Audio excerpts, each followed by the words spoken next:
Asked him how I did it. I got out the limo, grabbed her hand, went upstairs and fucked her. But the women!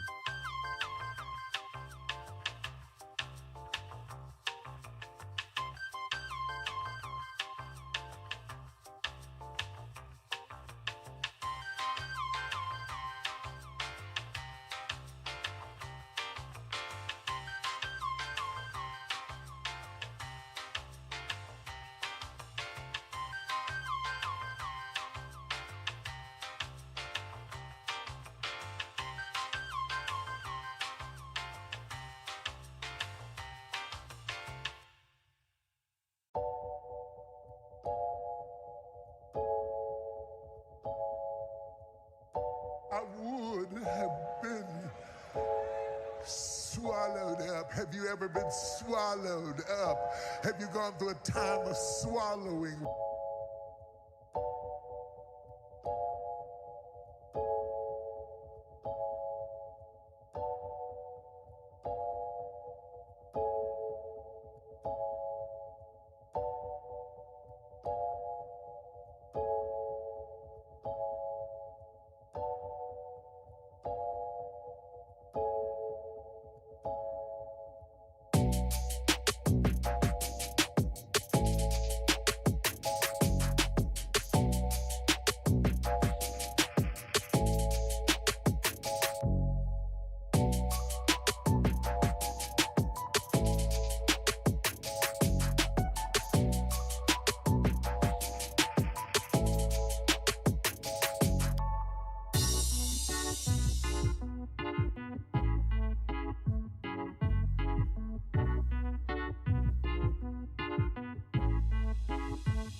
Stop bouncing me.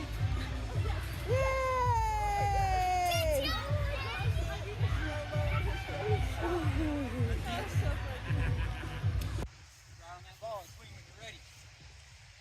Hit the ball.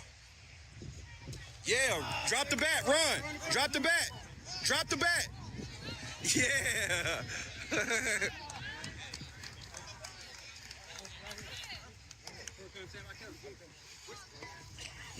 Bat flipped on a single. Good job, buddy. Way to go.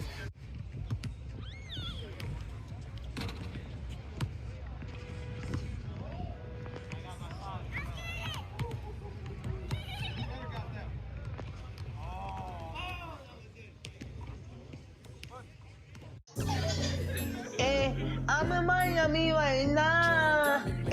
I'm in Miami right now. I've been after your file. I'm on Ocean Drive. I'm in Miami. in Miami right now. I'm in that fuel farm right now. On Ocean Drive right now. That's on my mama. I'm in Miami. I go to the video, so I'm going to Cali. I said I'm too official. I'm out with them niggas. I said, man, the rapper on the city, that nigga, he wicked. We pull out with them guns. You know me in the real. Well, mama pays, I ain't having ever since that I was real. Now I can't look like an AP and never squeal. Whenever ever on my mouth, cause I swear I'm too real. Yeah, I'm in the East Coast, I'm living life for real. Why the fuck you can hate it? I'll ride you to jail. You gon' really piss me off, and I'ma pull up on the steel. I'ma pull up on the drink, go and get your ass killed. Man, stop capping, cause I'm fucking wicked. I pull up to your city, tell me your location, bitch. You know we fuck that shit. My youngest know you killin', I wanna grind, got money in my mind, put money on my wrist so I can tell the time. You know I'm rapping the job and I'm trying to eat. All around the world I'm doing shows, I really come to eat. They trying to play on me, I swear I'm doing my shit. One more time I was poor and I ain't have shit. Every day I'm just riding by the same outfit. I done came up, I'm switching cars, yeah, I'm switching shit. These niggas mad at me, ain't wanna clone me. I'm in Miami right now, I'm off of South Beach. I'm living large, I'm living life. They know me, wanna take my life. Yeah, it's on my mama. I'm in Miami. I'm out there doing video shooting, going to Cali. I'm on my mama, and I'm in Miami right now. I'm in the 305, yeah, I'm on Ocean Drive. Pull up with a red car, my life is on now. They wanna play me, they wanna clone me. I'm bad bitch, Latino, she wanna sleep with me. I'm in the 305 right now. I'm in Miami right now. On Ocean Drive right now. I'm in Miami right now. I'm in Miami. I'm in the 305. I'm in Miami. I'm in the 305. I'm in Miami. I'm in the 305. I'm in Miami. I'm in the 305. I'm in Miami right now. Yeah, I'm on Ocean Drive. I'm in Miami right now. Yeah, I'm on Ocean Drive. Yeah, in the front car. Yeah, don't look at me. I'm the youngest in the game. You can't beat me. Cause I'm that nigga from the bottom. No, I will never change. Diamonds on my really, I got diamonds on my chain. I'm in this so no, that's why ain't no game. Yeah.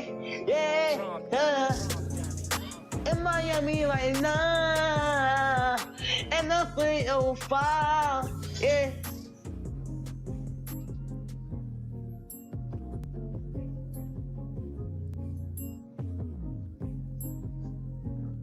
I'm from the streets, bitch. Bro, this ain't it, dog. What? That was pain I was spitting. The depressed music is in. Listen, you really want to pop? Diss somebody. Oh, yeah. People love beef. But who could I beef with?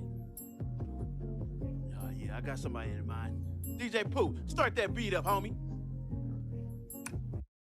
Bitch, what you thought I forgot? I'm grown now. You think just because I came out your womb, your slew-footed ass can tell me what to do? Hell no, you got something else coming. In 03, you embarrassed me when you caught me and my friend smoking. Your big ass walked up, built like a fridge with the doors open. When I was a kid, she made me wear a helmet when I rode my bike. Woman had me in that ghetto school when she know my ass couldn't fight. You keep cutting the beat off, man. What's up? Bro, you making a diss track about your moms? Yeah, what's wrong with that? The woman that raised you? Hold on now, she wasn't always there. She used to work 2 jobs and come home late and cook dinner for me. Talking about I gotta clean the kitchen. Talking about she too tired to clean the kitchen because she been working all day trying to support this family. Ain't nobody told your goofy ass to get 2 jobs, mama? What? Hey, I'm not a street nigga.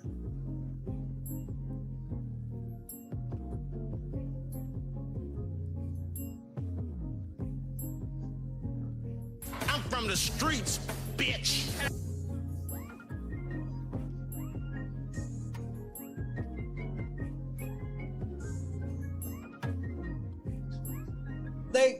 night crew. The fuck? It's Monday, motherfucker. Hold on.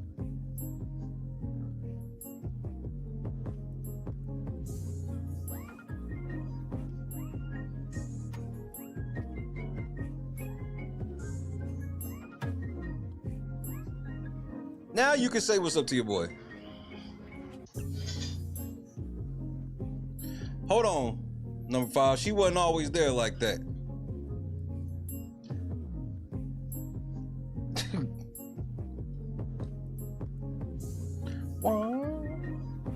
I ain't gonna lie, that's one of my favorite ones too. It's hard for me to let that one go. It's fun. It's fun to me. I like to have that little bit of fun. Conscious, OG Chief Meteorologist Scott Johnson. Bob, shout out to Janice. Rule number 5, Turtle. Javon Barksdale. Boss. Real Magnolia. Jennifer, what up though? KS Dub. Are the Usos about to win the belt? Is that match still going? Donis, what up though? I was supposed to come back the other night, but I was with my wife, so I didn't come back. See how that works?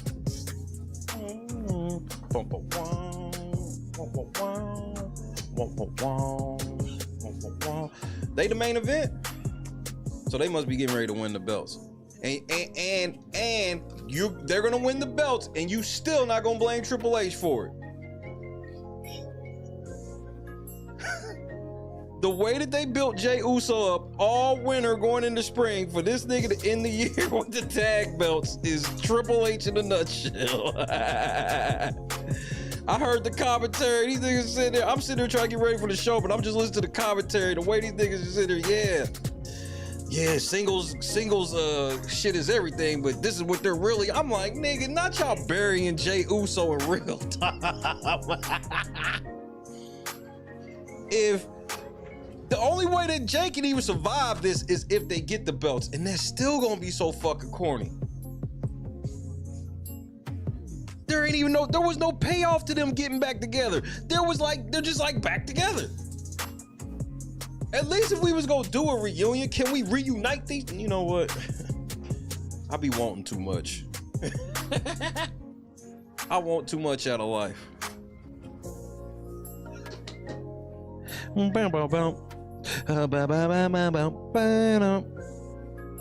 feel good on this Monday. Hey, prayers to Nikola Jokic.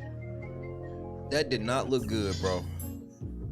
If you didn't see what happened to Jokic, that shit did not look good, bro. No payoff, Javon. Like,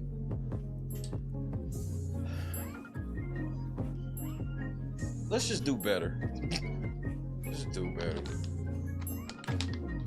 I got a few things I want to talk about this evening.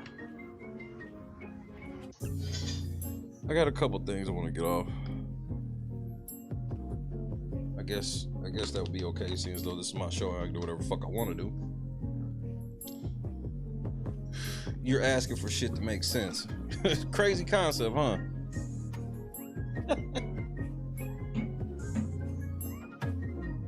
Chadrick, man, the Jazz got in that ass the other night when I was talking that shit about Wemby, so I definitely wanted to make sure I said something to you about that.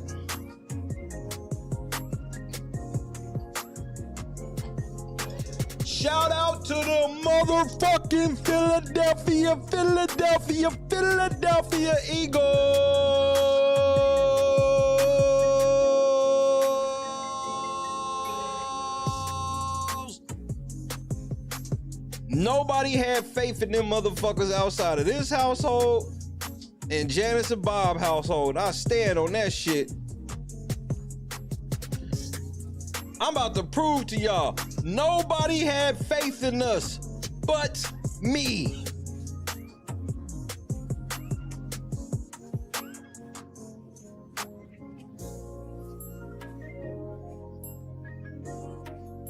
I don't like these new advertisements when you on these banners when you win. What the fuck is that? I don't want to be congratulated by Old Spice. Fuck you and Old Spice, nigga.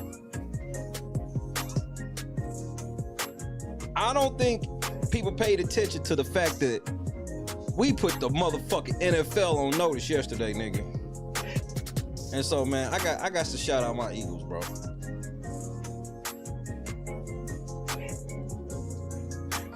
All y'all hoe ass niggas is scared of Josh Allen. What did I say?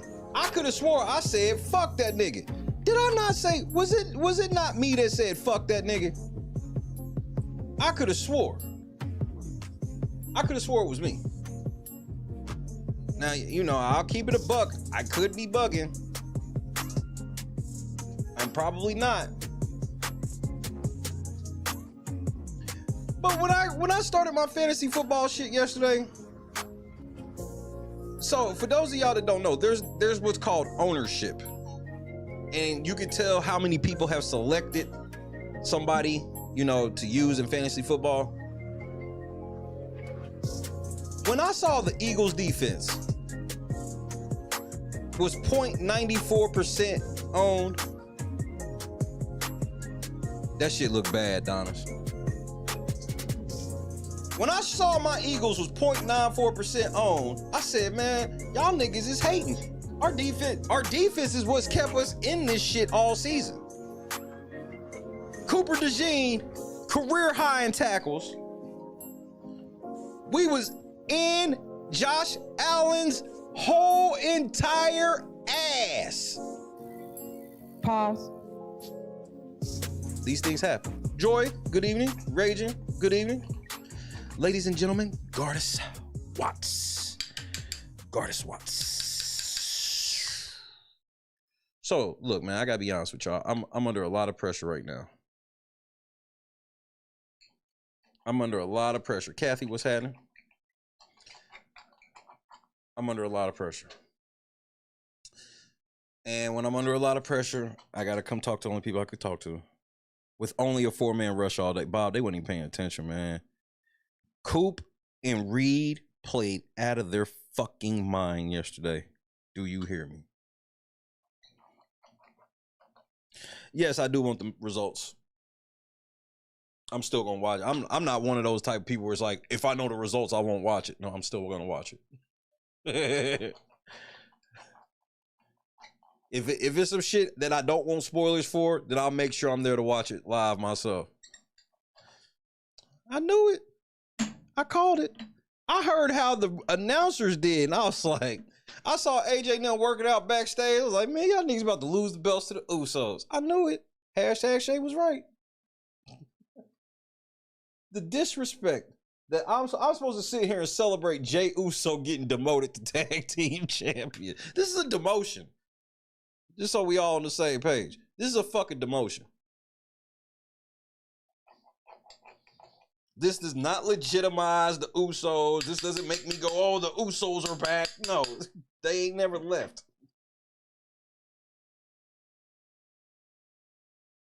Jay, I could tell when Jay was coming down, when he was getting ready to do the yeet shit, he didn't even want to yeet.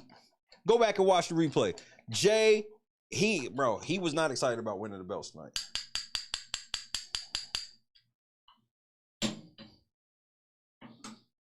It's just me, Oos. Day one-ish. Not anymore, nigga. It's both of y'all now.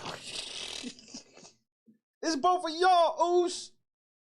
Since day one. And then now, Jimmy fat. Jimmy ain't in no... At least Jay is in great shape. Jimmy is in terrible... Jimmy can't even wrestle with his shirt off.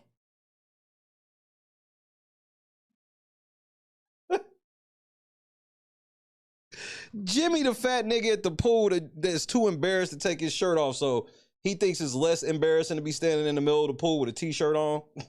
I ain't gonna remember what's happening.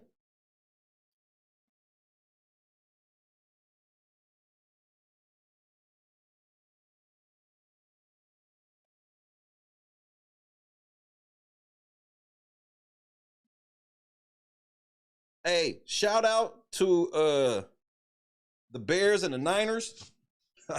I'm ready to play either one of them. Y'all niggas don't play no defense. Y'all don't play any defense.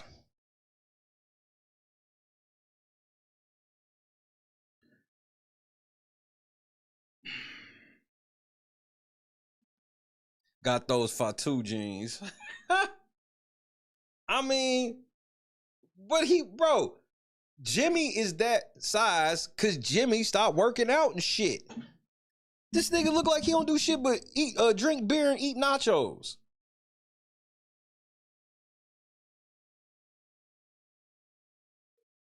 They can't score like that on us. And we've proven it. Nobody picked our defense yesterday because everybody's supposed to be fucking scared of Josh Allen. Go look at our box scores. Ain't nobody been getting loose on us.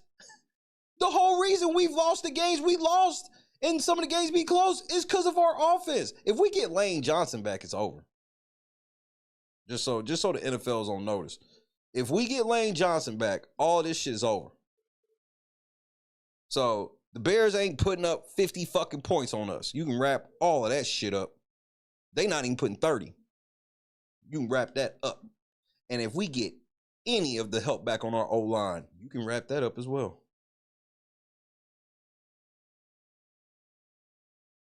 Tracy, what up?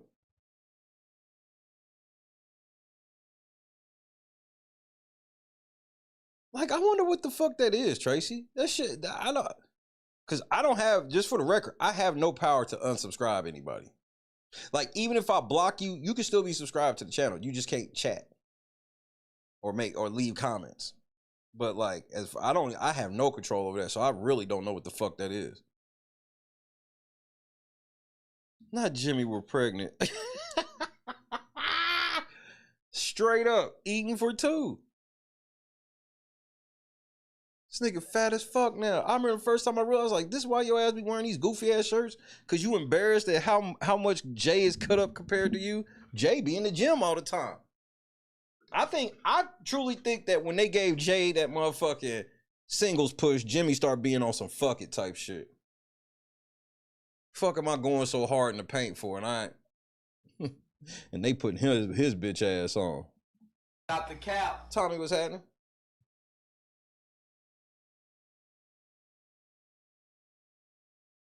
Nah, we see you. I see you every stream. Every stream when you say that, I see you. Like if you were at the kitty table, I would have saw none of this shit. And then on top of that, I couldn't send you to the kitty table until you say something. So I can't time. If you come in here and never say anything, I can't time you out.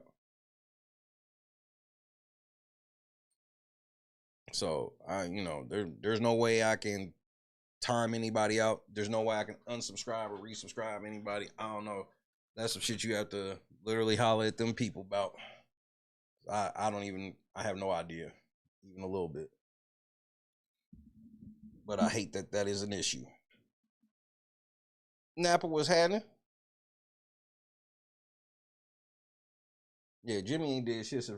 He don't even deserve the belt. The only reason he got one of the belts right now is because they putting it on his brother.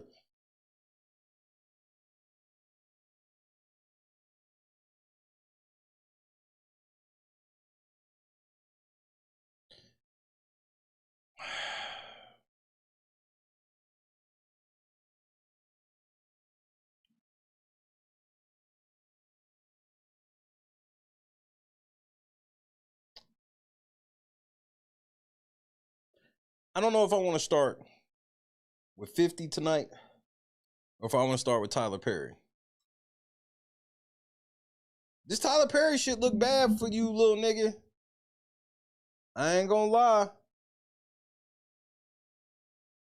This shit look bad for you.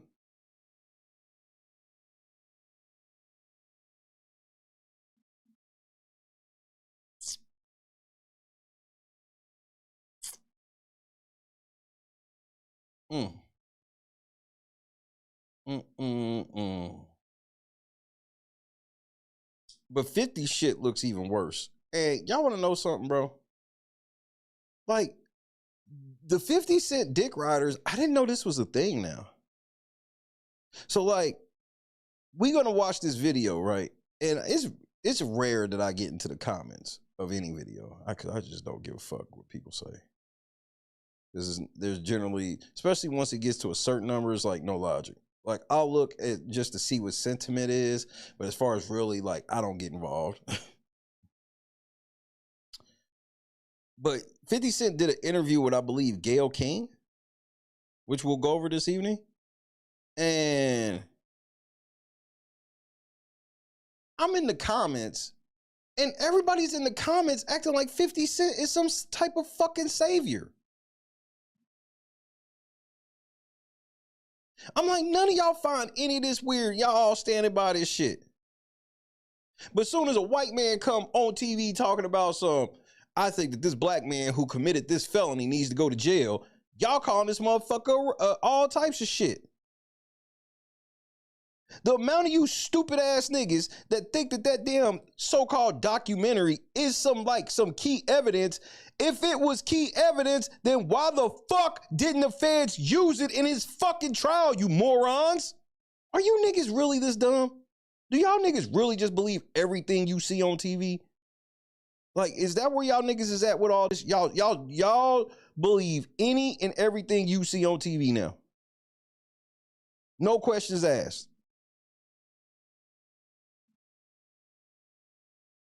Chris Kohler, what's happening? And 50's demeanor through this interview, and some of the questions he asked was actually he was asked were actually a couple of decent questions.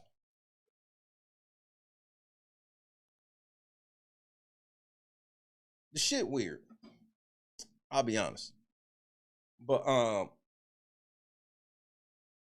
for the haters who were mad at me the other night, just know I'm about to play a fabulous song right now, nigga. I want to let you kids know something. When I'm on the internet giving my opinion about shit, nigga, there's nothing you bitch at. There's no insult that you're gonna give me that's gonna make me go, oh, this nigga insulted me. You know what? He's right. Nigga, first of all, let me stand on something. If 50 Cent does not drop a song, because 50 Cent has made a response, which we'll go over that too, and 50 has proved that he ain't nothing but a bitch. Y'all niggas act like 50 has really, whose career has 50 Cent ended? Rick Ross went on to make so much more money after that. Ja Rule make about as much music as 50 make. I want to read you this comment before I play me a song. Because this shit was hilarious to me. I was like, man, if you don't get off this nigga's cock. I had to really call it a cock. He wasn't on his dick. He was on the cock.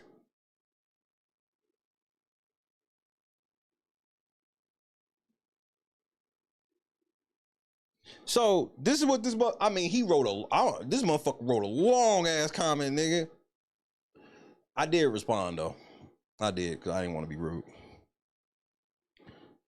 Motherfucker said I said nothing factual except his baby mom, or he said Fab said nothing factual except his baby mom bar. All right. All that money and tough talk, we know Fab is soft. But 50's not? Who is 50? Why is everybody giving 50? What has 50 ever done? Y'all act like 50 got bodies or some shit. I ain't never heard of 50 beating up nobody or anything, and 50 walk around with ex-military Navy SEAL security. You can look this up. So the way y'all niggas be acting like 50 just be really walking around in bulletproof vests like it's 2003, that's not no real shit, nigga. A nigga that got shot 9 times in the world, in that gangster world, that means he got caught lacking. Like, that means he got caught lacking.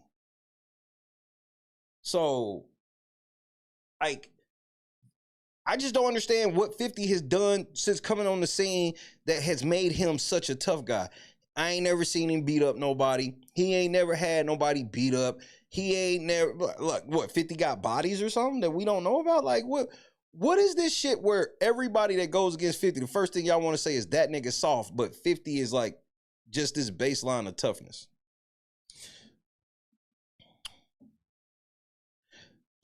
Slow Bucks got robbed by 50 goons on that Summer Jam screen.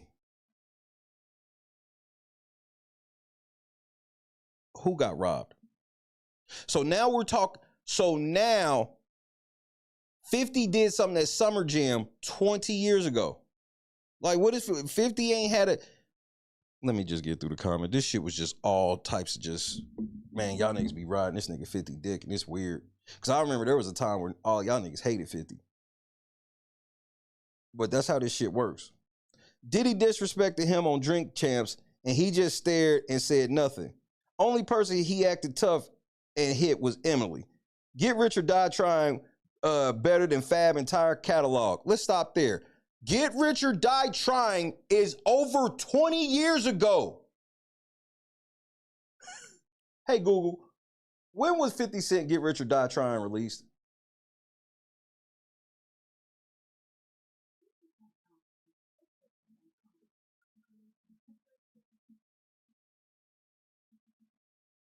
It was released February 6, 2003.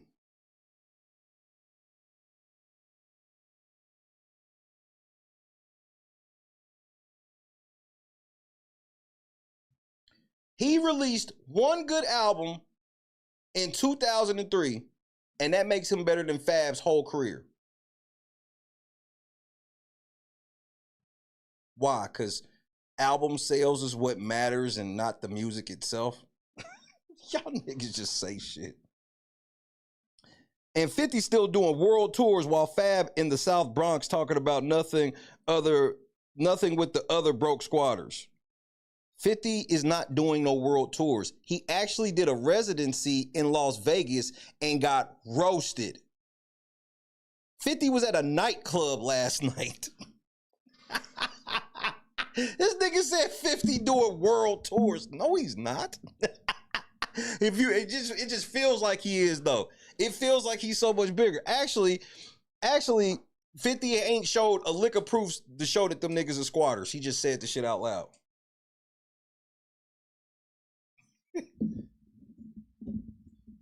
50 ain't showed y'all no evidence. 50 never shows y'all evidence of anything he say. He just comes out and say shit. Everything's a meme, and he say shit and make you laugh and it make you funny, and then you be like, yeah, that nigga career's over. Nigga career ain't never over. Hey Google, how many followers does 50 Cent have on Instagram?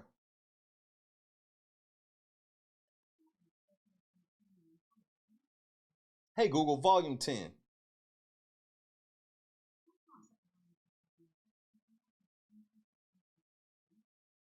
Hey Google, you can turn up my volume, so stop lying. Fuck.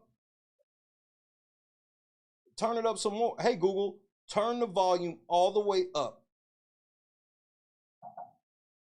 Bitch, sit here. This bitch gonna tell me she ain't had the capability to turn the speaker up. Lying ass bitch.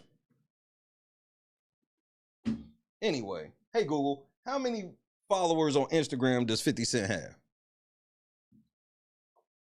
50 Cent has 38.2 million followers on Instagram. He got 38 million followers on Instagram. For what? Because he's a rapper? He didn't have that many followers when he was rapping. Nowhere near.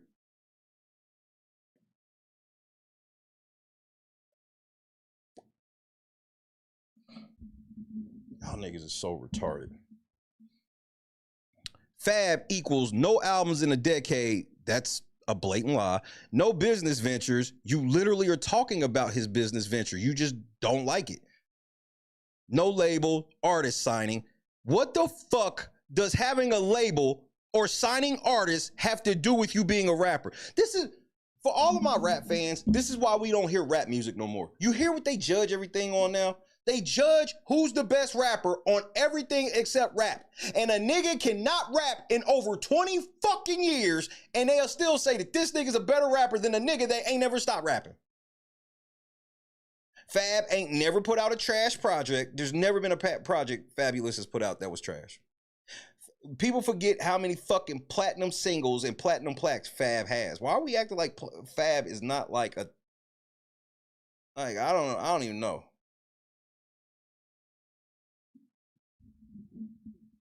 Joy, I got that master key. I got that master key voice.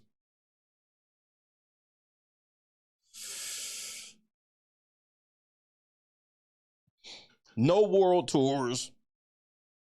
50 has no world. Hey, Google, when was the last time 50 Cent was on a world tour? 50 Cent was on the Final Lap Tour, which had 45 dates across the US and ended in September 2023. I'm sorry, but I do not have information about his past world tours. So this nigga's last world tour was on somebody else's shit in 2023. So you're just saying shit. Hey, this nigga's world tour. This nigga doing this. This nigga doing that. He never sold out an arena.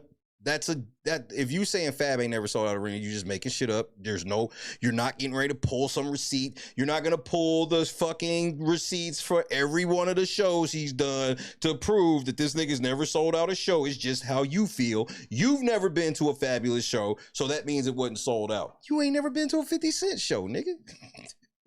I've been to both. You can't say, no, I don't think I've seen Fab. I've seen 50 perform in person.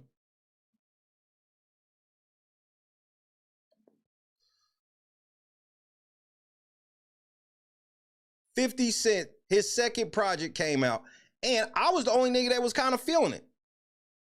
His second project came out, which was The Massacre. Shit was overall, it was not, they hyped that shit up. That shit was not like Get Rich or Die Trying. That's why everybody want to go, all 50 fans want to go back to Get Rich or Die Trying, which most of them niggas wasn't even old enough. I was a baby when that shit came out.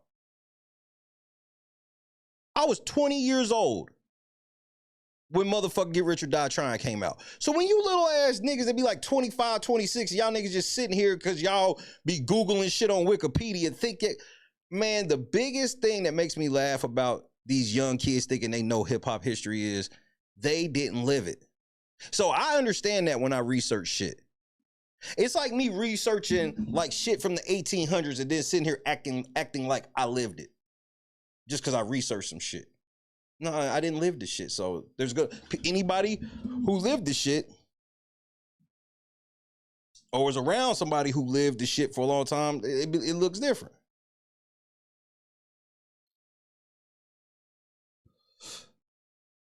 Hometown is Brooklyn. No classic albums, no growth in his music, but gimmicky bars.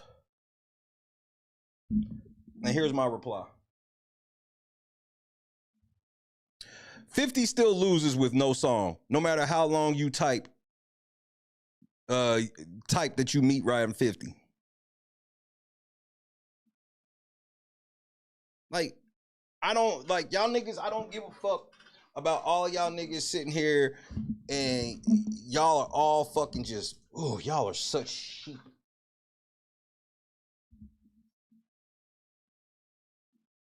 Y'all can't even decide on Diddy. 1 second, y'all with Diddy. Next, 1 minute, the white man set Diddy up. Next minute, but that's how they know what to do. That's how they always have done it. And I've always laughed at this.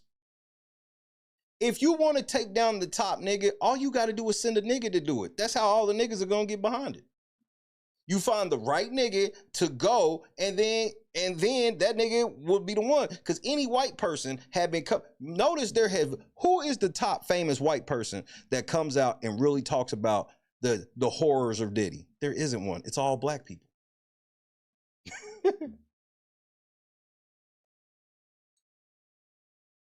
Because, niggas don't lie.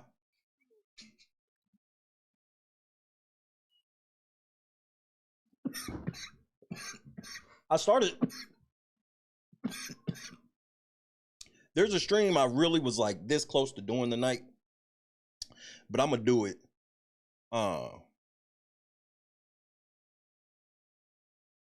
Later this week. I want to do a stream about rage baiting because we've reached a peak on it, and people are making too much money from it, and people are crashing out over it. It's ask a youngster about Sugar Hill Gang or Curtis Blow. They say, huh? Some recognize Grandmaster Flash and the Furious Five. Yeah, well, that's the thing. Like, I remember what it was like in 2003. I was fresh-faced DJ. The 2002 to like 2005, it's almost like I can remember every single day. like every day. And hip hop was in such a better place at this time. And it felt like it was going in the right direction. Was it perfect? No. Were there lots of issues that I saw then that permeated to things now? Yes. But like what I mean is we had these top tier, we had tiers of this shit. It was so much good music, you had to put shit in tiers. You know, remember, we was going through a Timberland era, a Little John era, a Kanye West era. This is all like hip hop shit. These different people. We got the 50 Cent shit on one end. Then on the other end, we got the Ja Rules, the DMXs, you know, the Fat Joe, the Wu-Tang shit. We got the down south shit with like the Dungeon Family, Outkast, all of that shit. Trick Natty and them down in Miami. Pitbull, because people don't remember Pitbull was actually, when he stopped being a decent rapper is when he got famous. Pitbull stopped rapping and put on suits, and then he got bigger than ever for his laziest content. Then you move over, you got all of the niggas in the motherfucking New Orleans area, all the No Limit, all the Cash Money shit. Then you take your ass to Texas, you talking Port Arthur, all the motherfucking UGK shit and everything with that, Zero, all them niggas. Then you got all of that Cali music.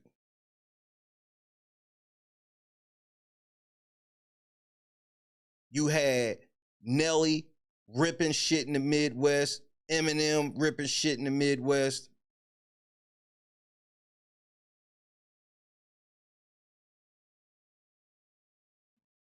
You had all this shit everywhere. Now there's like nothing.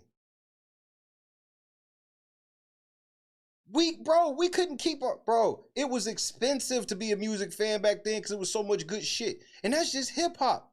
If you was anybody that was any type of a top 40 to hip hop, like, bro, you know that your CD album was going through hell when you started working. And that was the best part of my life because I'm getting every single CD for free. And before y'all,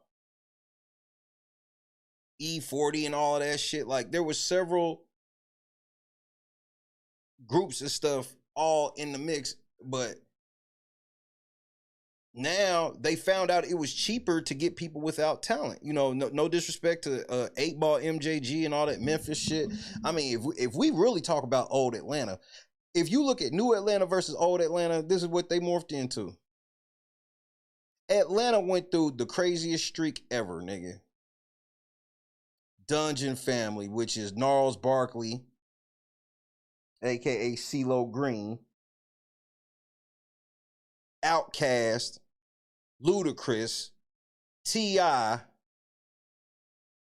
I mean, these niggas wasn't missing. Little John, they was not missing. And then it slowly started to change when it turned to the shit where it was like, Goody Mob, thank you, Mike. It slowly started to change when it started being shit like them franchise boys coming out of Atlanta.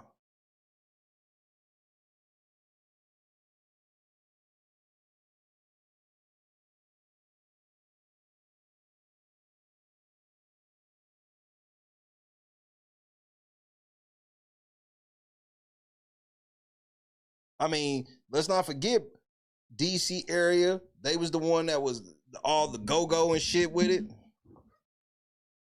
We don't have none of that shit now. This is the era where I've never seen it. You couldn't have did what a lot of niggas do now. Like, remember, Boosie was a big-ass rapper in 2003, 2004. And Boosie, it was hard for him. Him and Webby was making so many fucking club hits. That shit was ridiculous. They had like a year and a half to 2 year run where Webby and Boosie was not missing at all. Big was happening.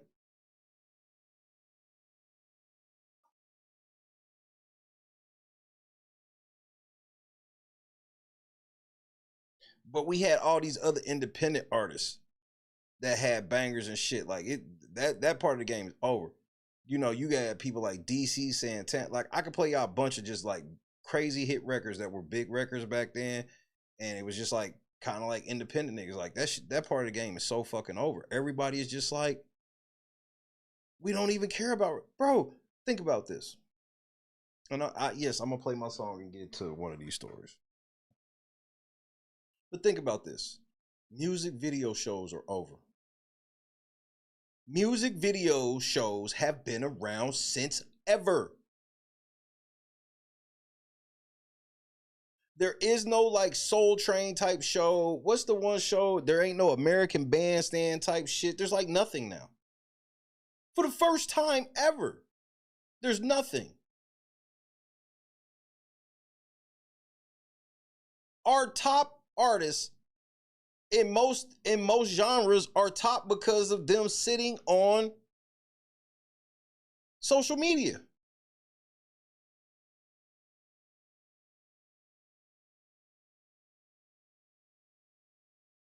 Because the way shit used to be back then, if you stop, bro, bro, Joe Budden was the first one. That's how he capitalized. He saw the wave starting to change, and he started to realize that I can get bigger than all these other rappers by never rapping again and just talking about them.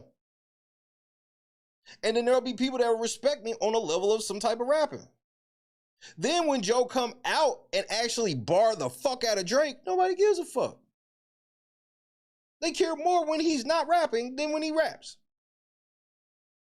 Video Soul, 106 at Park, Hits from the Streets, fucking Rap City, The Basement, Rap City before it was The Basement, MTV Raps, Headbangers Ball, Total Request Live.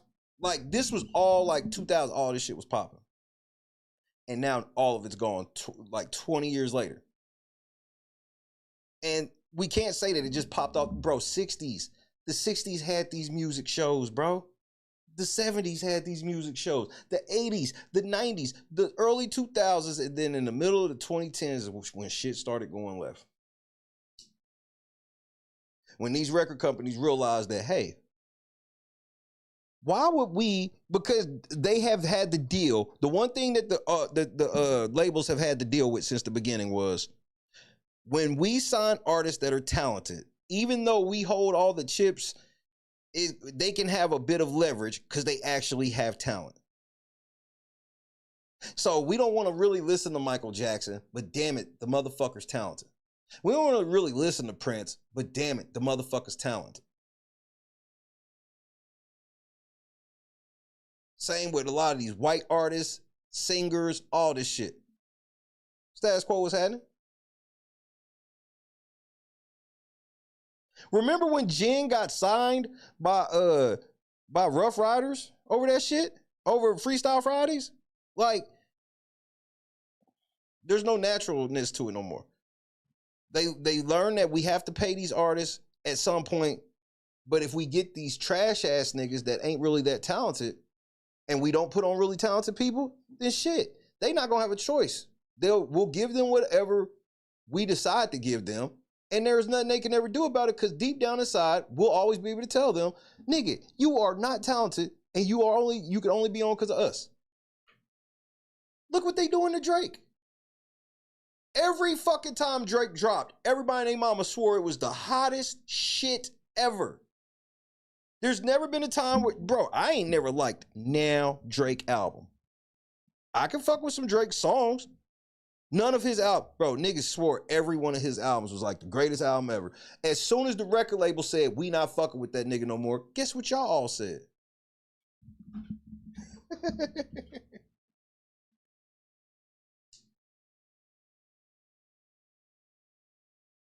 That's why there ain't no more Boys to Men groups, Jodeci groups, and shit, Silk, and all of this shit. You know why? Cause them niggas is talented and they gotta get paid.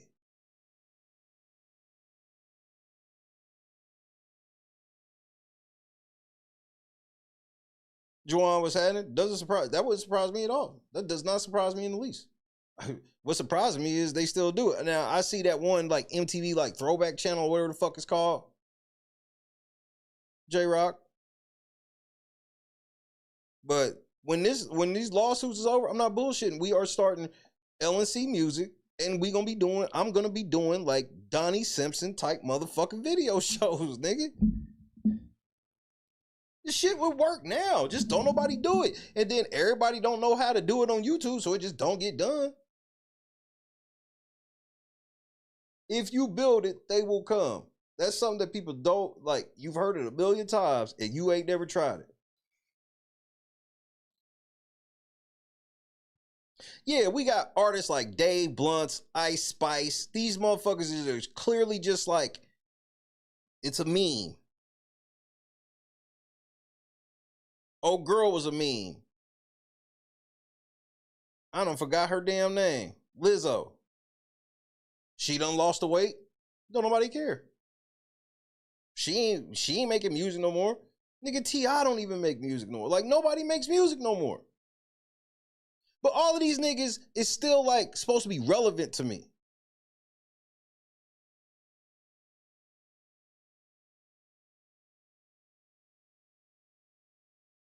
Yeah, exactly, KS. I want to fuck a light-skinned girl with an Annie wig. That's what she was.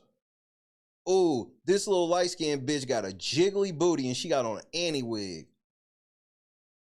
But she had a scat fetish and nobody caught on to it and said anything. She talking about shit in every one of her, and like, not like saying the word shit. No, she's talking about actual shit in pretty much every song. It's weird to me. The era of Lil Yachty, Kodak Black. Like, are y'all serious?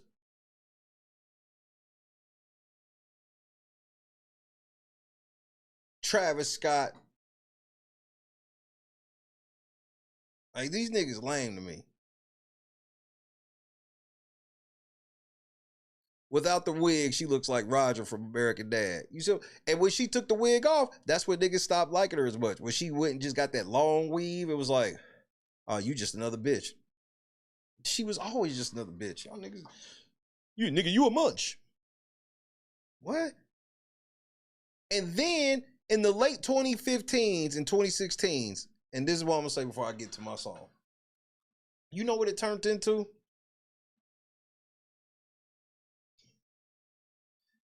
Niggas started rapping off beat. And everybody was acting like it was normal. Most of the rap songs you hear now, niggas is rapping off beat.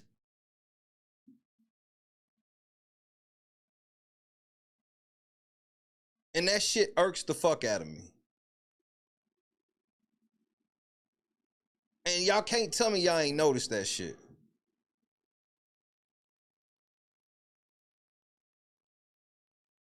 These niggas don't know how to count beats. Skinny jeans was another sign that was going left.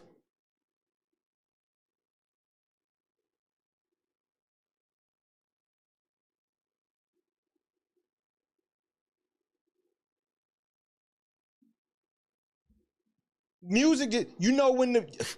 I got one more thing for a no when it started to go left for music. And when it got lazy. It was this around the same time as the skinny jeans, the fashion started going left. But Tracy just made me think about it. Auto-tune. Nigga, Jay-Z ended up making a song telling you niggas to stop using auto-tune. Nigga, when they did that Boondocks episode and Riley was making fun of Thugnificent for doing a whole album with auto-tune, like that shit, bro, y'all niggas got so lazy with that shit. And the only nigga that really knew how to use that shit in the proper way was Kanye. Kanye and T-Pain, and then the rest.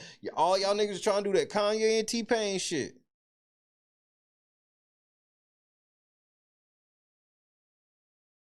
Offbeat and mumbling, nigga.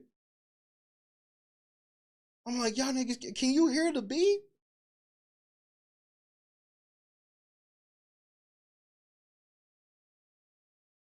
Yeah, Chad, but there was always a bit of a level of drill rap. Always. It's just that shit got out of control also too. But what was worse was the real murderers, record labels weren't gonna sign them niggas back then. But record labels learn now that's the most profitable thing. Sign this murderous ass nigga out of the hood. He gonna get himself murdered or put in jail, and we gonna get to make unlimited profits off his shit while he gone. Remember, King Von took his money, went straight back to O Block and bought chains for all the niggas that killed Duck. It's a safe gamble to them.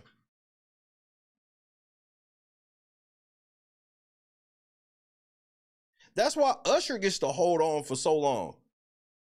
And without really making any new hits. Usher realized, I don't have to make no new hits. I can just do residencies and shit like this, because ain't none of these new niggas fucking with me, even right now. Who's the young nigga that's about to be Usher? I guess you could say Chris Brown. But Chris Brown ain't young like that. Chris Brown was like the last one. And that was after they just let Chris Brown, like, he was the first nigga to ever do all the shit he did to stay relevant.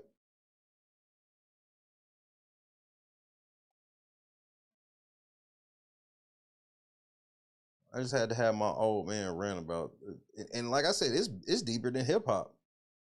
It's the same thing. Like, Taylor Swift is the standard now? Are we for real?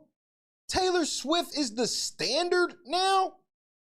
Beyonce is the standard? Beyonce wasn't even the best bitch in her group. Let's talk about it, first of all. The whole Kanye thing with Taylor Swift, that if y'all didn't realize that shit was a play, you're a fucking idiot. It was a play. And Beyonce helped with the play. And then what happened after that shit? She became the biggest artist of all time. These hoes, Taylor Swift's average at best against 90s to 2000 artists of her ilk. Wait, she better than Gwen Stefani? Y'all niggas crazy. Gwen Stefani really was making hits in like 3-4 different genres. And the bitch got a very good singing voice.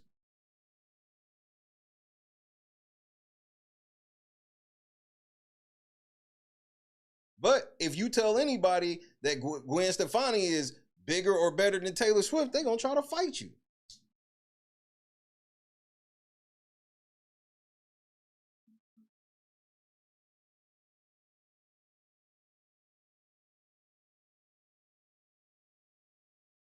It's just, they just decided that, like, I don't think that Taylor Swift is like this terrible singer, but she ain't like the type of singer. Bro, they got this bitch bigger than Whitney Houston. She's bigger than Whitney Houston, and Whitney Houston. You're telling me that Taylor Swift is better than, her prime is better than Whitney Houston's prime. I mean, if we go look at the stats, it'll say that she was 20 times better than Whitney Houston. Stop.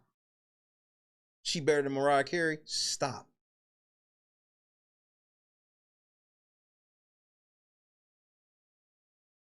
She not better than Christina Aguilera. Christina Aguilera got one of the most beautiful, distinct voices. Like, when you hear her sing, it's amazing, and you can tell that it's straight up her.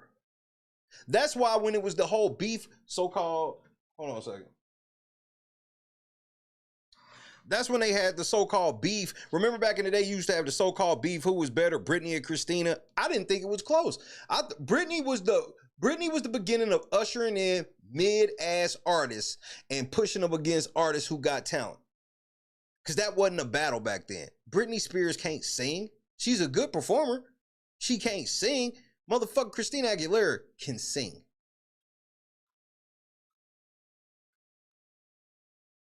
Now, Taylor Swift done sold more records and all of this shit and broke every fucking record than all of these bitches combined. Nicki Minaj rolled up. Y'all swore she was like the greatest female rapper ever. The disrespect of past female rap. I still ain't heard a bitch that rap better than the Brat in her prime. Y'all don't want to talk about that though, right? Y'all niggas would tell me that Nicki Minaj is the greatest rapper of all time. I'm like, you are out of your fucking mind. Like, She can't out rap no MC Light. Not like the first of all, the Brat low key is the greatest female rapper of all time.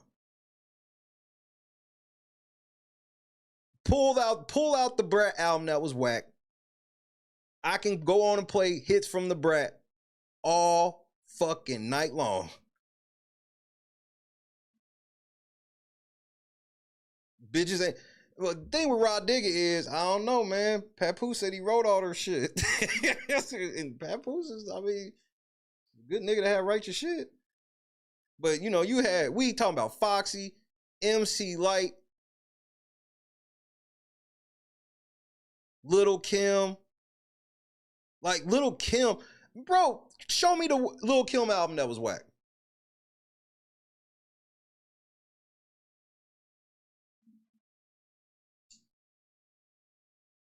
Nigga, I still use one of Lil' Kim lines all the time till this day. Player hating from the sideline, get your own shit. Why you riding mine? Motherfucking Angie Martinez, when she came out from radio, she was rapping better than you hoes. Missy Elliott, none of you hoes is rapping better than Missy Elliott. Now one of you bitches. No, Missy's low key the #1 rapper of all time, female. Skill wise.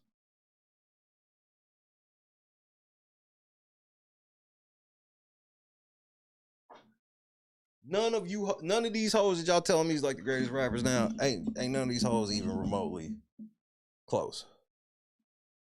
And there's several one-offs and shit that I ain't even thinking of right now.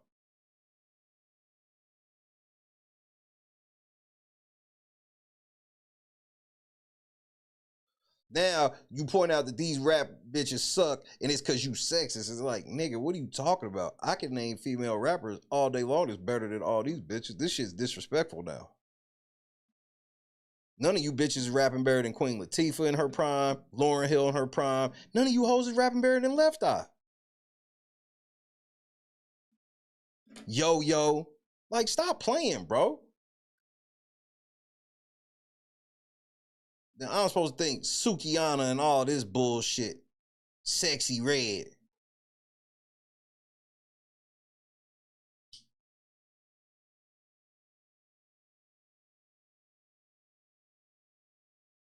Orly was had it.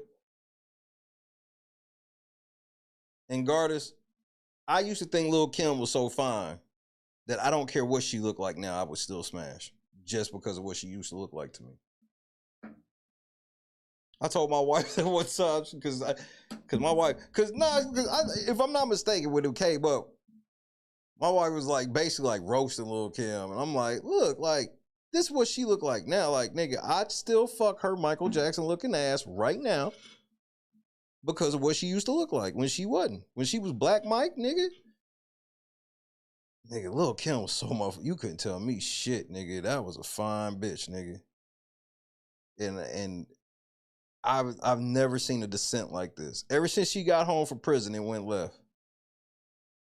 Ever since Lil' Kim came home from prison, every motherfucking thing went left, nigga.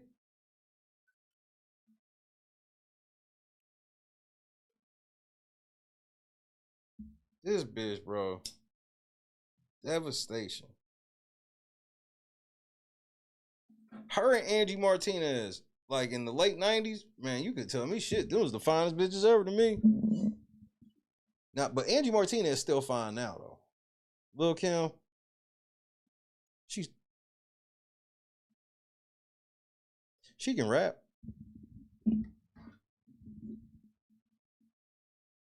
Yeah, Lauryn Hill only had 2 albums. The Score and The Miseducation of Lauryn Hill. And now one of you hoes can make anything like this.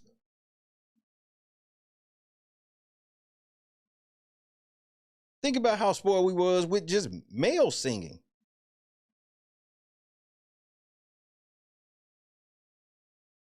Jodeci spins off the Casey and JoJo. We got, Teddy Riley era, the R. Kelly era. Bro, Music Soul Child, Charlie Wilson. Like, we talking about people in all tiers. Now we don't have shit.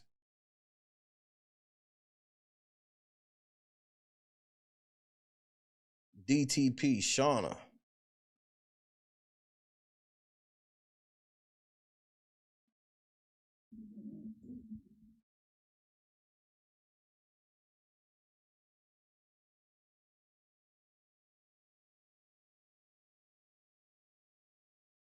The death of R&B was really weird to watch. And I know when it happened. When they started fusing hip hop into R&B. So instead of you as an R&B singer singing about loving your girl and coming home to your girl and all of this shit and making up to your girl, it was now you singing, ooh, I love your girl. Ooh, I love your girl. It was, bro, it was the ushering in of all the disrespectful shit in R&B. Like next level disrespectful shit. These hoes ain't loyal. I took a broke nigga bitch. I took a broke nigga bitch. That's when it was no longer that innocent boys to men shit. Like R&B wasn't coming with parental advisory stickers.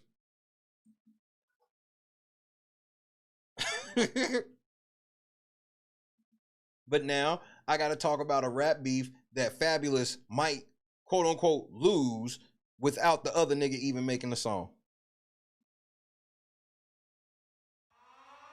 Man, fuck y'all.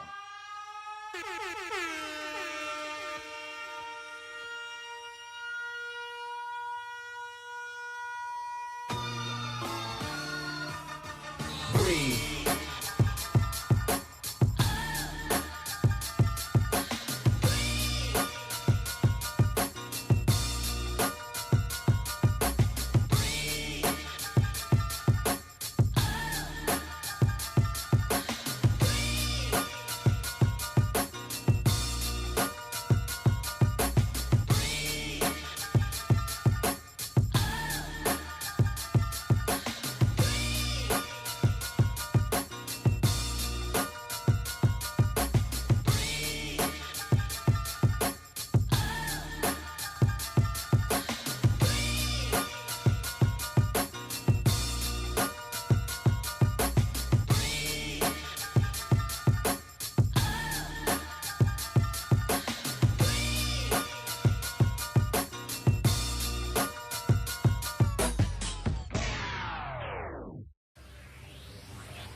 Yeah. What else? Say it with me. Light up. Fuck these niggas. All the bitches say I'm fuckwittable. The real niggas say I'm fuckwittable. 24/7, 365. How the game dead when I'm still alive. Live bitches say I'm fuckwittable. Real niggas say I'm fuckwittable. 24/7, 365. How the game dead when I'm still alive. Hold up. I'm hotter than a fugitive.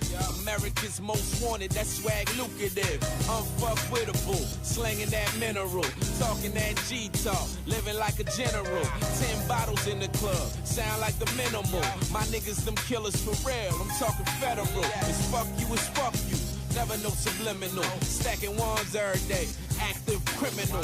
Me and 20 million cash look identical. If you broken, you in the streets, you suckers pitiful. Hoes say they love a nigga after they fuck a nigga. But I ain't looking for love, that's for them sucker niggas. Let him be your man, I gladly be the other nigga. Cuddle with dog all winter, I'm your summer nigga. Hustle from sun up, hustle till the sun down. Bullshit aside, I'm the realest killer in town. Most of the niggas in the streets, they know how I get down.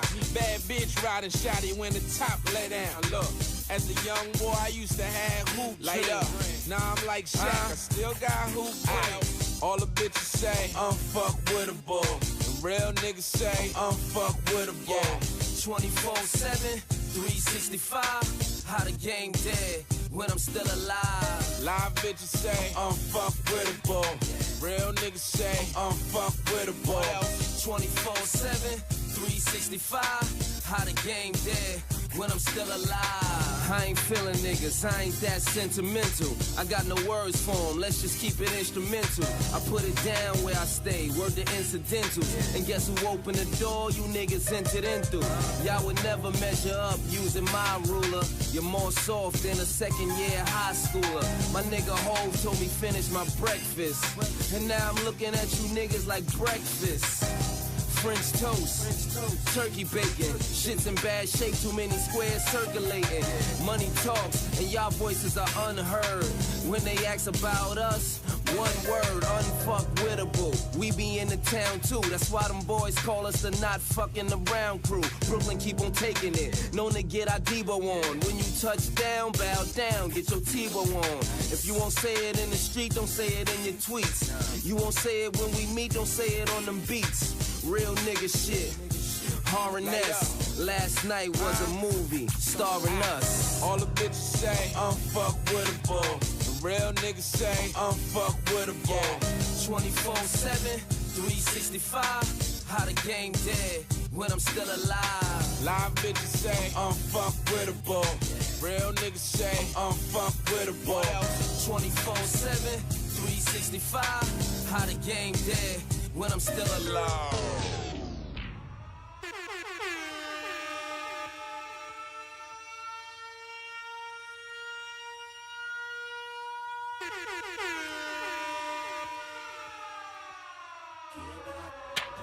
We gon' show you how we party.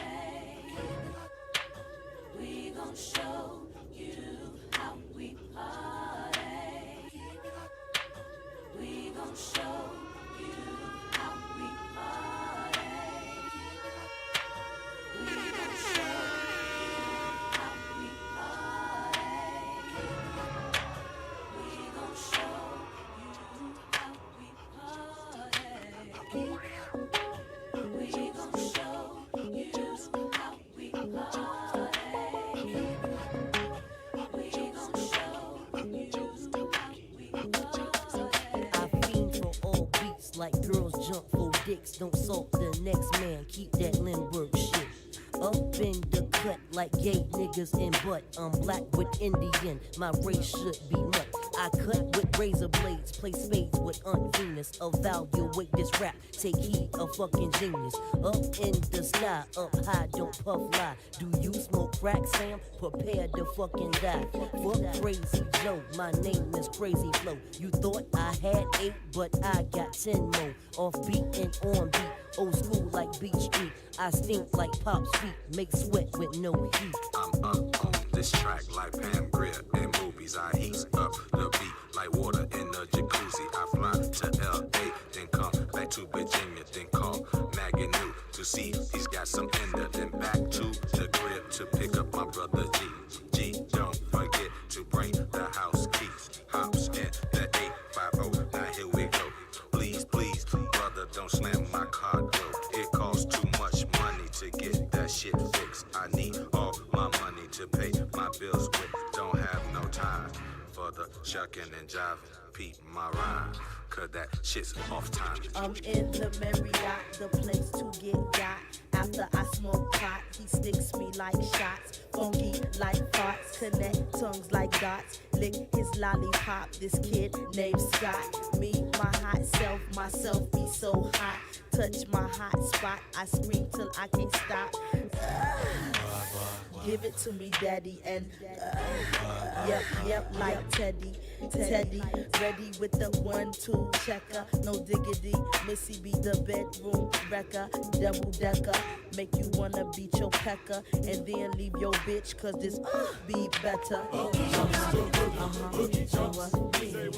jumps the boogie, boogie jumps, up jumps the boogie, boogie jumps, up jumps the boogie, boogie jumps, up jumps the boogie, boogie jumps, up jumps the boogie, boogie jumps, up jumps the boogie, jumps, up jumps the boogie, boogie jumps. Prepare to get wet like Jerry curl juice. You tight like virgin pussy. My rap get you loose. I bump like Acme. Take honey from a bee. My style is like a safe without the fucking key. I come cause I'm a nut. Don't bleed when I'm cut. No fan of Madonna. She just a damn slut. So sit you damn dog and bow to my shit. Nitwit, you stupid. I'm butter, don't need grips. Make fits like seizure. Lick click the pleasure. I book then read ya. Follow the leader. Like Jews and Chinese. I own your rap lease. The whackness must cease. Prepare for your release. I'm up in these labels trying to handle my business. Been making more beats before Jehovah had witness. Up jumps, boogie jumps. Me, brother, please turn on the TV. See a black man dead from a white man's powder. See a white man scared from a black man's power. Back to reality. Please don't freaking smile at me. This is a stick up, so get up your wallet. I'm the best. And that's B, and that's capital. I hang low like testicles. MCs wanna copy these many flows. Hoes, better back up. Folk to get slapped up. Back up and go tell mommy that I'm back up. I'm back up. You, and your whole crew. What you gonna do? What you gonna do to me? The M-I-W-S-Y-E. Wanna back to me. It's gonna be some tragedy.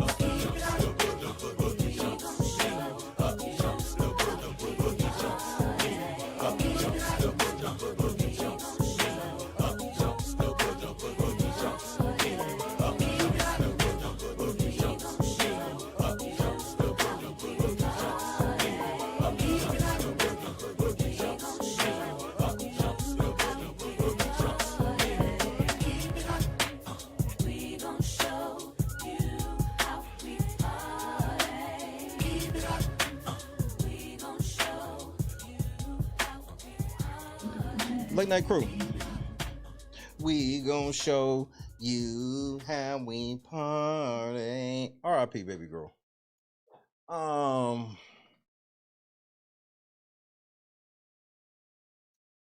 got a couple of videos we gotta watch on this 50 shit, bro. Because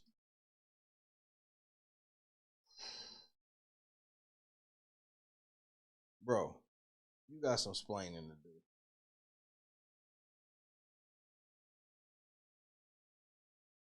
If you ready to hear this bullshit, put the LSC in the chat as you hit the like button. Tactical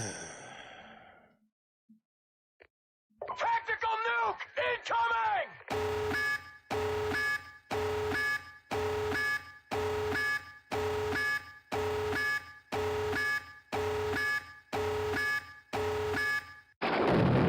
Yeah, that's right on Magoo as well. You're absolutely right.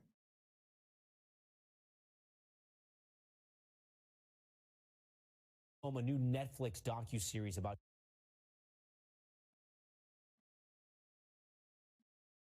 Sean Diddy Combs is making headlines for its never-before-seen footage of the music mogul in the days before his arrest. Now, Combs is threatening legal action against the streamer for airing the unauthorized footage. Behind the series is Combs' longtime rap rival 50 Cent and director. His longtime rap rival who? Behind the series is Combs' longtime rap rival 50 Cent. It ain't 50 Cent, nigga. It's actually 50 Cent.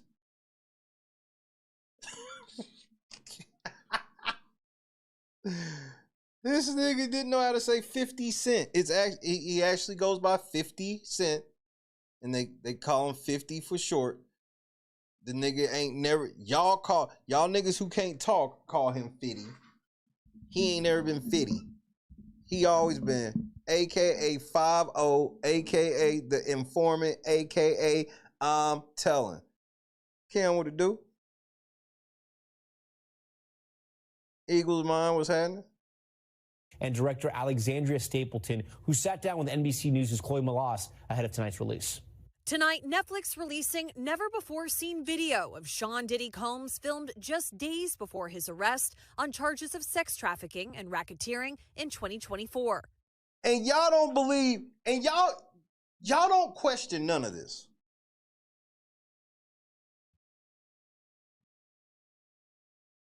Let me just put this on the table, first of all. We gotta Curtis! Definitely go by that. Man, Cam had me rolling with that shit. Remember, he thought he was gonna end Cam's career. But Cam part of the same motherfucking cabal shit he part of now, so they cool. Now, unseen, apparently by the prosecution, but this is what I'm supposed to believe though, Scott. They want me to believe a timeline exists where Diddy was dumb enough to have a film crew following him coincidentally days before he gets arrested. And then the person he done the filming with gives the footage to 50 Cent. Just so happens. And 50 Cent don't turn none of this shit over to the post. He wants y'all to believe he doing this shit because he want Puffy to be locked up and all this shit. This is unreal, the shit that y'all have started falling for in mainstream. And 50 don't even get questioned in the trial. Diddy ain't even get fucking charged. He didn't get charged with shit. As far as like, or he wasn't convicted of shit. All did y'all act like and they in the comments dick riding 50, acting like 50 like has done some great humanitarian thing. It's like that nigga could have gave all this shit to the feds and testified. Why didn't he do it? His baby mama did. How come he couldn't do it?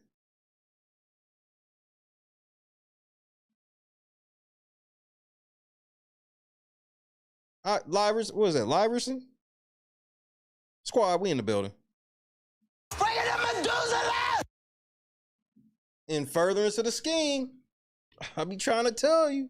The footage is part of a 4-part docuseries, Sean Combs' The Reckoning, premiering Tuesday. That just so happens to come out right after Diddy gets sentenced. They couldn't get it out fast enough for the prosecution, but soon as Diddy, bro, I wouldn't be surprised if they all in the crew together. 50, Diddy, they've all been on the same team the whole time. Behind the explosive documentary is Combs' longtime rival, Curtis 50 Cent Jackson, and director Alexandria Stapleton. Let's stop there. When the fuck did Diddy become 50 Cent's longtime rival?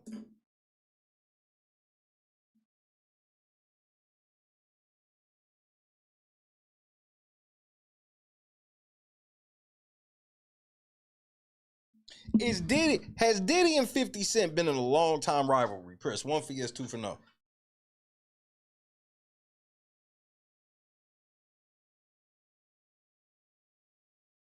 Every time Diddy had been asked about 50, Diddy every single time said, man, we ain't got no problems with each other.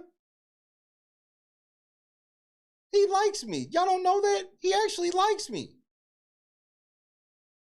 No matter what 50 has ever said, Diddy ain't never even acknowledged that nigga. So how the fuck is it a rivalry when it's one-sided? Just one nigga talking shit about another nigga. And then we find out why 50 really was mad at Diddy. Because Diddy fucked his baby mama. Now, coming from being an 80s baby to the 90s, I could have swore that meant Diddy won the rivalry, right? We sit here and we see one. Bro, back in the day, 50 would have got roasted. Because people would have been asking 50, man, why you always mad at Diddy, bro? Why you always mad at that nigga? As soon as niggas found out that he was mad, that he been fucking with that nigga, and he mad at that nigga because that nigga fucked his baby mama, everybody would have called that nigga weak back in the day. This 2025 shit new. In the 90s, 80s, 50 would have been considered a weak nigga. As soon as we found out, oh, that's why you been fucking with Diddy, because he fucked your baby mama. Now all of a sudden, we side with 50.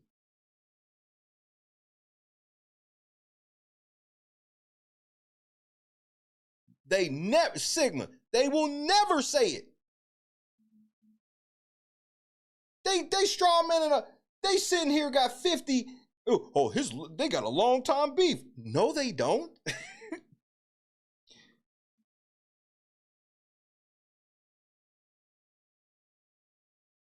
50 tell y'all a time about when Diddy tried to take him shopping, and there's no proof of this at all. And 50 didn't beat his ass. He was implying to y'all that Diddy was on some gay shit, but 50 just let him do it though. 50 didn't tell nobody that, 50 told all of that shit about him, but he left out the part where Diddy was having his baby mama getting railed out by motherfucking prostitutes, male prostitutes. He left that part out.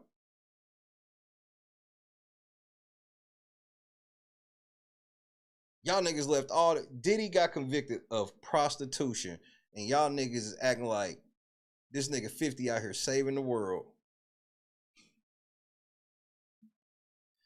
This shit crazy to me. How did you get that footage of Diddy? I figured most journalists would not disclose their sources. The recordings. What do you mean, how'd he get it? Somebody gave it to him, nigga. What? This shit is this ain't real. This is why I hadn't watched none of it. I've stayed away from it because as soon as 50 came out, said he was doing it, and I saw he was really like doing it, I was done. I was like, man, this shit's a ruse. Give viewers an intimate look at Combs's mindset ahead of his criminal trial, even conversations with his legal team. Does he know y'all have this in the doc? I would doubt he knows. So when this airs, that'll be the first time that his legal team, Diddy, that everybody knows that this footage is now seeing the light of day. And I'm supposed to believe. Listen, what y'all listening, they want y'all to believe that they have gotten video evidence because Diddy was having private conversation with his lawyer with a fucking cameraman in the room.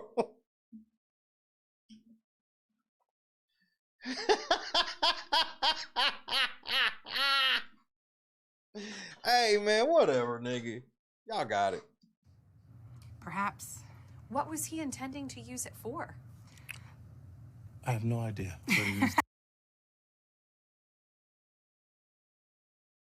Like, why are you yielding to this bitch, 50? Where's all the bass in your voice? Why are you sounding like somebody's boy? I mean, you're talking about a man who films himself doing everything. You mean like 50? And has for decades. I think he wanted someone to be behind the... That makes no sense. That makes no sense.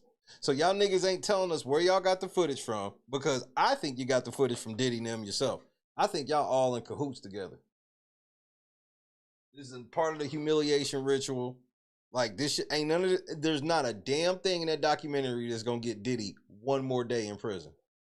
Not one more. That's why I was like, what are we watching this for? The Diddy shit's over. He getting a couple years for prostitution and he'll be out. End of story. The scenes with him. Combs's team firing back in a I think they all work together. Because this is too convenient.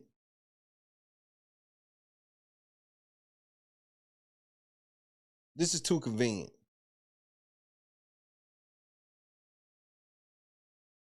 statement to NBC News today, saying the Netflix so-called... Well, Diddy just filed shit in court to get his shit overturned. He just filed his appeal and shit in court. And this shit makes sense. Y'all won't tell the truth about... And look, man, I'm on record. I am not like... I don't be rooting for these niggas. These niggas is all on demon time. Yo, the devil's in full effect. So it's not like I be rooting for these niggas, but we have rules and shit. And just because, even if I know you like a axe murderer, nigga, like, that doesn't mean I can lie on you. You know, that doesn't give me the right to do stuff to you because you've done bad. So, like, the shit that Diddy's explaining, like, they fucked up in sentencing. And the judge did. The judge even said on record that part of the reason that the sentence was what it was for shit that Diddy didn't even get convicted of. You can't make his sentence longer because of some shit you felt like he did to Cassie. That ain't what he was convicted of. He was convicted of prostitution. Documentary is a shameful hit piece, and that they relied on stolen footage that was never authorized for release. His team sending a cease and desist to Netflix. And that matters. Y'all will say that don't matter, but that would matter if you were on a jury and they wanted to introduce this evidence.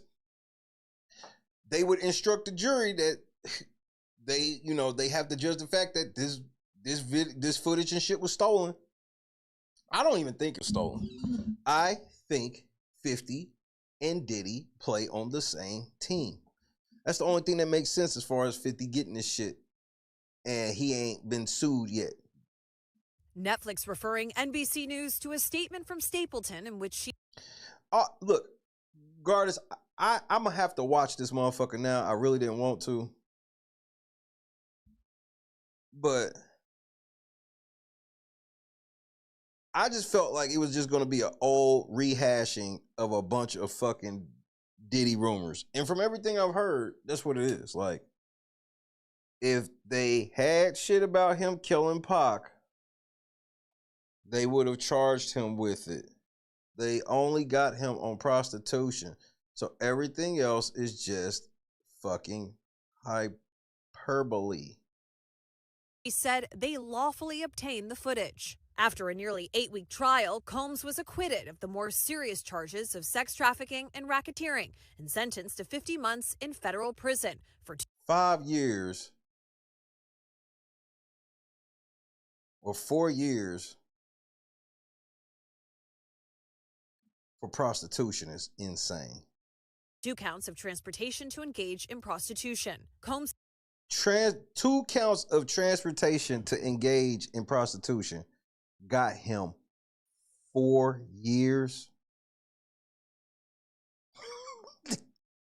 Yeah, I mean, if that sounds normal to you. His team going on to slam Netflix for partnering with 50 Cent, who they say has been his longtime public adversary. Something.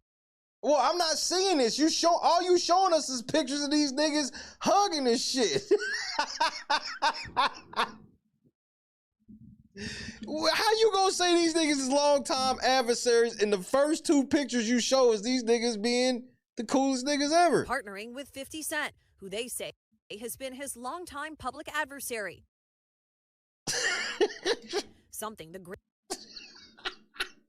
Grammy winner denied, citing his own casting choices in his popular Stars franchise, Power. Nigga, 50 has literally did everything that Diddy's done. He hasn't done a single original thing. He got his own alcohol. He done did the TV shows. Like all this, like he done did acting roles, except Diddy been in more successful movies than him.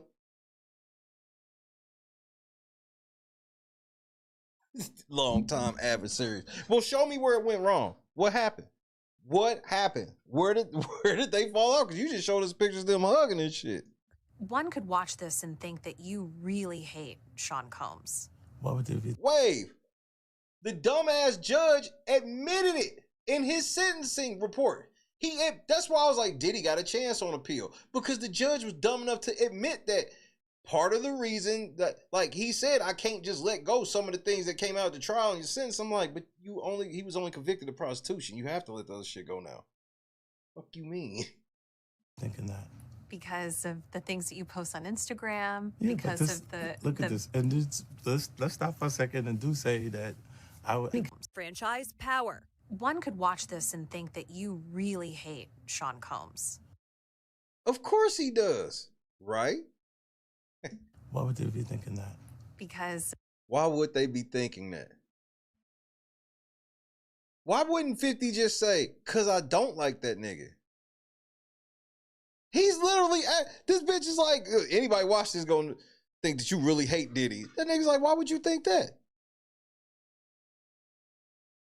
You don't think that's a weird response? The things that you post on Instagram, Yeah, because of the... Look at this. And let's stop for a second and do say that I hated him enough to hire his kids. You hear this?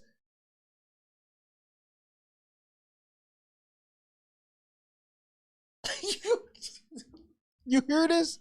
Are you paying attention? He's telling y'all the shit to y'all face.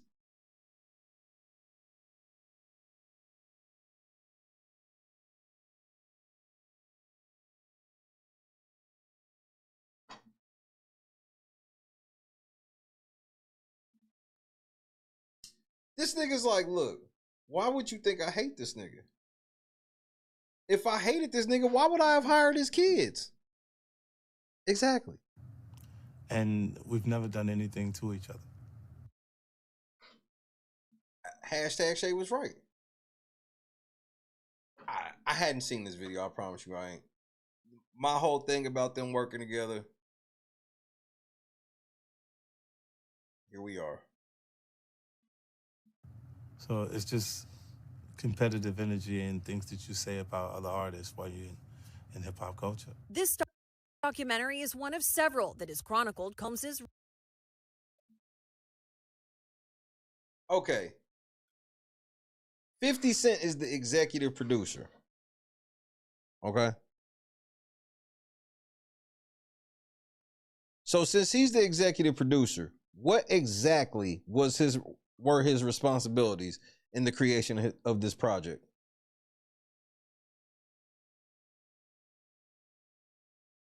This is a real question.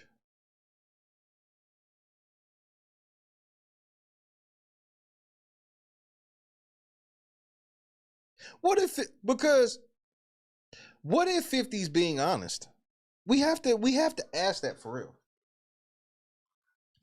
Because like how Black Sigma says, he plays dumb and won't say he slept with his baby, say he slept with my baby mama, right?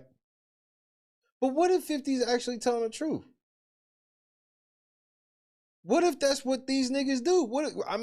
We've seen that for some reason in the industry, we see that these niggas have access to like all the women, like tiers of women we could never even think of getting. They could fuck these hoes in an hour, right? But somehow they all date the same bitches. Y'all ain't never found that weird? Like how does superhead become a thing? And there's multiple superheads.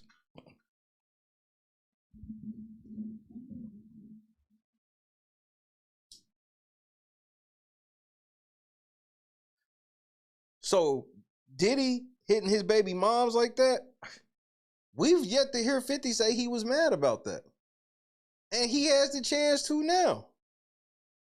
He's not even saying he don't like him. And he went so far as to go, not only did I not say I don't like him, like, they show pictures of them hugging and shit.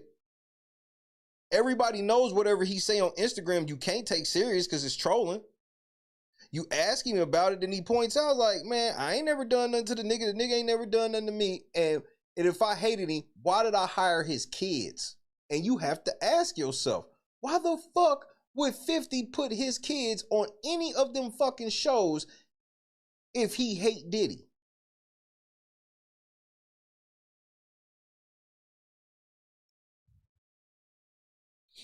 Because it ain't like the kids need work. It ain't like they was broke. Like, why would any of the kids have been on any of them 50 shows if 50 hated Diddy for real? This is a real question.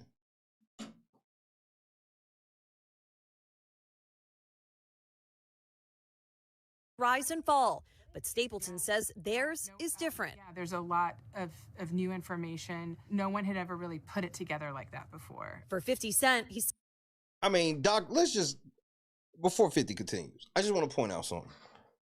Dr. Dre ain't never had no beef with Puff.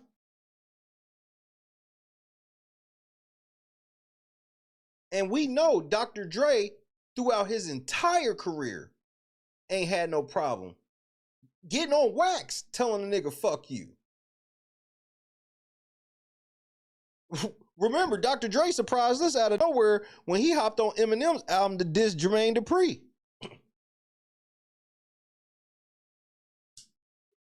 We ain't never heard Dr. Dre say a mumbling fucking word about Diddy, all while this nigga supposedly killed Pac too.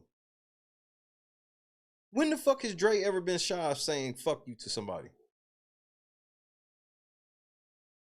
This nigga was still dissing D Barnes. I just want to point that out. Says he feels a sense of obligation. Well, if I didn't say anything, you could assume that all of hip hop culture is comfortable with his actions. And Chloe Malas joins us now in studio. Chloe, but you don't speak for all of hip hop. Seen the whole documentary. What else can you tell us about it? So there's a lot more of this never before seen footage, Tom, of Combs having really And this is that lying ass bitch. I remember her. Private conversations with his legal team, and you really got a sense of his mindset ahead of his criminal trial, which was really fascinating for me because he never did any sit-down interviews ahead of the trial. So you finally get to see what his strategy was and how worried he was. But clearly, perhaps he didn't think that he was going to go to prison because he's filming this documentary. You're also going to hear from Aubrey O'Day. She was in the girl band Danity Kane. As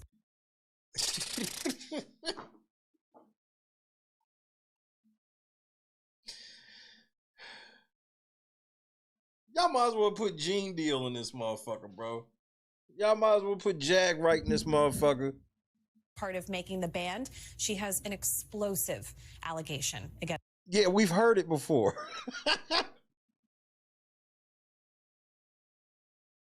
Why didn't the feds call Aubrey O'Day on the stand? Remember, everybody was thinking it was coming. Why didn't it happen?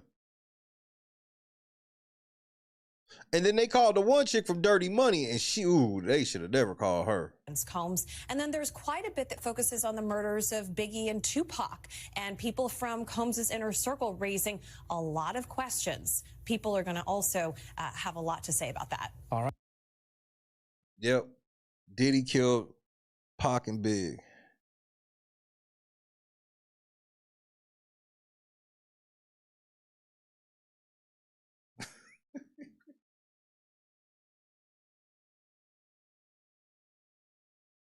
It was Don Richard. I always get them hoes mixed up. Gene was supposed to be in it according to who, Ray J?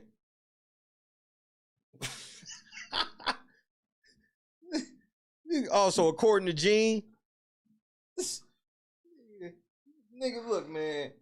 You can come through, Gene, and we'll give you lunch. A bowl. You can come through, and you can get you a Lunchable.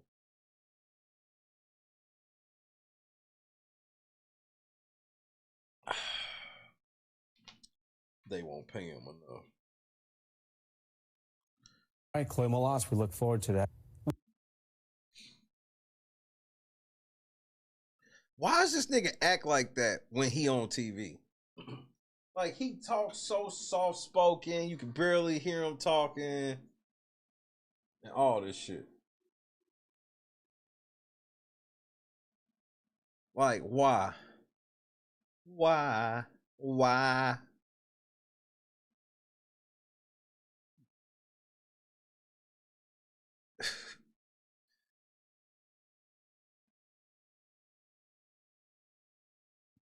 Man, y'all can call me whatever y'all want. Y'all can say I'm on full conspiracy island, and I'm gonna straight up tell you I don't give a fuck, nigga. This shit stink to me.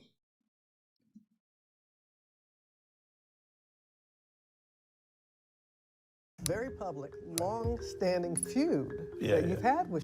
See, she's using the same words. People know about this very public, long-standing feud. She's using. Wait, this is already starting off weird. She's using the exact same. This is a different channel.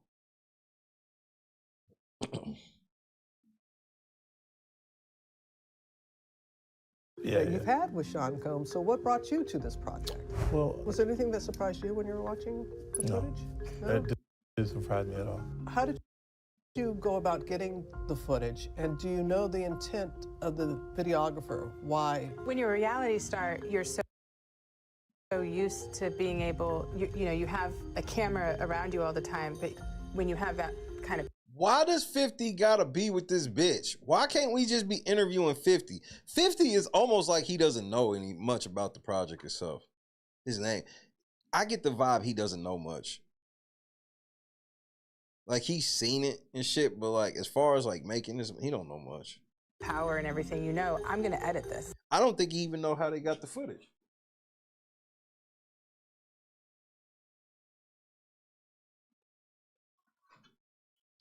I don't even think he know how they got the footage. I think this whole shit was put together and they just slapped 50 on it at the end. I truly believe that. I don't think 50 Cent had a single thing to do with putting this together.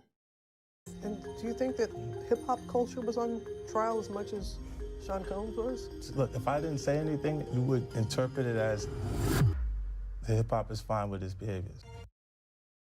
How? What? If you didn't say anything, everybody would think hip hop is okay with his behavior. The amount of niggas that have been dissing Diddy in hip hop the last decade, what are you talking about?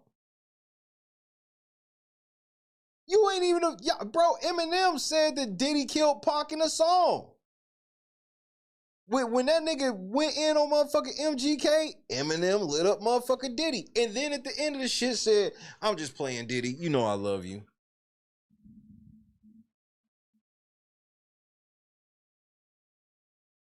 It's, bro, like, this shit's weird to me. We're like, all this revisionist ass history. Like a sombrero, we can all see you're fucking salty, cause young Gerald's balls deep inside a Halsey. Your red sweater, your black leather, you dress better, I rap better. That a death threater, a love letter. Little white toothpick thinks it's over a pick. I just don't like you, prick. Thanks for dissing me. Now I had an excuse on the mic to write, not a light. But really, I don't care who's on the right. But you're losing the fight you pick. Who else wanted Kells? Attempt fails. Button L's. Fucking nails. In these coffins as soft as cottonelle. Kill shot, I will not fail. I'm with the doc still. But this idiot's boss pops pills and tells him he's got skills. But Kells, the day you put out a hits, the day Diddy admits that he put the hit out, they got pop kill. I'm sick of... Nigga, Eminem Ben said the shit. Everybody heard it then because MGK stopped rapping. MGK, Machine Gun Kelly, has not rapped since this shit. You being whack and still you... And I'm just playing, Diddy. You know I love you.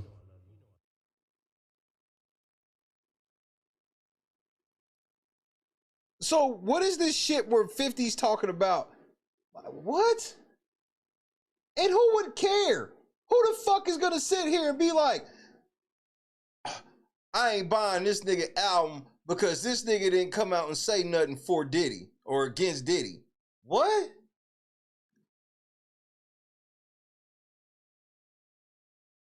Man, I'm just, this shit's, just the framing of this shit is confusing to me.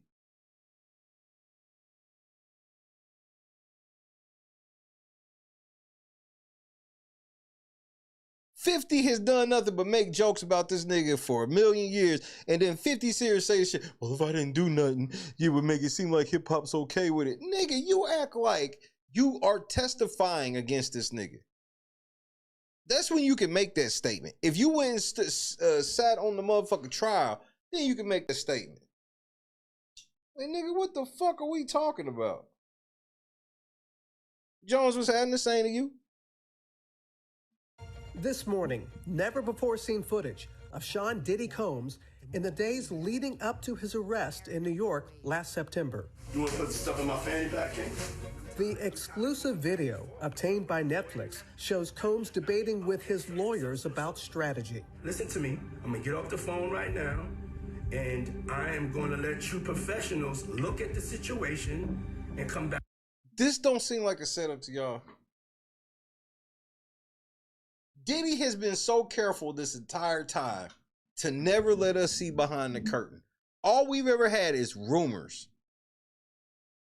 And now this nigga is recording himself, talking to his lawyers, and he let this nigga leave from around him with the footage.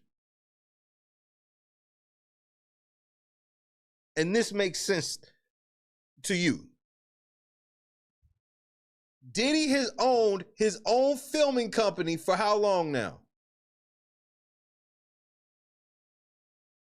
And he had to have an outside, Diddy had to have an outsider come film his shit. Back to me with a solution.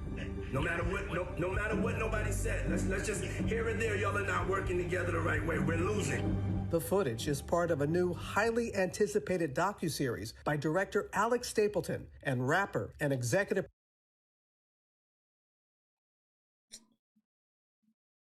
Oh, nigga, you gay.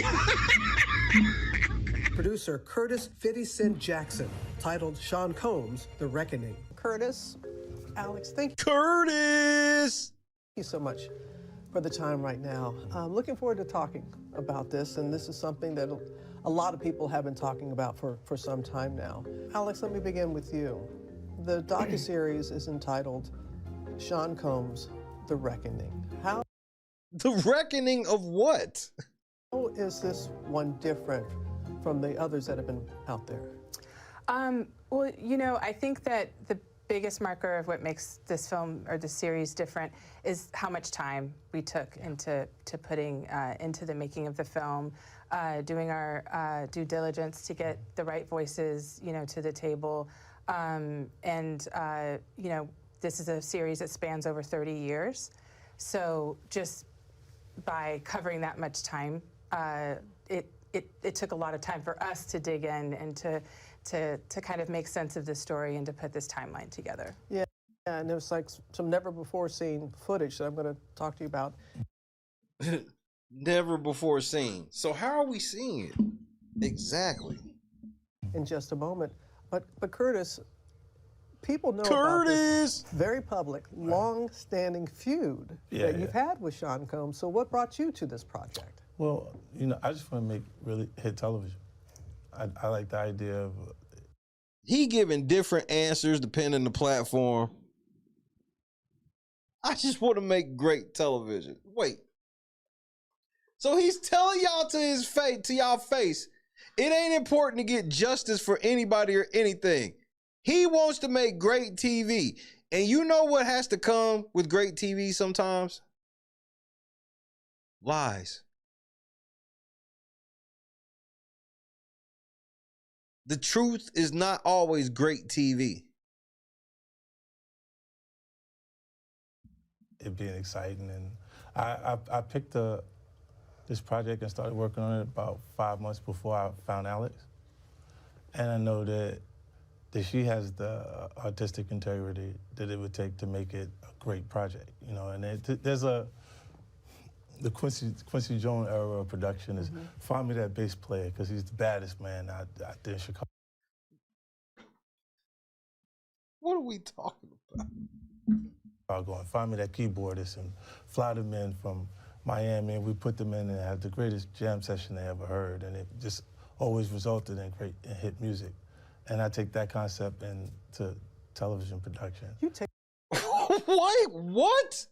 You took this concept into television production? What the fuck? So it ain't got shit to do with like getting justice and Diddy is this and all this. You just want to make great TV. The level of candor behind these statements 50 has made on both platforms so far is extremely eye-opening. Take that into everything you do, sir. That's right. You really do. And it really comes through, and appreciate that about you. As I said, never before seen footage of the days leading up to his arrest. Can you just talk a little bit about, was there anything that surprised you from that footage?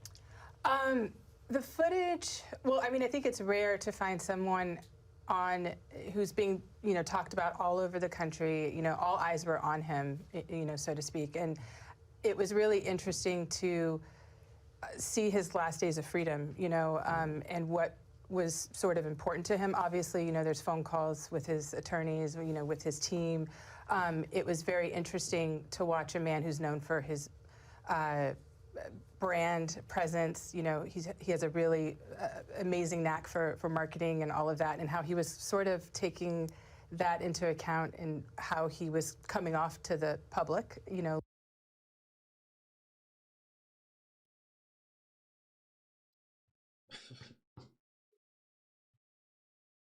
I know some of you are going to be shocked to hear this, that if you ever get locked up or getting ready to get locked up, you don't change who you are. In the days leading up to his arrest and indictment. Yeah, ABC's Robin Roberts, Good Morning America. So that was interesting. It was also just interesting. Which, I remember wasn't she sick for a while? Just to see her back on TV. Interesting to see how laid back he was at times. But you know, the footage also in the footage we also see how he's getting incoming. You know, lawsuits are dropping, and to get his real-time perspective on that was sort of jaw-dropping when we first. This is like Diddy getting his shit that he wanted to get out to the public and using 50 to do it. This is what it felt like to me at best. First got our eyes on the footage. Was there anything that surprised you when you were watching the footage? No, it didn't surprise me at all. Because you've known him? Yes, those behaviors and... Yeah. How do you know this nigga? Y'all got a long-standing public feud. I think it was surprising that he actually filmed it. Exactly. That's the biggest surprise, Curtis. Yeah, and I want to ask about that because how did you go about getting the footage? And do you know the intent of the video? Look, he can't even hide like the smile on this nigga's face. Why he or this person took the footage. She's a journalist, right? Yeah. So she's not going to reveal her sources, so you don't have to reveal that. This shit is a whole ass ruse, nigga. Not gonna reveal my sources. I think I'm gonna be honest, Sigma. I can't take off the tape because I don't want it to be like I don't think that 50 wouldn't snitch. I know that 50's a snitch.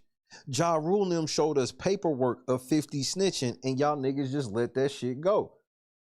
50 came up with this lame story where he said, I didn't want the order of protection. The judge just gave it to me, which is a damn lie. They showed the fucking petition by this nigga.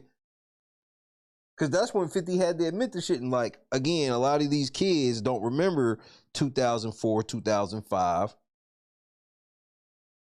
Because Ja Rule lost the beef, but everybody forgot about this shit when Ja Rule and Irv Gotti went on the fucking radio with paperwork. And then they put the paperwork on the internet showing that 50 was a damn informant.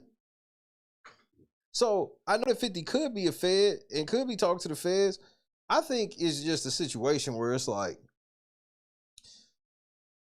it just seems that once he pissed Diageo off, all of this shit started happening. Whether or not that's a direct correlation, I can't say. But I do know for a fucking fact that when he started talking shit about Diageo, which Diageo is the company that owns Ciroc. After that, and I know he's like, well, that's just some alcohol company. If you go look up who Diageo is, you'll realize that they own pretty much every single alcohol ever made in the world. So not just the shit we drink, they own all the sake and all these other things across the world.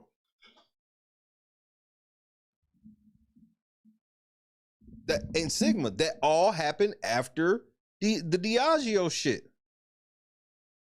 Did he try to sue Diageo and all that shit? And then the bottom fell out. But I think that partnering with someone like 50, it was very much in the universe as to what we were doing. It's a lot easier to get it. And you alluded to this, Alex, because watching the footage, and you're like, does he know he's on camera here? Like, he's going back and forth with his team a lot, and you could tell. And nobody is even questioning it, which is weird to me. I'm not saying that we have to believe it, but you at least should say it on the record if this is all in the up and up. I would ask 50, do you think there's a chance that Puffy wanted you to take this and put this out there? Like, do you think that there's a chance that this is some bait from Puffy? Because don't you just find it kind of weird that we've never seen videos leak out like this about Diddy ever, but all of a sudden he has this video of him recording himself talking to his lawyer that he was going to put in a documentary? And then the documentary doesn't come out, but they give the footage to you. The same documentary people that were working for Diddy turn on Diddy and give the footage to you, and you trust them after they did that to Diddy? You trust them? You don't think this could be a setup at all? I would at least have to ask.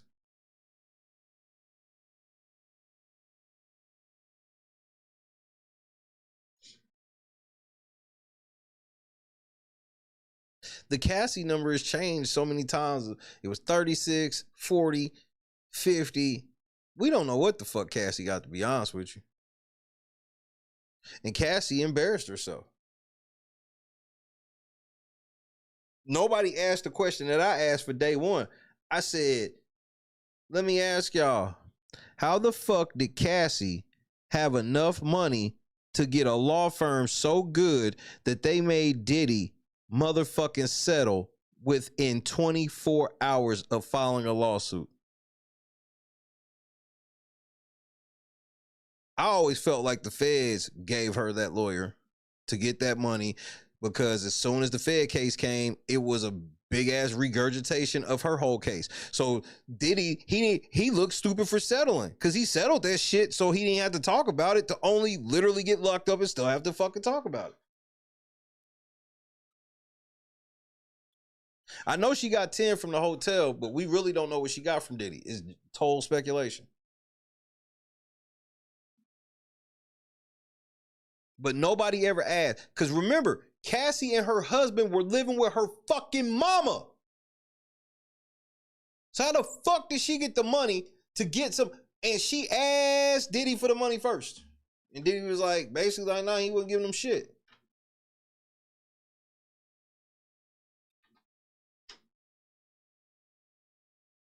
Then all of a sudden, while she homeless and they living at her mama house, they had enough money to get a lawyer so good that Diddy's and his team of lawyers was like, nah, we gotta just pay that nigga in 24 hours. They ain't even try anything. They didn't try no real negotiations or nothing. They paid it 24 hours. How the fuck did Cassie get that type of legal representation when she was living broke with her mama? Yep. And he settled to focus on the Diageo lawsuit. Diageo could have gave her that lawyer.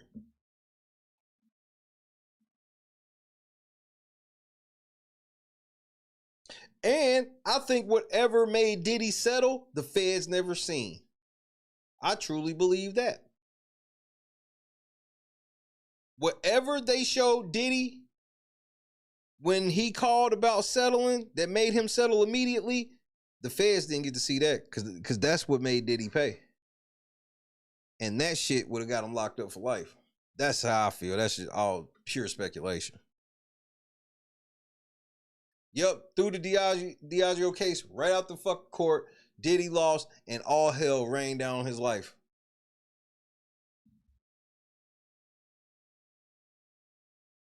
We just always go for these coincidences when niggas go against power and either get locked up or die. We all, nigga, Prince went on big time award shows basically saying, fuck the entire industry, nigga.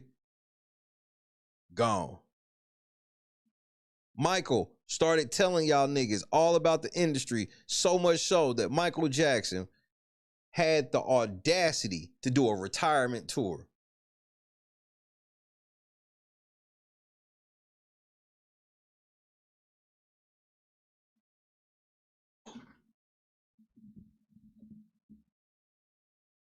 Y'all be going for all these coincidences. When you sign them type of demon ass into that demon shit, you got to yield. There's always a point where you're going to have to yield no matter how powerful you look. And the Diageo shit made us learn that Diddy wasn't nothing but a paper champion. We thought Diddy was this big ass champion. This nigga owned motherfucking Ciroc. And Ciroc was so huge. Come to find out, he wasn't nothing but the face. Paper champion.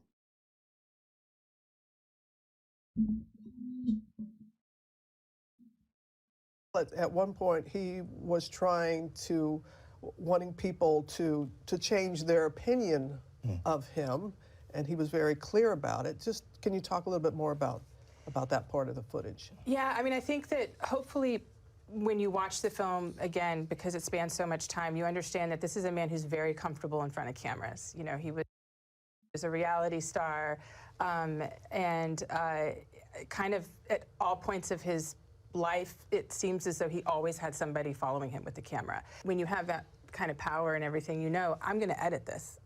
So I'm going to have the luxury of being able to take out what I don't want and leave in what I want. And I think, you know, there's a line in the film in the last episode where he says, everything is about controlling your narrative. What better way to control your narrative than to have this film come out after you motherfucking oh my God, they telling you to your face. They were all of these people in it with Diddy. Oh my Lord. Oh, I gotta watch this shit now. Oh, I never wanted to watch it. It's even worse than I thought. They're telling y'all right to y'all face, but y'all taking it the wrong fucking way. This shit crazy. And that to me is a big takeaway of who Sean Combs is, or who he wants you to believe that he is. So it became very interesting to understand, like, when was he, you know, performing for camera, and then when the moments in that footage where I feel like he was so preoccupied with what was actually happening. Did he withdraw? Ray J, he withdrew? He withdrew from it?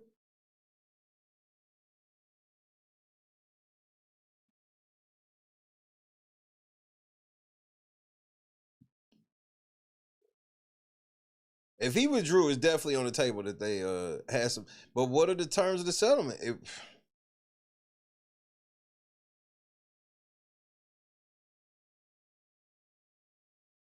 Either way, whether he settled it or not, I don't really think that changes how I feel personally, because the timeline is still what it is. After all of that shit, it went left. It's soured, nasty. The agreement ended their partnership, making Diageo the sole owner of those brands and establishing no ongoing business relationship between them. So that doesn't really sound like Diddy got anything. That just sounds like he got fired. Sounds like he got fired. You know what probably happened with that shit? You know what else probably happened with that shit, Ray J? Now that I'm thinking about it? De Leon. De Leon is his tequila, right?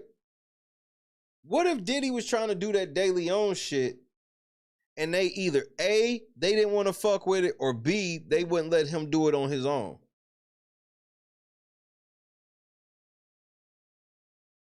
I mean, yeah, getting severance at that stage don't really, I mean, because that's really what it'll been.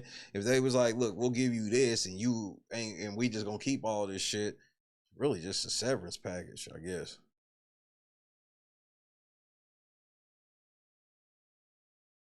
That's what I thought De Leon was part of it, but what part was it? Was it that they didn't want to take De Leon and put it on their roster, or were they mad at trying to block him from doing it on his own?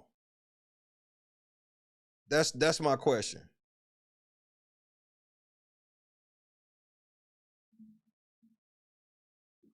All of this shit's just weird. And then 50 just coming out of nowhere and being involved in this shit, and he don't really know much of shit about this movie. It's crazy. And why is she in focus and he out of focus? He said he sent people to look at his crop and realized they had none planted for him. Who, Diageo?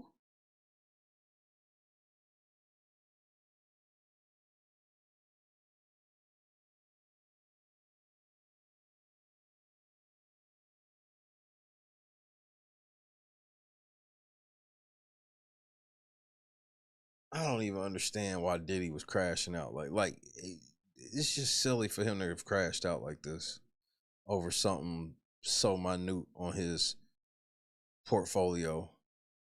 In real life, that he forgot that the cameras were there. Because he was reaching out to people. Absolutely. He was reaching out to people saying, Absolutely. hey, I need some help here. Yeah. Well, why couldn't Diddy? I guess I just don't understand why it's such a way where you can't survive as an alcohol without Diageo. That shit's weird to me. How come if Diddy's this billionaire, how come Diddy couldn't just do daily on his own? And apparently he couldn't. That's why he was mad at them for not doing it, because he know he couldn't by himself. I don't ever want to be tied up in this level of evilness for this bread. Like, salute to all of y'all niggas that got y'all bread in the quiet way to stay out of trouble.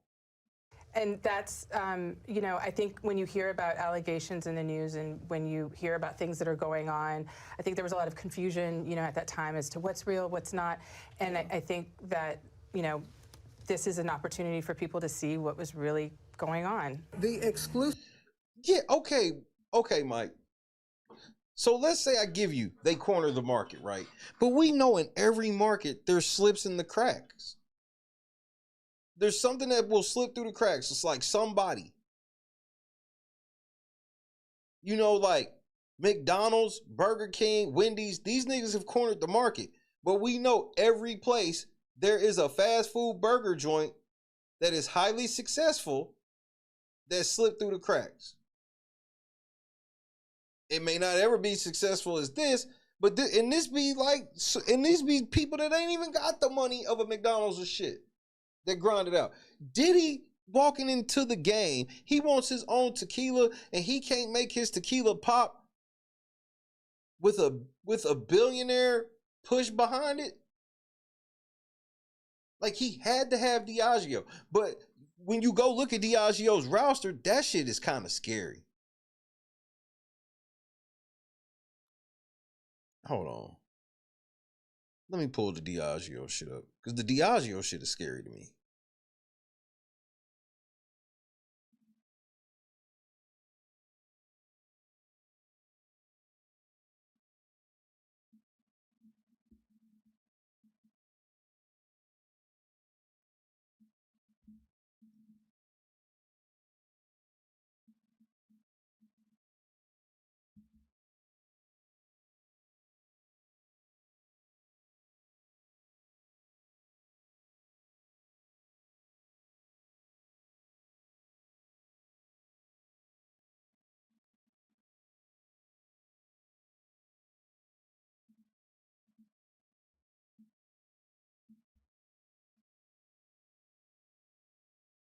All right. This is scary to me. This is like finding out that every single TV station is literally owned by one company. Like, we kind of learned this about the news, and that was some scary shit. Like, with the news reading the same shit. Johnny Walker Blue, Guinness, Tanqueray, Bailey's, Smirnoff, Captain Morgan, Crown Royal, Don Julio, De Leon Still, Bullet, Astral, Seedlip, Gordon's, Kettle One, Casamigos, Ciroc, Lagavulin. I've never even heard of that. 21 Seeds, Gordon's, this other Tanqueray shit, Captain Morgan Spice Gold, Guinness Drought, Aviation Gin, Rowan Co. Irish Whiskey, Seagram 7, the Singleton, Bundaberg, Kilkenny, Cacique, Hop House, Pimm's, Talisker, Tusker, the Zacaputa, Ritual, and that's just that, bro. It's more than this.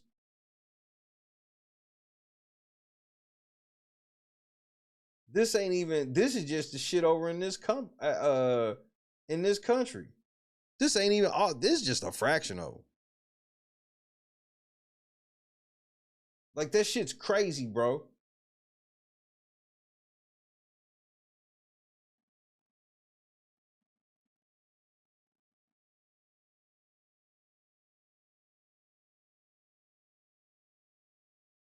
All right, here goes the whole joint.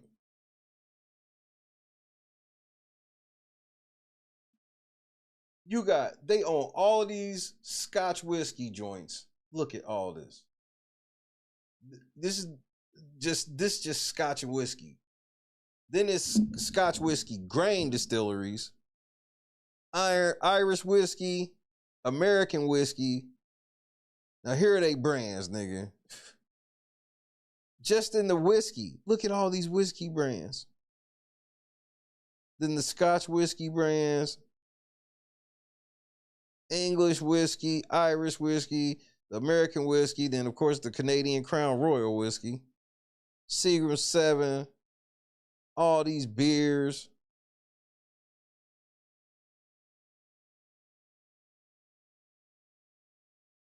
All them Smirnoffs. That's crazy. They own Smirnoff and shit too. Shay's Vodka, Ciroc, Kettle One, Smirnoff. They own Dom Perignon, Moet.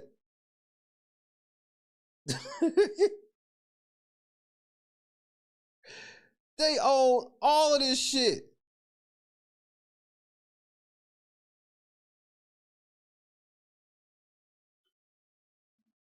That's kind of scary that one fucking country or company, and that, I'm telling you, they own all of the sakis. When I saw they owned all the sakis, I was done. They own everything, nigga.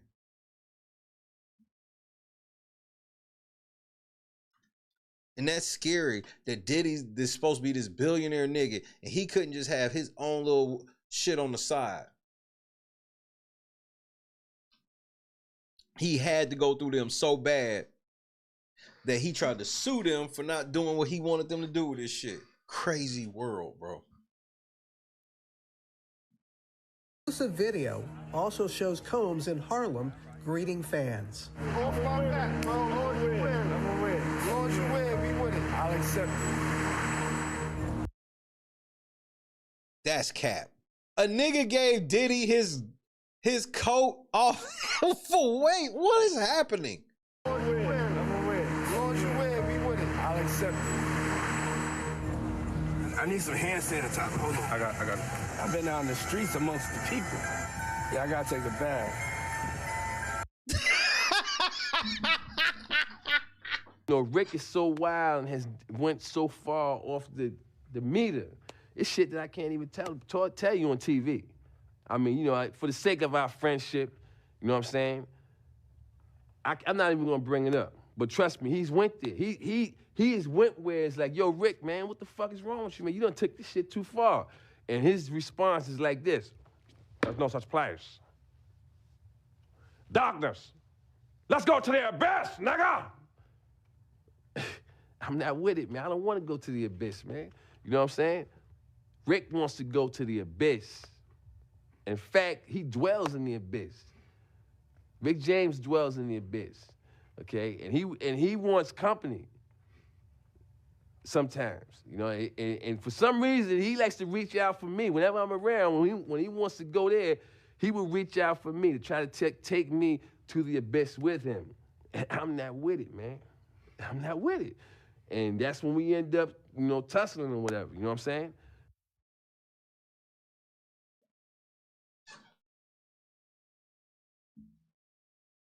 And this don't seem a little fake at all. Diddy's recording himself saying these things. And we've never, not a single video has ever leaked of Diddy ever acting like this ever.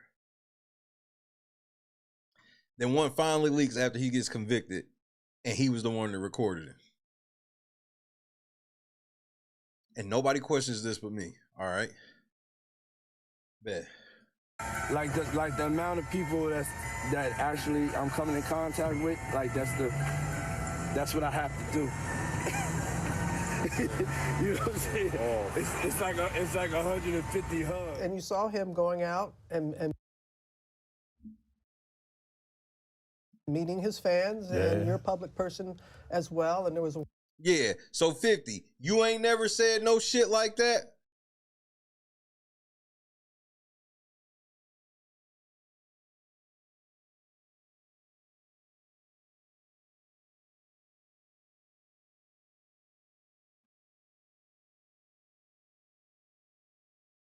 This shit crazy, right? So 50 ain't never did a whole bunch of hugging and shit like that. And 50, I can show you a picture right now that I guarantee 50 was like, he went home and took a bath after. These niggas think I can't do it.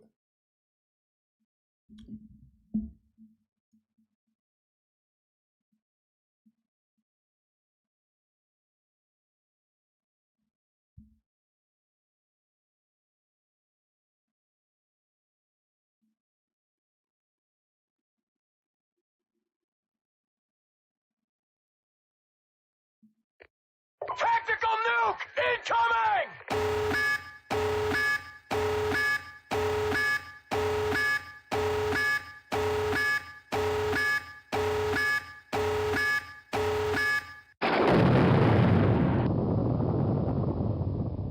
50.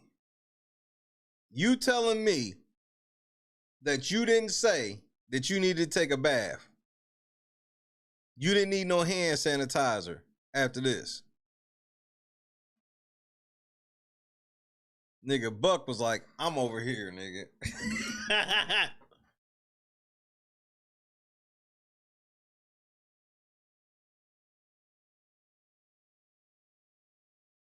Did you have to take a bath after this, 50? That's all I want to know.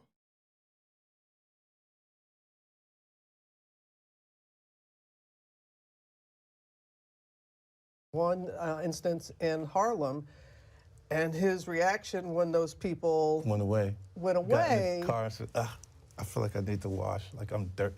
That was, it shows you his character. Is that the...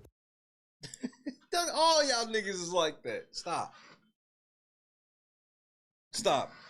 First of all, I don't find it weird that a nigga wants to wash his hands or even take a bath after coming into close contact hugging 150, 200 people. That's not weird to me. That's, of all the Hollywood shit, that's not weird to me. That doesn't make me think that he hate his fans.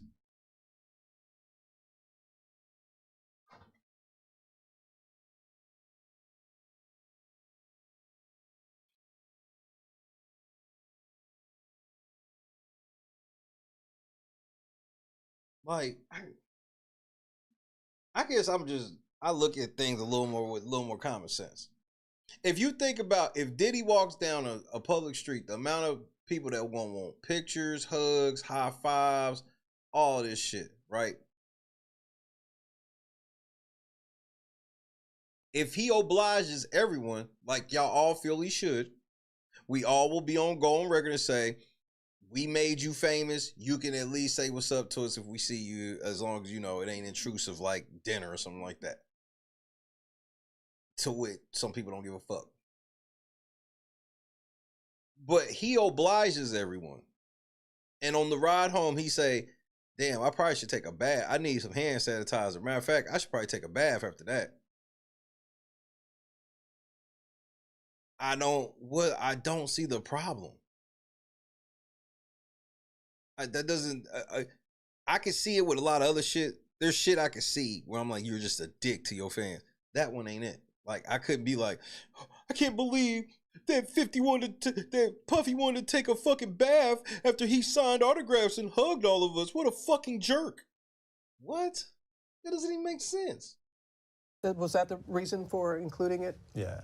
I mean, what's the odds that you would do that in front of the camera? Like, that's one of the moments where he forgot he was on tape. You know what I'm saying? So you basically admitted you be on the same shit. It's just that he was dumb enough to be on camera. Got it. And then gets back in the car and goes, I feel dirty. I need to just go sanitize myself up. The 4-part series also features 2 jurors from Combs' trial who are speaking for the first time about how they reached their mixed verdict, finding Combs guilty of 2 prostitution offenses, but clear of racketeering and sex trafficking charges, both sharing their thoughts on the relationship between Combs and singer Cassie. Juror 75 describing them as 2 people in love, and Juror 160 saying in part, domestic violence wasn't one of the charges. Didn't I predict this about the jurors?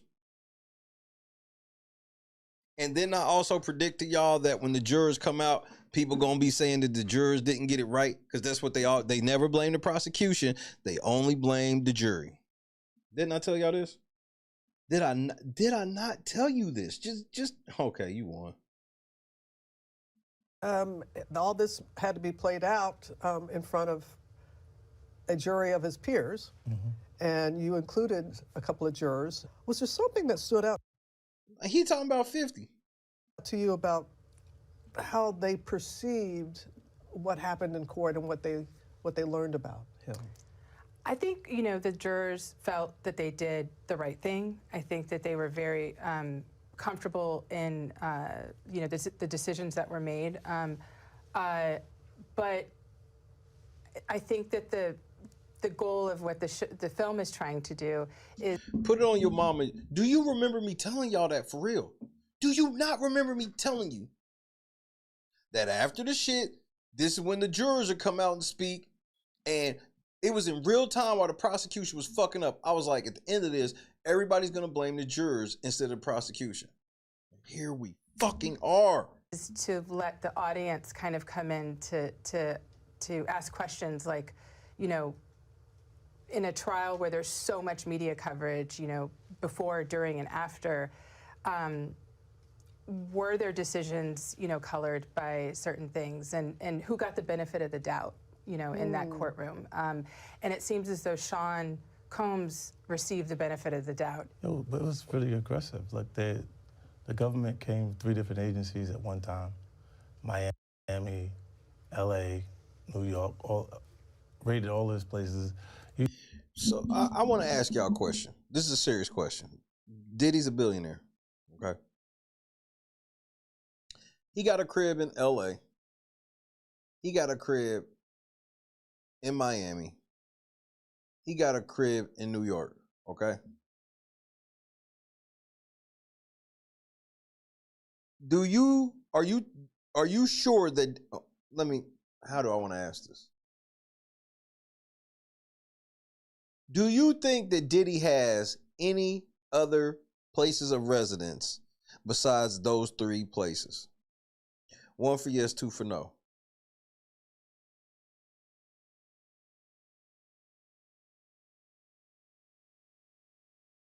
Remember, he had Cassie in a prime location apartment.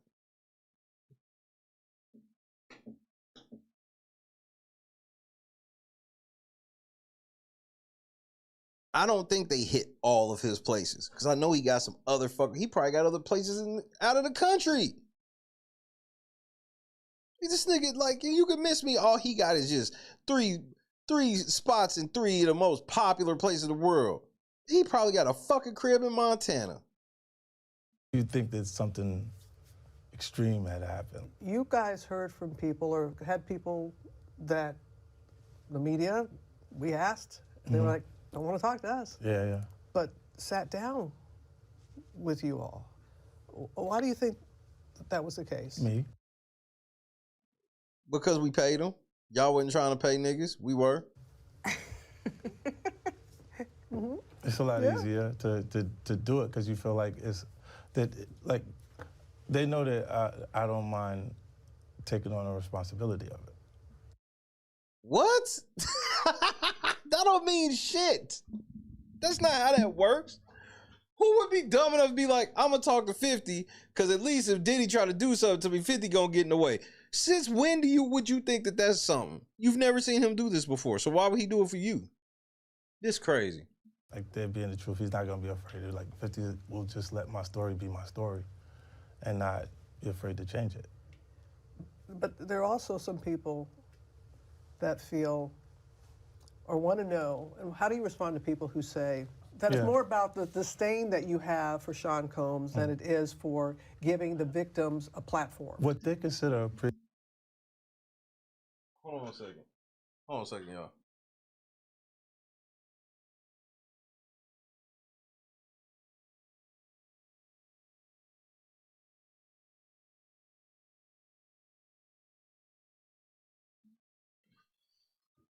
All right, hello. I'm back. Say that again, 50. For Sean Combs than it is for giving the victims a platform. What they consider a pre-existing beef, right? For 20 years.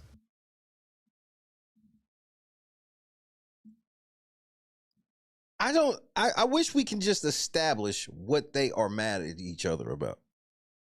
So hopefully 50's about to tell us. Right. It's me being uncomfortable with him suggesting that he takes me shopping. And it's not personal. This is why it never resulted in me doing anything to him or him doing anything to me.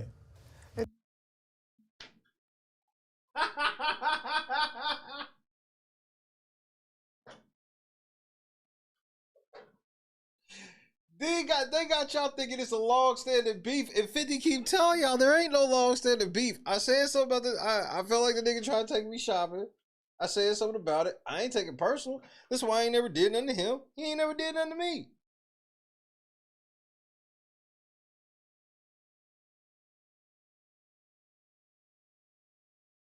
I can't.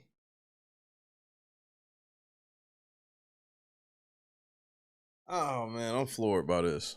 And Cassie wasn't interviewed, but I mean, she's prominently figured in the series. How did you want to portray their relationship?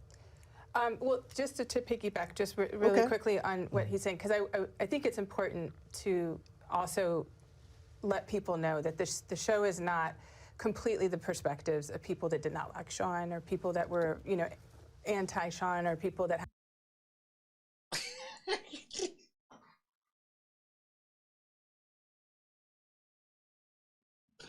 I guess I'm confused at what the fuck is happening here, bro.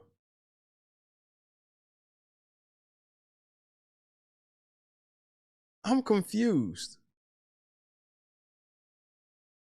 What do you mean? Like, it sounded like everybody that had anything to do with this shit had beef with Diddy. Had grievances, you know, with Sean. There are also people that are in the series. Yeah, but it's easy for you to say that in some interview when the fact that you put 50 Cent's name on it, that is leading off with which y'all telling us that his 50's his top op. So now how you gonna say, well, this has nothing to do with people that are, this isn't people that are anti-Sean. You're sitting next to a nigga that everybody identifies as anti-Sean. That still consider him to be a friend, still consider him, you know, to be like a family member. And I think for those people, when you ask, you know, the reason for them wanting to sit down, I think obviously 50's involvement. Nigga, Capricorn Clark embarrassed herself on the stand. Put a certain stamp on the project, but I also think that the filmmaking team behind it, there was an opportunity for them to really go into great details about their story and to be heard. You know, there were lots of conversations before we even started rolling, you know, tape. And I think that it became very obvious to most people that we weren't trying to just get the highlights, the salacious details, you know, that the real goal was to storytell. And if not everyone needed to have an allegation to be a part of this project. And I think that was what made people feel like this is a much more encompassing, you know, project than just a series. Man, I think this is some humiliation ritual shit that Diddy is taking part in. This shit just doesn't. This shit just does not make sense to me. Is that just based on allegation after allegation? So let's talk a little bit more about Cassie and is she a victim in all this? I believe Cassie's a victim in all this because she came in as such. She's like. I'll be sure said before when the trial first was getting started, that nigga said, "I'm more than willing to testify." Them niggas never called his black ass to say shit. Gee, I wonder why. Crazy how that works. Hit the like button. Hit the PayPal Cash App. All that good shit so we can hit the daily $20 goal. I guess I forgot to mention it since we are now in the, hour? Oh, not that late. We ain't made it to 3 hours yet. So I guess I'm earlier than normal today. Like button, mandatory. Everything else, you know what it is. 50, you may continue. 18, like 19 years old in the very beginning, so she only knows that. After a while, over time, you condition for it. I think that without having an interview with her, I think that she was. Of course they are.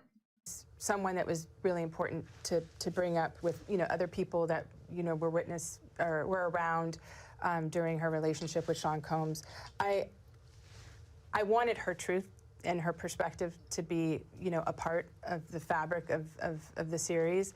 And as much as I could weave in, I think that it was really important to us to make sure that people remembered the age that she was and the context of where she was in life when she met Sean Combs. I think when you have a trial... AKA, we got to try to make sure we make excuses while she sounded like a fucking big-ass liar on the stand. Got it. Loud and clear. And you're talking about something that happened 15 or 20 years ago. Right. She's now a married woman. She's a mother. She's in a completely different place. Right. I think that people forget, especially when it comes to women. Right. Like, what do you who mean? they were. Wait. What the fuck you mean, especially when it comes to women? What the fuck? And 50 wants y'all to think he the alpha male. Right. When these allegations were formed. And I, in that era and the middle of the show, we talk about Cassie, but we also talk about other, women who were around his ecosystem, in making the band. And his ecosystem. This nigga had an ecosystem of hoes. Lord Jesus. How these certain techniques that he would use, they weren't just used on Cassie. And that was important to highlight, and every human being is going to take that type of incoming differently. She just so happened to get involved, and she got deeper and deeper into it. And I think that one thing that struck me, and it was something that I really wanted to make a bigger deal about in the series, which is that there was so much empathy given, by the public for his kids. They all went to the sentencing and spoke, his daughters, and there was a lot of conversation about, during the trial, what his daughters were hearing when Cassie was giving these very horrific details, right, of what was happening in the hotel rooms. I found it to be really interesting that the public gave so much grace to his children who were, 18, 19. So you got this light-skinned woman coming on here calling Diddy's sons super predators. I hope we paying attention. She on here like, I'm mad that people weren't more mad at his kids. Nigga, what? The fuck are you talking about? What was happening in the hotel rooms.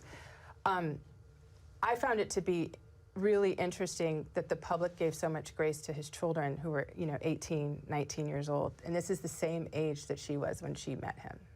Right. And at the end of...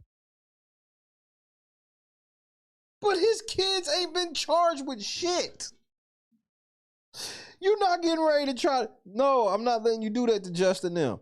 You're not going to put Justin them on the same fucking wavelength as Diddy them. What? Bro, Justin's been accused of shit, but I think it was Justin, one of them niggas. This is crazy. At the end of the day, like, yeah, it's about Sean Combs. Well, if that's the case, why did Diddy hire any of them niggas? Like, 50 can't have it both ways. So if we supposed to sit here and feel some type of way about his kids, why did 50 hire him? About Cassie, but what does this say about us as a public, as a community of people, when we lose the narrative and we... Nigga, he didn't go to jail over Cassie, so... Can't even understand that, what is our part of this story? And I think that's also kind of a point with the series. Yeah, and do you think that hip-hop culture was on trial as much as Sean Combs was? Not all. Look, if I didn't say anything, you would interpret it as the hip-hop is fine with his behaviors. So you hear that shit So all of you other niggas in the hip hop industry is okay with 50 saying that if it wasn't for him, everybody was gonna think that y'all was cool with it. You can't keep getting away with it. There's no one else being vocal. So you would look at it and He flat out on record saying none of y'all niggas said a damn thing about Diddy.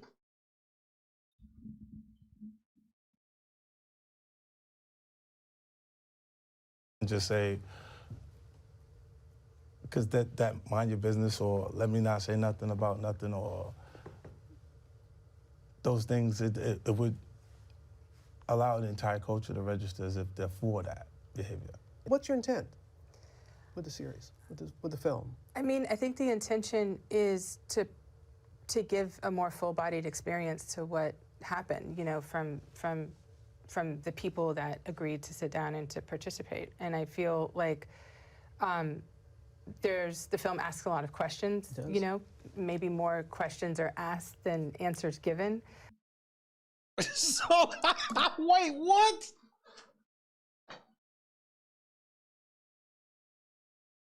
This is why I didn't watch it.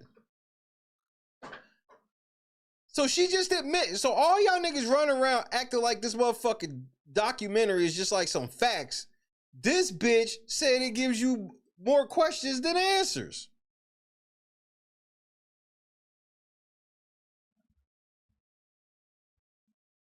Come on now, dog.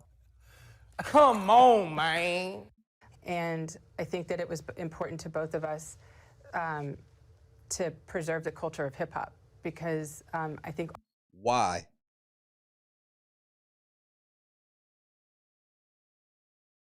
But you know, let me tell you how this preserves the culture of hip hop, though, on some real shit.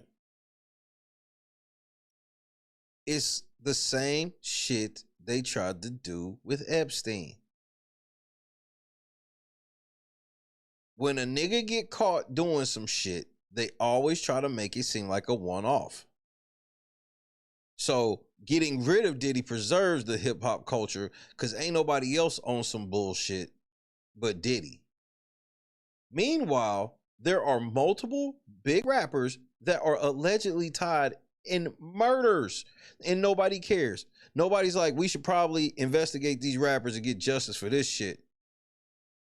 But Diddy, meanwhile, Diddy ain't never been considered like this top rapper or none of that shit. Like, I guess I'm confused by all just this narrative, the way this shit is set up. I'm confused by all of it. All too often, when projects like this are made, ain't no documentary on Russell Simmons yet.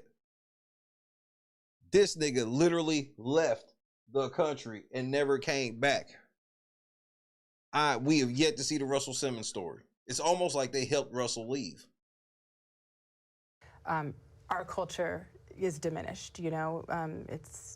This is a story that I think a lot of people want to kind of rain down on the culture of hip hop as a whole, and they forget that these are the. There has been no narrative anywhere of people talking about Sean Combs. Everything that's going on with Sean Combs is why we need to do something about the hip hop culture. And this is proven by the fact that y'all are sitting on Good Morning America. So your whole narrative is blown up by this. If any of that was like that, you couldn't get this interview. No, ain't nobody been sitting here talking about the fate of hip hop. Nobody said that hip hop's getting a black eye over Diddy. None of this shit. Y'all making this up like right now. Actions and the allegations of one man. Sean Combs has a lot of things that he's going to continue to have to work out, but he also contributed to the culture, and that was also important. So I hope that the takeaway is that sometimes things are, it's more than meets the eye, and there's a lot of layers, there's a lot of nuance to stories, and I feel like we tried to put all those layers in as much as we could. So what is your intent? What is your hope? Well, I hope it performs well and people get a chance to enjoy it. Do you think the jury got it right? Well, yeah. I don't like to go against the system. I have faith in our judicial system. He'll be home in 2 years. 50, y'all gonna tell me he trolling, But all of his trolling is basically on Diddy's side. This nigga's like, yeah, the jury got it right. So fuck this documentary? Because the documentary basically says the jury got it wrong, right? This ain't real, bro. Am I wrong? The documentary is supposed to make us feel like the jury got it wrong and that Diddy should have been convicted of everything, right? And then now you got this nigga sitting there saying, nah, the jury got it right. All he did was have one of them prostitutes fuck my baby mama. All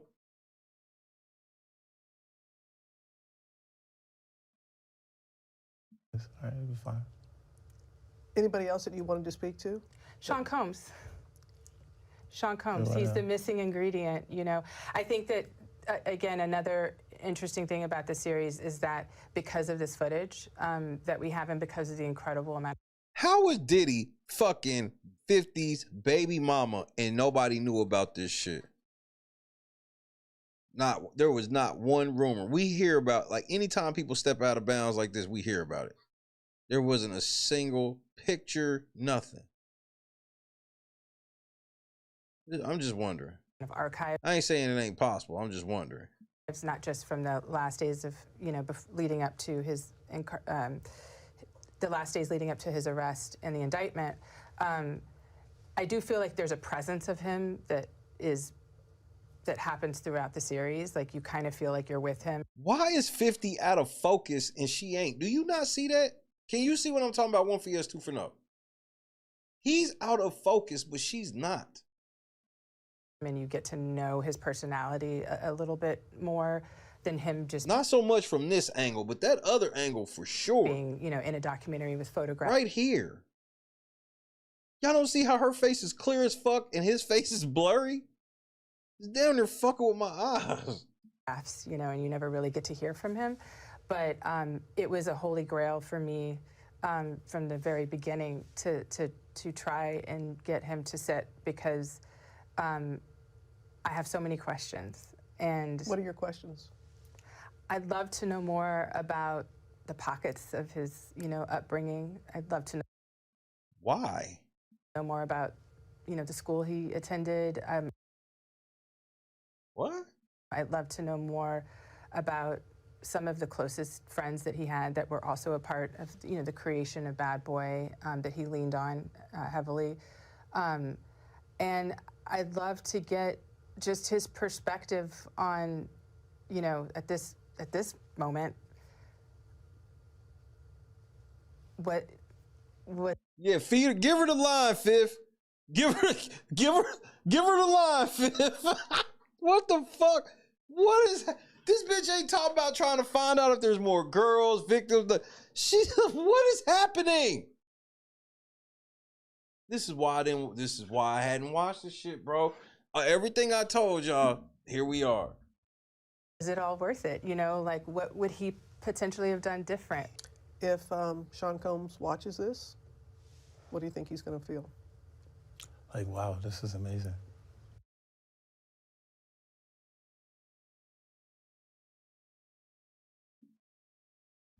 What if 50's telling the truth? Both interviews, they asking him about him having this long beef with Puff, and he's like, what are you talking about? For some reason, we all know that 50 Cent's Instagram, I think the 50 Cent Fabulous shit is a play. I didn't even know them niggas had a podcast until 50 said something.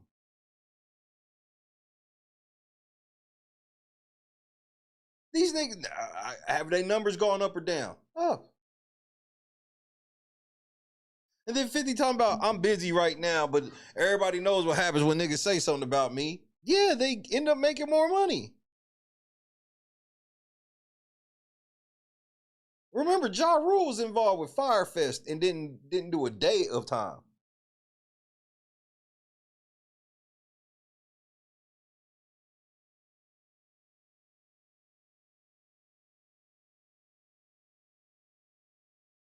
This shit, Joy, this shit's bugging me.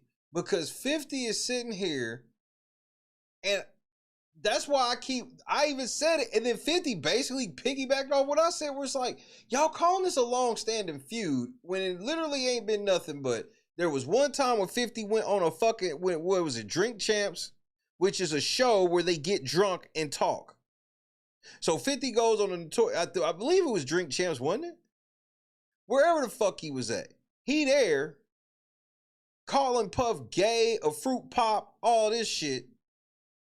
And then he trolling every now and again. And 50's on record and Diddy's on record saying they ain't got no problem with each other. And Diddy kids done been on Power and all this shit. But y'all calling it a long-standing feud. And then when asked about what Diddy's gonna think about seeing this in jail, he like, well, Diddy's gonna think this is amazing. They told you that Diddy is like, it's all about crafting your narrative and all this shit.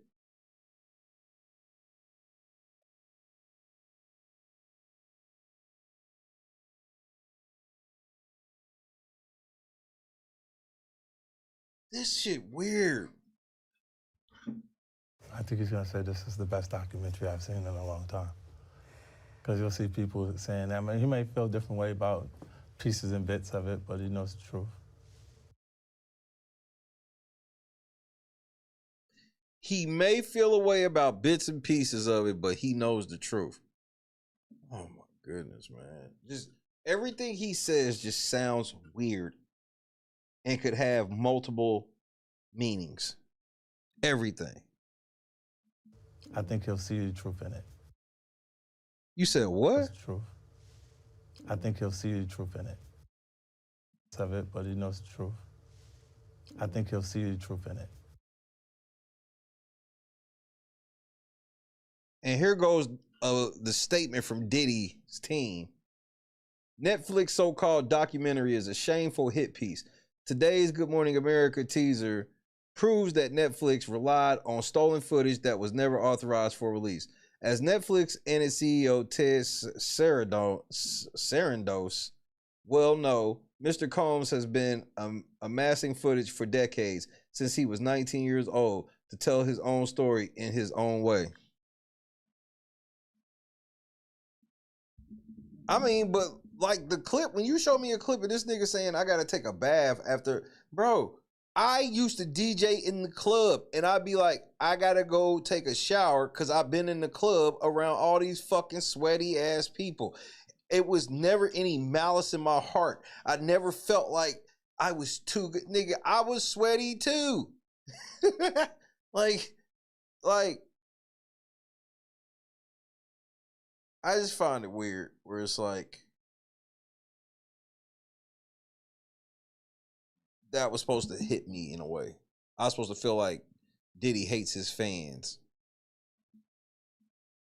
I don't know how he really feel about his fans, but that doesn't prove anything to me. It is also shocking that Netflix gave creative control of this production to Curtis 50 Cent Jackson, a longtime public adversary who has a personal vendetta against Mr. Combs and has made a career of slandering and defaming him. Beyond the legal concerns, Mr. Combs views Netflix's decision as a personal breach of trust. Then sue 50. If y'all not on the same team and this is exactly what you said it is, then sue Curtis Jackson right now.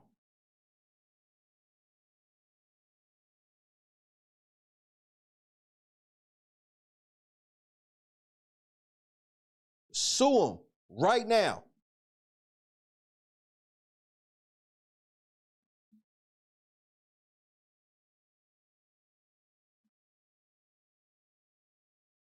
And what does Diddy mean when he says Diddy views Netflix's decision as a personal breach of trust?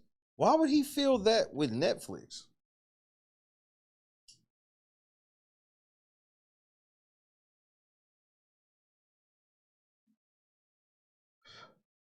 Netflix, did they just set y'all up? How funny would that be?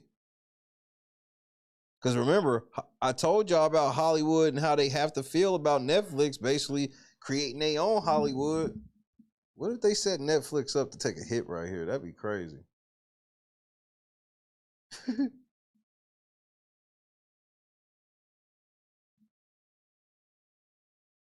Netflix spokesperson.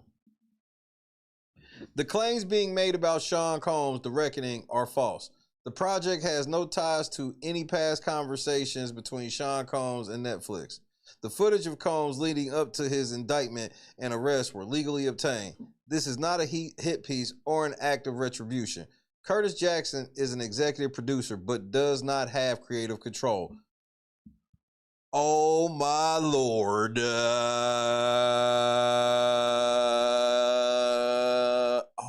And nobody was paid to participate. Oh my God.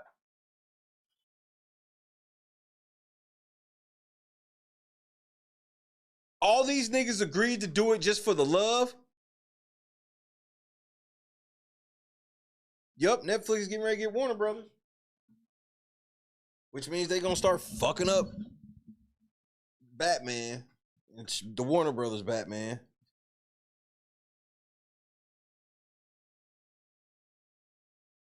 Hashtag Shay was right. Curtis Jackson is an executive producer, but does not have creative control. Which means that he had nothing to do with this fucking project and they just threw his name on it. Why? To sell it to you, idiot.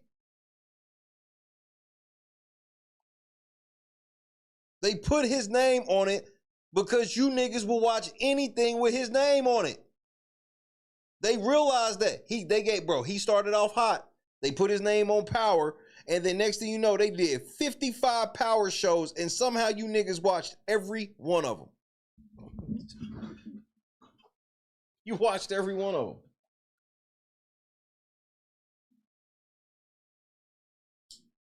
How can we get black people to all watch this documentary immediately? I got it. We'll make 50 Cent the executive producer. So 50 don't know how they got the footage. Nothing.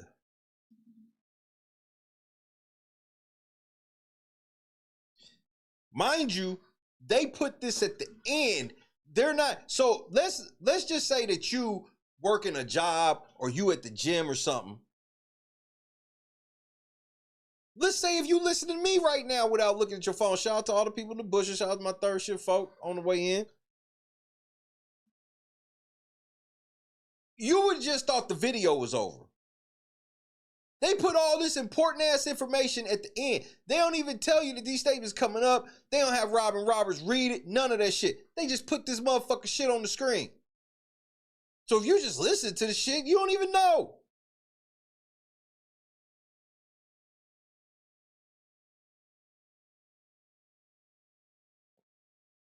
And then Netflix is like, this is not a hit piece. Nigga, the fuck it ain't. Like, maybe that wasn't your intent, but nigga, this is a hit piece. Stop. Sean Combs, The Reckoning. The Reckoning of what, nigga? And then you tell me that nobody was paid. So you mean all of these niggas, Lil Rod, all these niggas, they all did this shit for the love?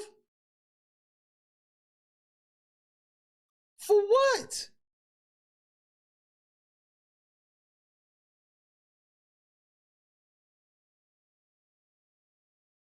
And just for the record, Scott, you just triggered me to point this out. And they could only do this shit, and this was a 20-minute interview. But they couldn't read these statements. They couldn't question 50 about these statements. They couldn't question 50 about what his lawyers done said. None of this shit.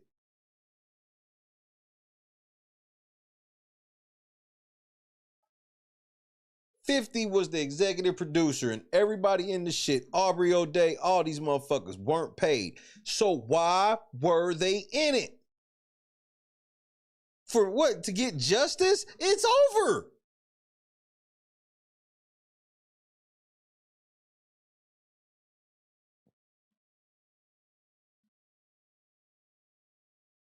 And how can they prove to us that nobody got paid? They can't. This is the craziest shit I've ever seen in my life, bro. These niggas admitted on motherfucking wax that 50 it was exactly what Shay said. See, this is why I don't be arguing with these kids about like how the game work, because I used to be like them until I worked at the radio station, and it was like finding out Santa Claus wasn't real. I know I just ruined Christmas for some of y'all next year, but it is what it is. That's what that shit was like. And so that's why, y'all still on the Matrix, so I let you have it. But 50 has looked like a plant from day fucking one. These niggas, remember, they want y'all to believe that 50 got shot 9 times, and the niggas that we all know who shot him, ain't nobody went to prison over it, and all of them niggas stopped fucking with him forever once he started rapping. Like, and getting big as a rapper.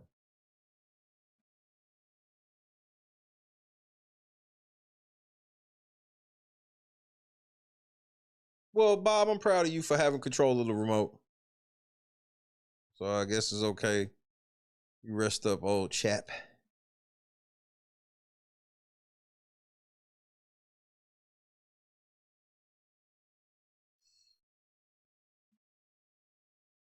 New season on next season on Netflix. 15 new shows, executive produced by 50 Cent. Might as well. At this point, why could you even be? We keep going through these phases where they give us this one black person who we supposed to go to for everything, and it don't last forever.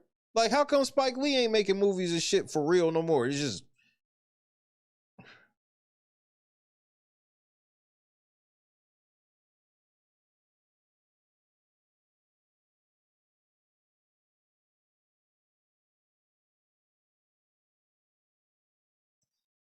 It's just...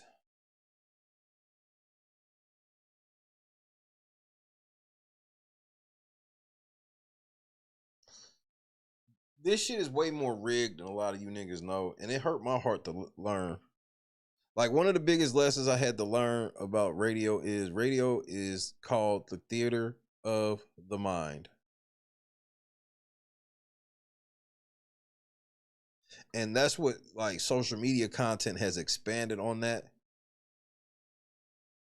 to where they make it as an illusion. And so somebody like me, that I don't have the mental capacity to keep up these fake personas and shit like that, that comes at a detriment. So I level out more. It ain't that I can't grow or even get big, but it's a way more tedious task to it.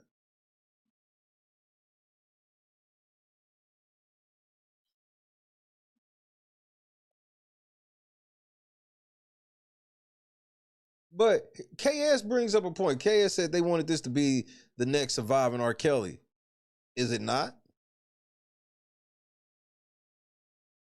This might be bigger than that.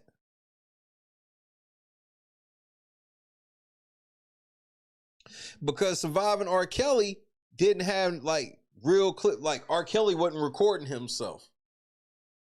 I just don't understand how Diddy has been this careful forever. But he recording conversations with his attorneys, and then he don't have the footage, and the footage is out. He ain't... Remember, most of these niggas have... It ain't just that they trust the photographers. Like, nah, they make these niggas sign type of contracts to where if this footage gets out, you in trouble. Your career basically is over. You gonna be in a financial hole. Because the only way that they could get out of it is if he recorded 50 doing, or Diddy doing some crimes. Which obviously they ain't have no footage of Diddy doing no crime. So why wouldn't Puff have this cameraman under some sort of NDA? Why would this nigga just be walking around with this motherfucker shit and the ability to give it to somebody legally?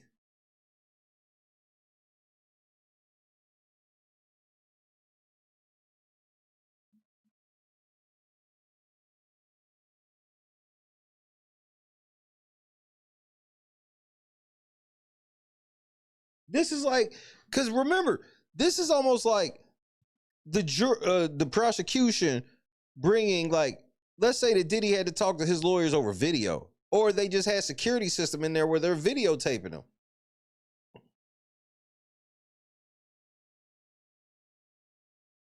And them introducing this shit. Like, nobody will ever think this is okay. So I just don't understand.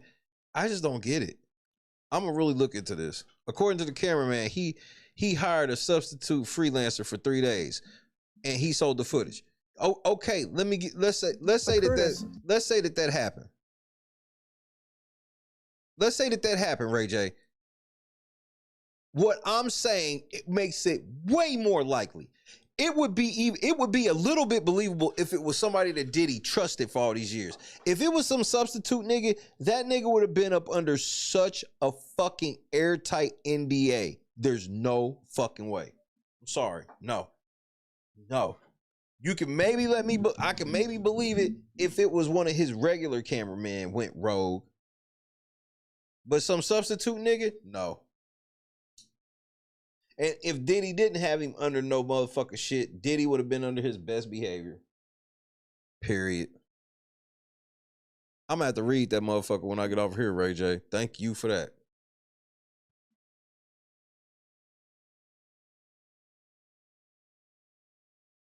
No, that don't make sense. That don't make sense that Diddy would have a fucking substitute nigga in there with access to his shit without that nigga under lock and key type of contract. No. The answer is no.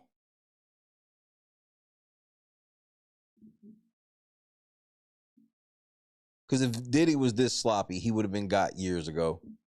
He ain't never been that sloppy. Everything been in the house for this nigga.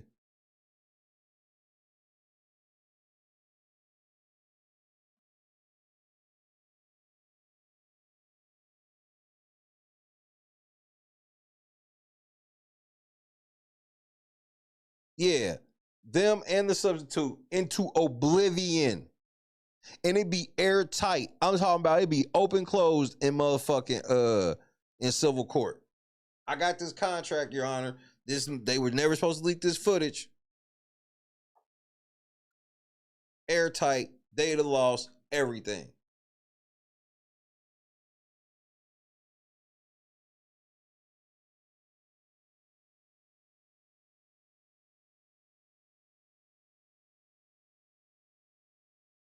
Why is 50 involved in this? And don't tell me it's because of his long-standing beef. He didn't do anything with this project. Netflix said 50 did nothing. He's just the executive producer, which, if you know anything, doesn't mean you did anything, like I told you. Oh my God, this is so insane to me.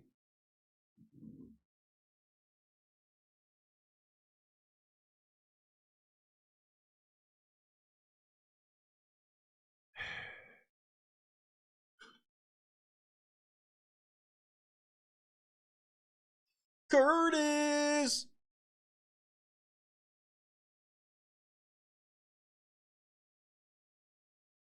This is ridiculous. Now I gotta go watch this dumbass shit. I don't even want to watch it. Because all I'm gonna do while I'm watching is get pissed the fuck off.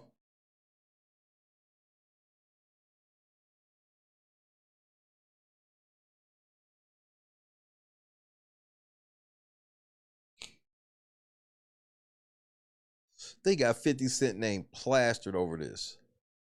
And they got him doing press run over this. But in their statement, they say this nigga ain't have a damn thing to do with shit. And this don't raise antennas on anybody but me. Bet. That's all I need to hear. You ain't gotta tell me shit else. Pull up this motherfucker Tyler Perry shit and I'm leaving. This shit got me ornery. Now I gotta go watch this stupid shit. Hey man, real quick. Did y'all hear about Anthony Joshua? Nigga, Anthony Joshua, the nigga that beat up Jake Paul, this nigga got in some type of car wreck in Nigeria and 2 people died in it. He was hurt, but he ain't dead. It was both his trainers. At the time I heard about it, I ain't even hear who it was.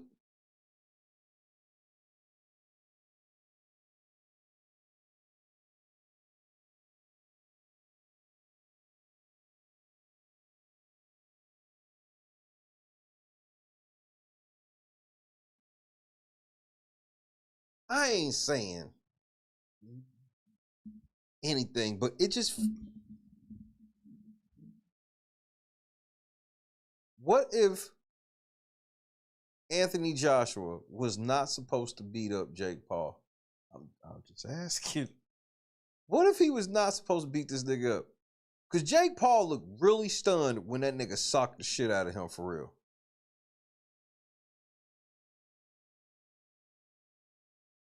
And everybody got what they wanted. So now it's going to be hard to sell another Jake Paul fight.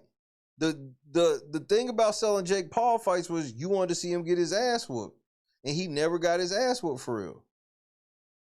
Then he finally gets his ass whooped for real. And then the nigga is in a car crash less than a week later.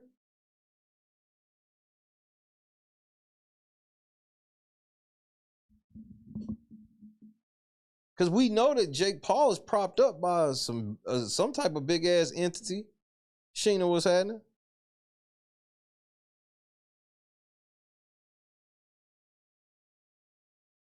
I ain't saying it for real. That's just a crazy coincidence. Because watching that shit, I felt like Anthony Joshua. That's why it was funny when Anthony Joshua still tried to gas this nigga up after the fight, talking about like kind of how tough he was. But he told this nigga what he was gonna do, and then he did it. I'm gonna make your soul leave your body, nigga. He hit that nigga and fucked his shit, just broke his shit in all types of places. So now there's gonna be a gang of people who ain't gonna care about his next fight. Cause it's like, nigga, I just saw Anthony Joshua beat your ass.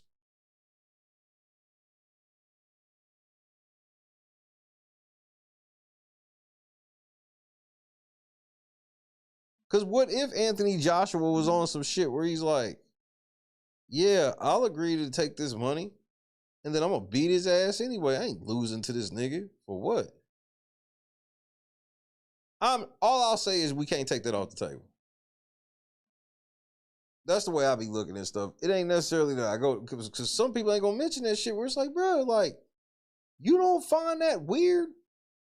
Jake Paul, bro, we done seen Jake Paul take fight after fight that he should have lost, and somehow he ends up beating niggas that ain't no way. Even these niggas that are older and kind of washed up, it's like, what? Then he lost the one to Tommy, but that wasn't nothing like, nobody had looked at that shit like he really beat Jake ass. He scored more points. Like Jake went up against a real boxer who decided to box him and he scored more points. So Jake can survive that. But Jake ain't had he ain't never seen no dynamite like he just saw. And then all of a sudden.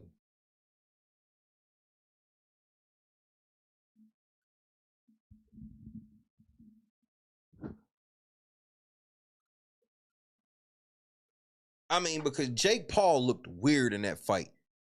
He was hitting Jake so hard, Jake was doing weird shit, like his legs was giving out, like he kept going to his knees, but I think his legs was real life giving out. Like Anthony Joshua put that work on him.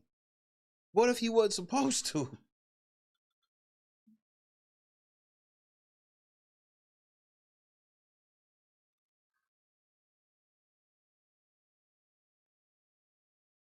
Again, I'm just the type, when I see certain things, I won't take it off the table until you take it off the table for me. It's just, and it could very well, I'm not one of those where I'm like, it has to be. No, it could very well just be a coincidence, but a crazy one indeed. Just because of how that shit lined up. Because, man, y'all know, like the Mike Tyson shit.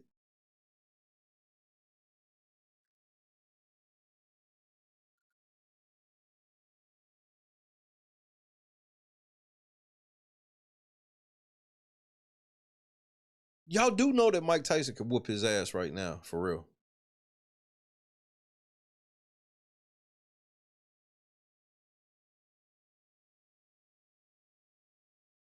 Yeah, Anthony embarrassed that nigga. It's going to be really hard to sell a Jake Paul fight after this. There's going to be a lot of the intrigue, which they know is the rage bait.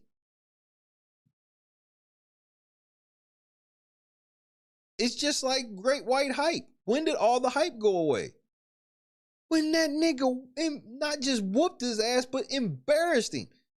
Remember, he hit that motherfucker with a beer belly and knocked his ass out so hard the nigga was literally laid in the ring snoring.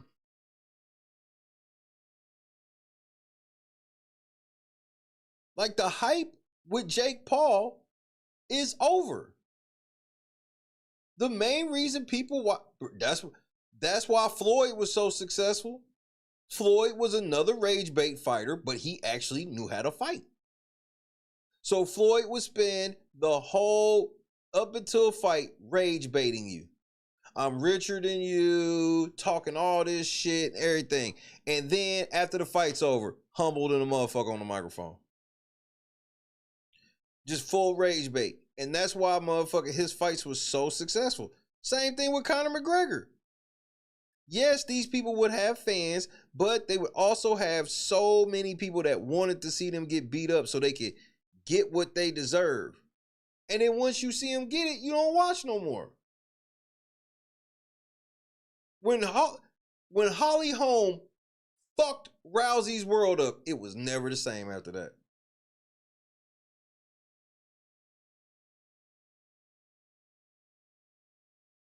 So when the motherfucker finally get what people think they deserve, people don't give a fuck like that no more. Yup, Pac-Man, Ricky Hatton, all these niggas. R.I.P. Ricky Hatton.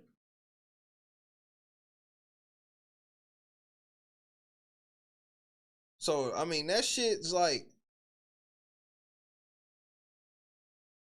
So all the big ass money they was making on Jake Paul, they can't make that next fight because don't nobody care. I already seen him get knocked the fuck out. And you start thinking, odds are he's not getting knocked out like that again.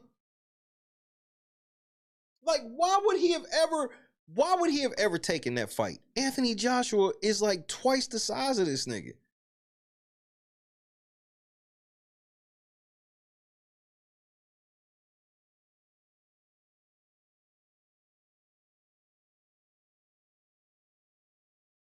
Cause it be blowing my mind. Cause I'm in the fantasy sports and shit. The reason I be knowing, cause I don't keep track of Jake Paul like that. But everything in the sports world is like forced in that direction, no matter who it is. It's like, why would I care about Jake Paul? I didn't give a fuck about him ever. I didn't give a fuck about him on the Disney Channel. I didn't give a fuck about him as a YouTuber. The same thing with Logan. And it's like, y'all try to force me to like them because of, I don't know. It just comes across weird to me. I don't know why people even give a fuck that Jake Paul fight. But it worked, and then now Anthony Joshua fucked it all up. You can't put that genie back in the bottle.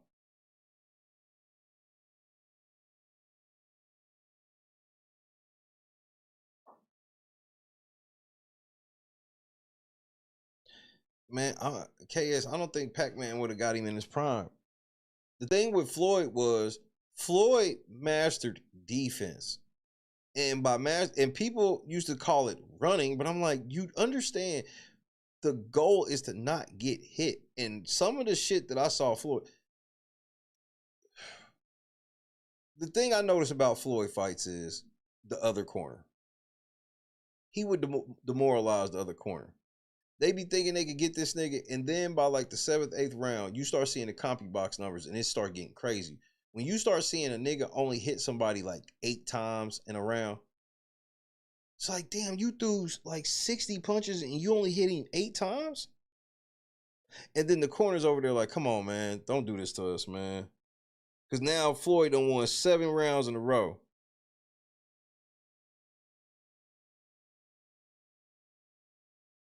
But at least I understood. Floyd's a dick. He an asshole, and he a rage baiter.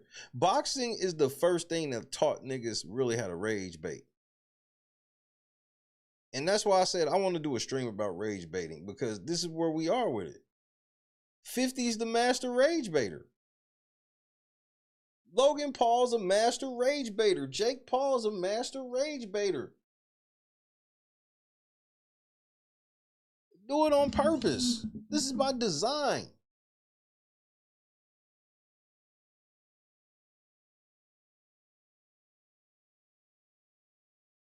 We don't even know if Anthony Joshua is going to be able to fight again.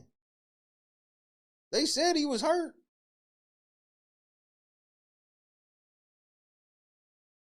Would Muhammad Ali be the best? Under what circumstances are we considering? Under what circumstances would we consider that?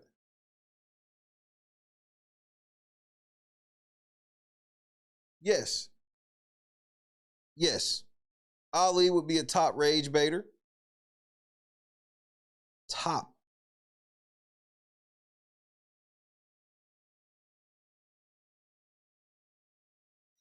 And the best rage bait, the ones that could really become the best was the ones that had the skill to go with it.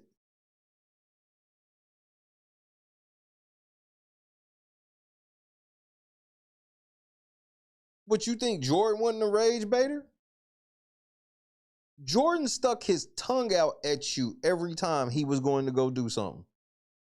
That's rage baiting. Any nigga that stick his tongue out at you while he trying to embarrass you, nigga, you gonna be filled with rage.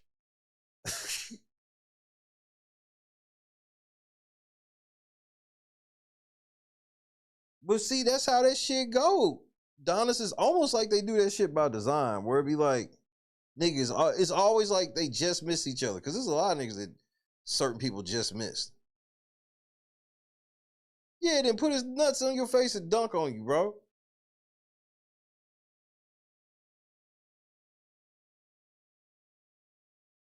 Nigga, Kevin Garnett, Larry Bird, like trash talking ain't nothing but rage bait. I'm trying to talk shit to you to get your ass in a rage because I don't think you can perform well when you mad. Some niggas can, others can't.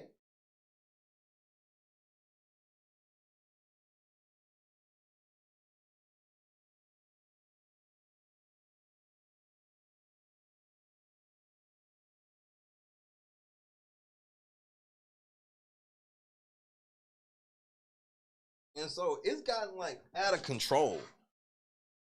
Where it's like literally rage baiting gets more action than not. That's why Netflix did this. 50 Cent got hired as rage bait.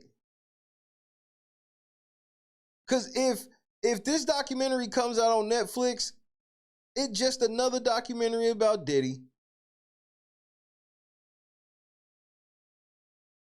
But 50's involved, rage bait.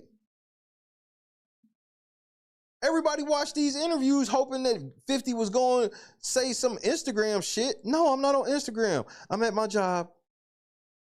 Now it's yes ma'am, no ma'am, soft tone. Ain't none of that shit. He Curtis. He ain't even 50. He Curtis. 50 sitting on TV, he ain't got one gray hair and don't nobody question it.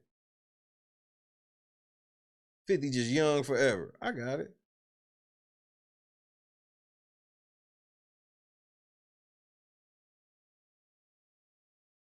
But don't nobody question nothing with 50. Why he involved, nothing. Then Netflix, I didn't even know Netflix made a statement admitting what I said. I thought they was going to keep that part secret. Nope. 50 ain't had shit to do with this. He just the executive producer. What?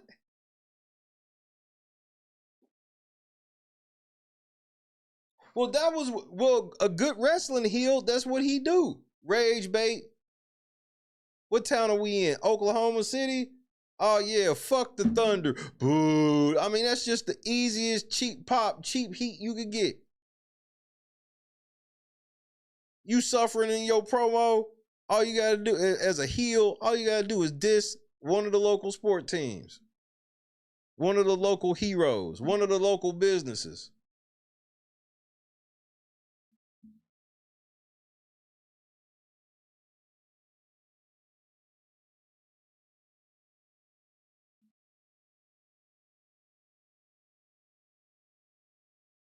50 in these interviews telling y'all straight up, what makes you think I got a beef with 50 or with Puff?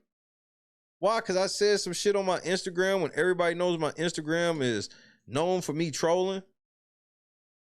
My Instagram is known for me trolling. Meanwhile, everybody forget all of this. How soon we forget.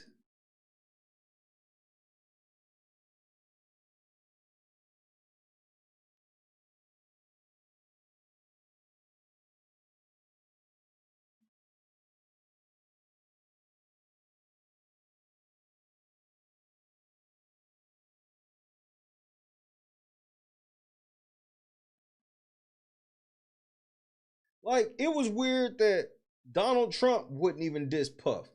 Donald Trump disses anybody who fuck with the Democrats. But when it was Puffy, he was like, yeah, he just had to go do some of that shit over there.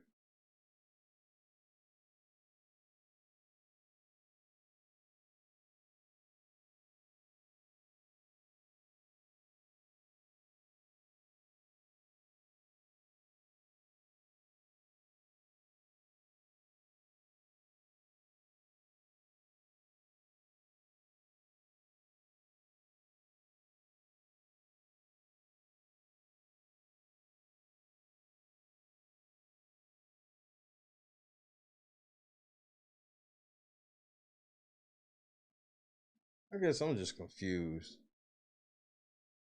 Remember, 50 and Kanye was supposed to have been beefing, and all it did was make Kanye's album go #1. Like, that, it's almost like that's what 50's role is, to be like this fucking hip-hop heel and to put other people over.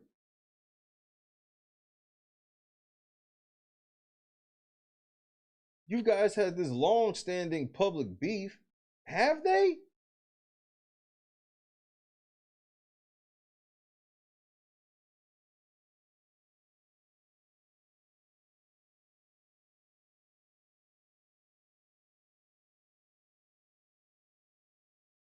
And then Diddy employed his kids, ain't never did anything.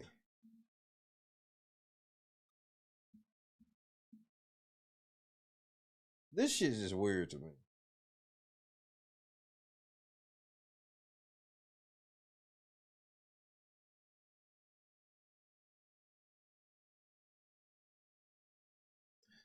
So who is this? Ye, Diddy, Jay, and 50, right?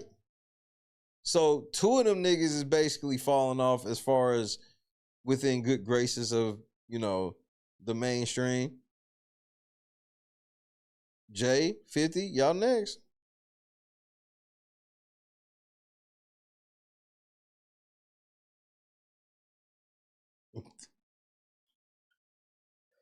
These niggas have done shows and shit together. But 50 ain't got like one personal story.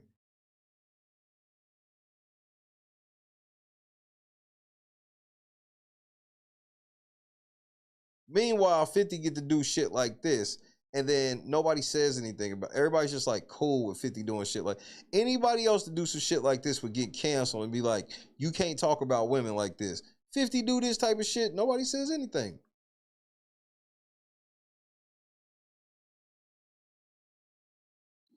He gets to post this picture, don't nobody get to say shit. So Jada Pinkett was in the car with Pac and Suge Knight on her knees, nigga.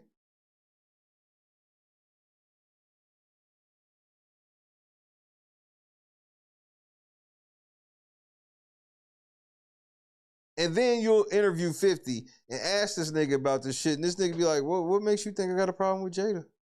And y'all be like, oh, 50, a fool. Nigga, it's because all this shit is a fucking play, bro. 50, the richest, 50 wasn't rich. He's more rich now that he does absolutely nothing than when he was actually doing shit. And nobody questions why that is. Why is he worth so much more now and he ain't made any music that's mattered in the last 10 years? Because even, you know, I Get Money was a good song, and Have a Baby by Me, Baby, that song. But that was like it on that Curtis album, and he's had nothing since those two songs.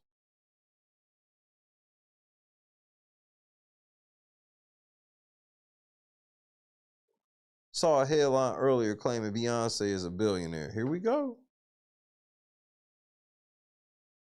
Mind you, these are things that we never even thought, like, what was our favorite artist chasing after?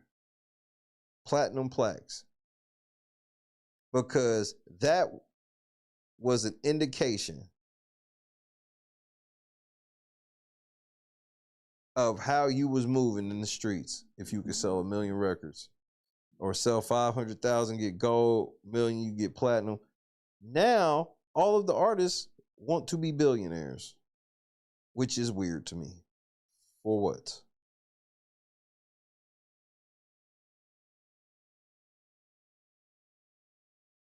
Who did, Cam?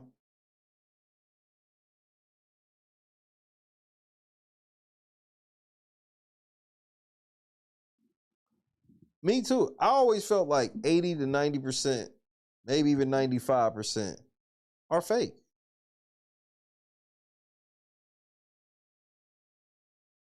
I mean, it's the same thing with like politics. A lot of people don't realize that a lot of these politicians, especially the ones that really act like they hate each other, their fucking kids go to the same damn school. They be at events and shit with each other all the time. They go to places and shit all the time. But as soon as the cameras get on, they falling out. Sound just like wrestlers.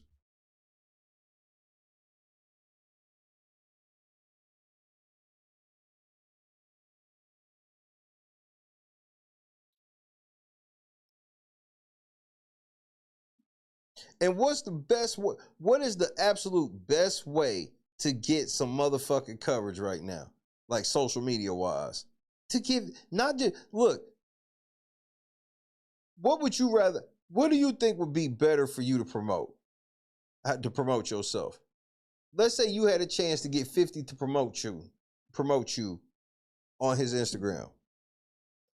Would it be a better way for 50 to promote you by dissing you or by complimenting you? Because I'm telling you, him complimenting you, people scrolling right past it.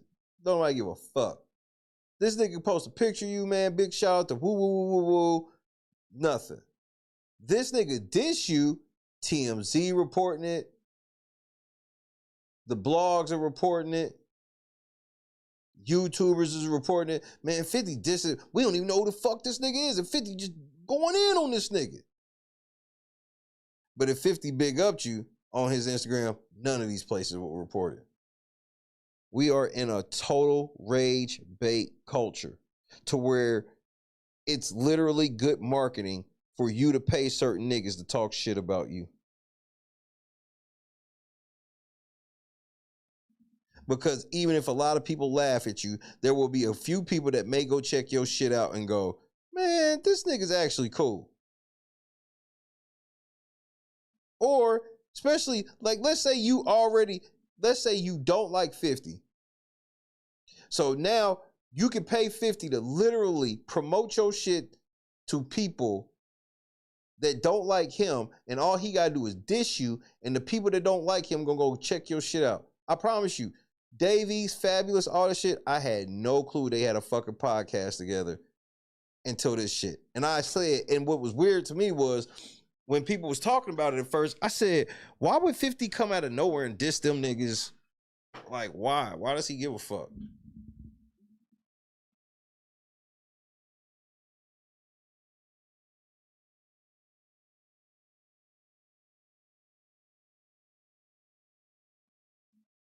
We in a weird time to where you would think that would never be. But that whole bad press, all press is good press is gone on steroids, even though I totally disagree. It just depends what you're trying to do, what position you in.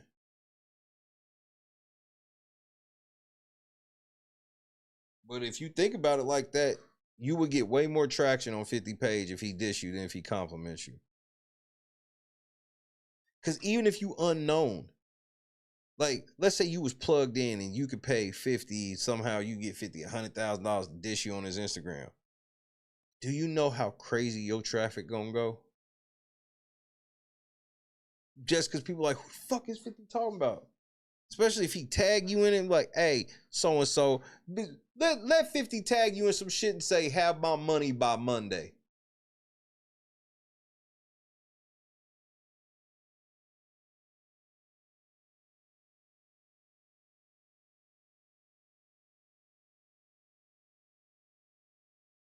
$50 post a post, tagging somebody and say, have my money by Monday.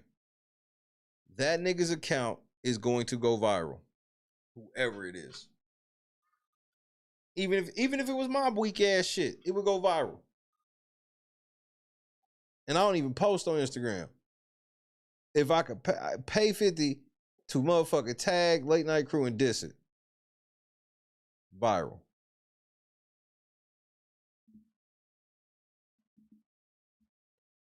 The shit's just weird.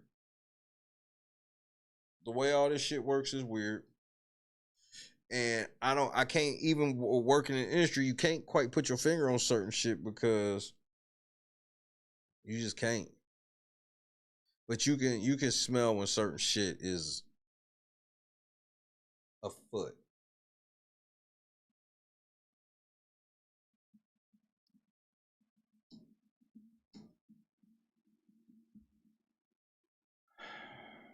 All right, let me pull up this Tyler Perry shit because this update's crazy. Like this D4VD shit, this nigga called David. I've never seen a situation like this before ever in my life. Where some nigga that's supposed to be some R&B singer or whatever the fuck he's supposed to be. This nigga allegedly has killed his girlfriend, and we've just been saying allegedly, and then we've been saying he's getting ready to get arrested for like every day for the last like 4 months. And I'm supposed to care even though I've never heard of this nigga.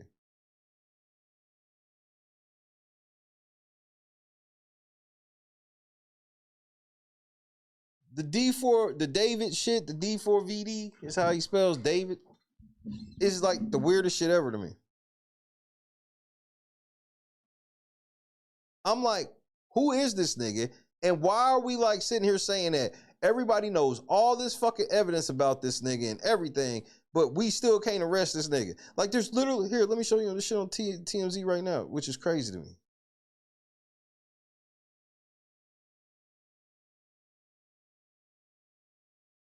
David likely to be indicted by grand jury in Celeste Rivas murder. Why is it taking so long?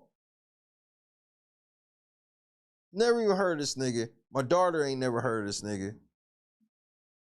This nigga has got the most crazy promo run. I guarantee all of his music has done record stream numbers and everything.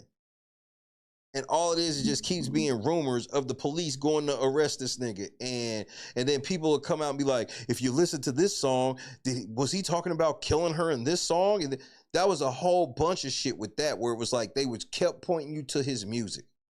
I never heard of this nigga. I asked my daughter, I love the fact of having a 16-year-old daughter for that purpose, where it's like, hey, do you and your friends know X1? Never heard of this nigga. And then you got people like Trap Lord Ross and all these other people doing videos where they sitting here talking about some, hey man, if you go pull up the lyrics to this song and listen to this song, so now what are you gonna do? Go listen to the song? I guarantee his streaming numbers have done records unseen by anybody.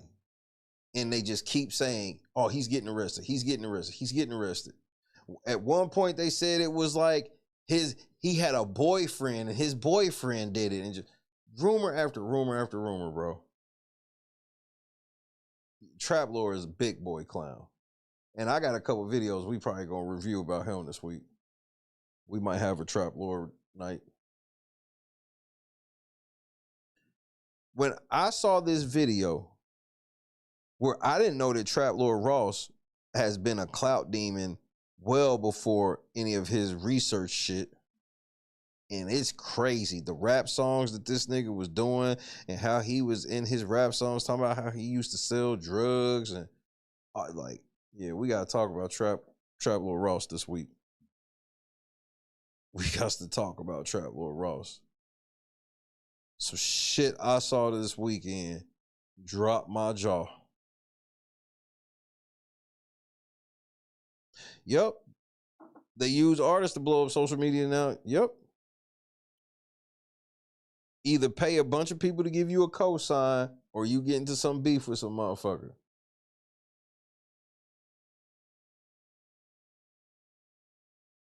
Or you can just be a big YouTube artist where it's like you can get you a couple million or whatever. But you know, you ain't gonna never be famous. I mean, Money Man do so many fucking streams and shit a month, but like nobody in the mainstream like know who this nigga is. Cause, you know, he don't want all that fame. He just makes money from rapping. Moves on with life.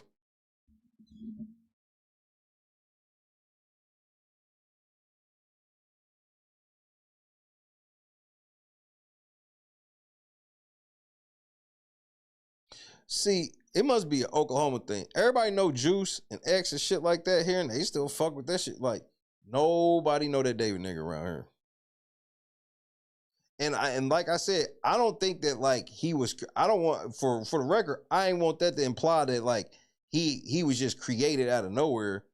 But I know that his streams and shit is doing record numbers with all this shit, and this nigga ain't even been in the interrogation room yet.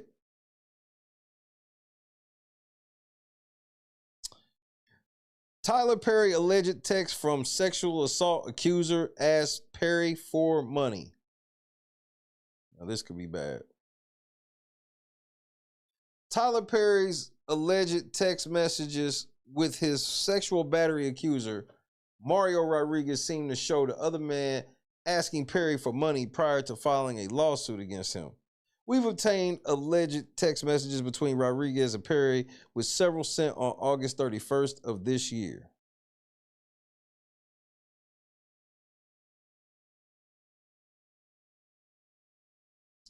To Mario Rodriguez. Brother, haven't been feeling okay, confused and a little nauseous. I got blood work. Think it's my teeth. I know it's none of your business. I don't know what do I know. I promise you I would never ask you for anything, but if it is what I think it is, I don't think I could do it on my own because I barely pay my bills. Scared as fuck. I don't want to get sepsis like my dad and pass away. I don't even want to mention it because I don't want to make it real. Feel sick most days. Never told anybody this, but my mom and everybody is starting to notice my broke ass don't have insurance. I never lie to you, but I think that's what's wrong. My dentist is supposed to take care of it, in Beverly Hills, but he's in prison for fraud. I've always been healthy, but lately I've been waking up confused and dizzy and a bunch of stuff. I just can't go to the doctor because I can't even afford it. I don't want anything. I just want to be okay. Scared, brother. This is a shakedown. Nigga, hey, this is bad, bro. If this is really you in these text messages, bro, this is bad.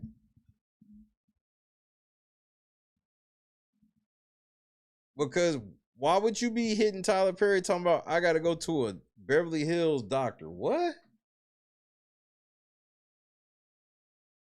Check out the messages which were allegedly sent by Rodriguez, beginning with him writing he hasn't been feeling well recently and blaming it on his teeth. Rodriguez allegedly says he knows he promised not to ask Perry for anything, but he then admits he didn't have any insurance and he's worried about getting sepsis and dying like his father. He then allegedly says he's scared and he just wants to make sure his health issue is nothing serious.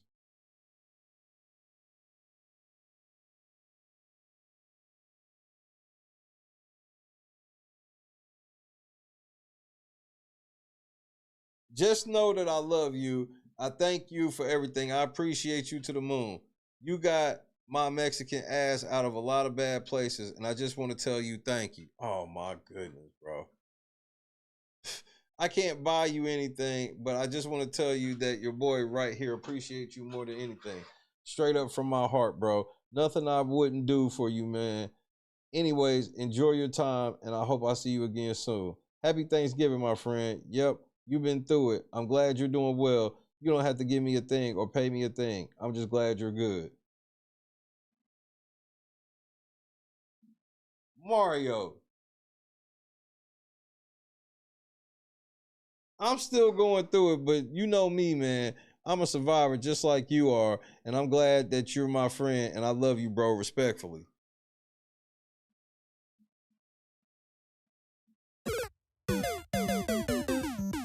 Well, nigga, you ain't getting a dime, nigga. Grand opening, nigga, you not if these text messages are any way confirmed, nigga, yeah, it's been real. You had your fun. Other alleged messages from 2024 seemingly show Rodriguez thanking Perry for everything and showing him love for him. As you know, Rodriguez filed a sexual assault and sexual battery lawsuit against Perry last week, claiming the movie star made unwanted advances toward him and even alleging Perry grabbed his penis on one occasion. Perry's attorney, Alex Spiro, tells TMZ this is nothing but a $77 million money grab scam. We've reached out to Rodriguez. So far, no word back.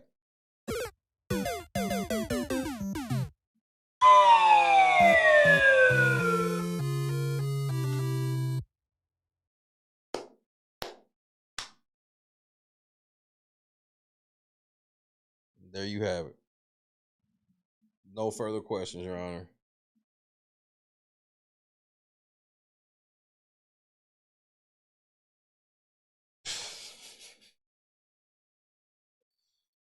Wild business.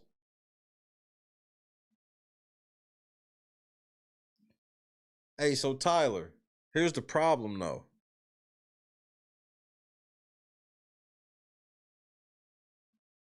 Here's the problem though, Tyler.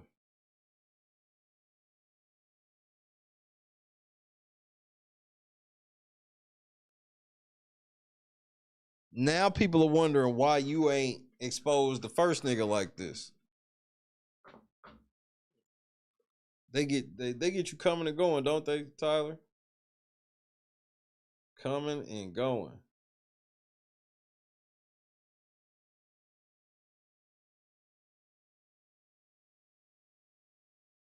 He could at least get him some veneers. He sure the fuck could have.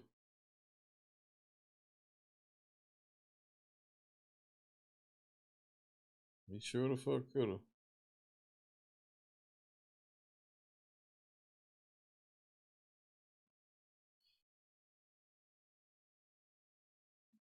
This is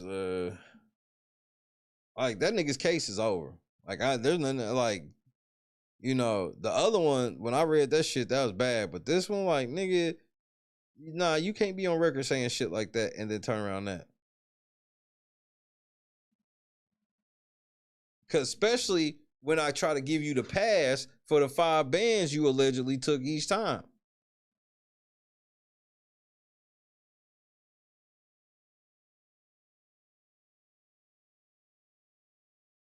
Yeah, I guess.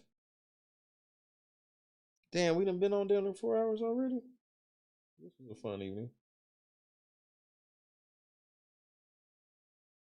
We got one more day, and then we will have New Year's Eve party. I think I'm gonna try to make some type of flyer or something to post.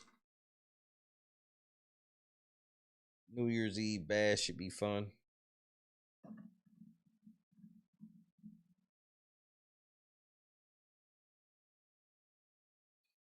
Yes.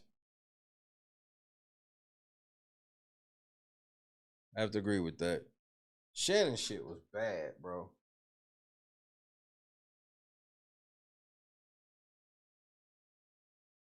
And then you see how relevance works, where it's just like, I guarantee he's probably still doing numbers on YouTube, but they've taken a little bit of a hit.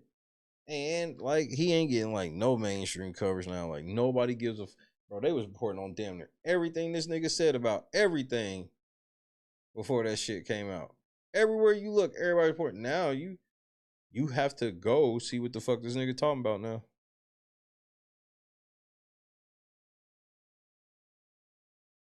Crazy how this shit worked. But then again, I'm probably lying. I guess I'm gonna put a period in here.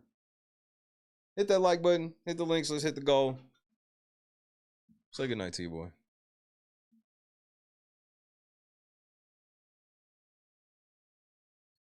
KS, I got into the ROM game in like 2012. So I've added a couple of pieces to it, but like I had like that changed my life, KS. When I learned about MAME and ROMs and shit, it changed my life. I couldn't believe it. Like when the first time I like hooked up Killer Instinct 2 on my computer, and I couldn't believe that it wasn't even a gigabyte.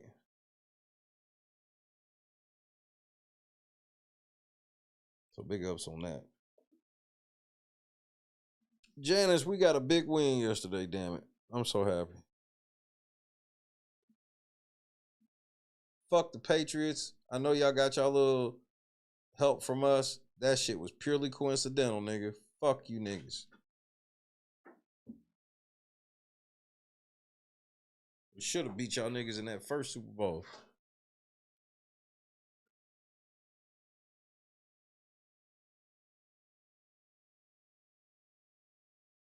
Yep, it was a few of those where I didn't know nothing about it, and then when I knew, this was back when they weren't policing at all. Now what's crazy is the easiest way to get them is from the Internet Archive. But see, back then it was real easy to go to like Emu Paradise and shit like that, and just snatch all that shit up. It was so easy back then. You can get the emulators and all that shit on the same page. But now the shit done got crazy. Like, back when I was doing the shit, it was a dream to get, like, PlayStation 2 or shit.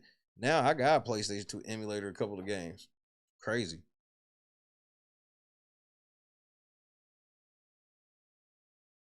Donis.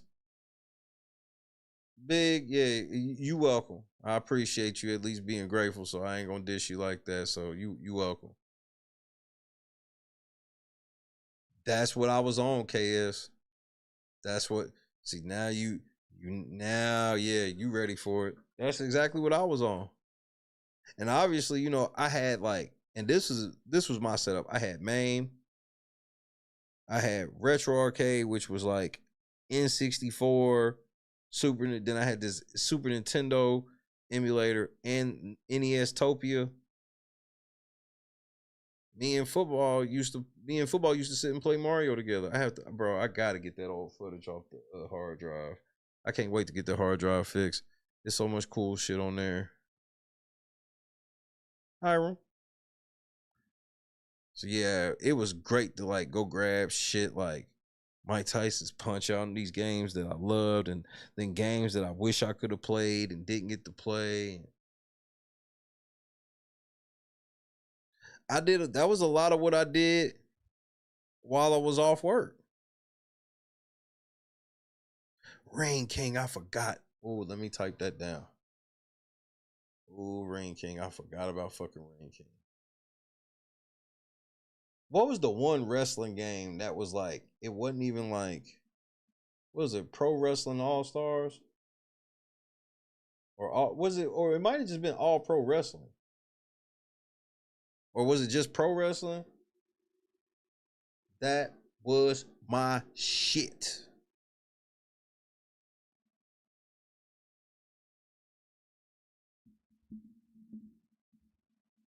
Starman. Yep. That was my shit. I had to write that down before I forgot. Did I miss anybody while talking about my Eagles and shit? Nigga in the bushes. Is that what that means, Hiram? Nigga in the tree? You a nigga in the tree? I don't know all you guys hip hop slang. I'm so happy I'm getting my life back. I get to get back into the gym. I don't think y'all understand how excited I am to go like work out.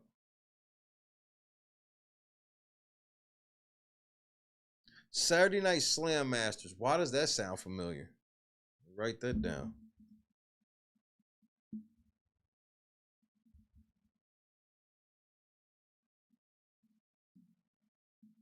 Soon as I get my VMU here, we doing a Dreamcast stream. I can't wait.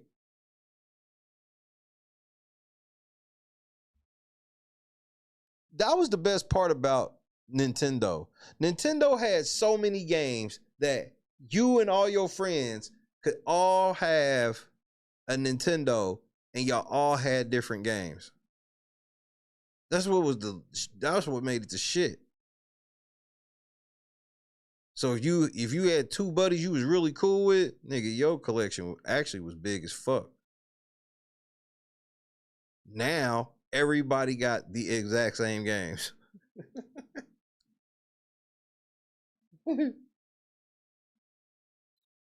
I didn't grow up like that. Yeah, you had like the majors or whatever, but I didn't grow up to where it was like we only played name brand video games. We played everything.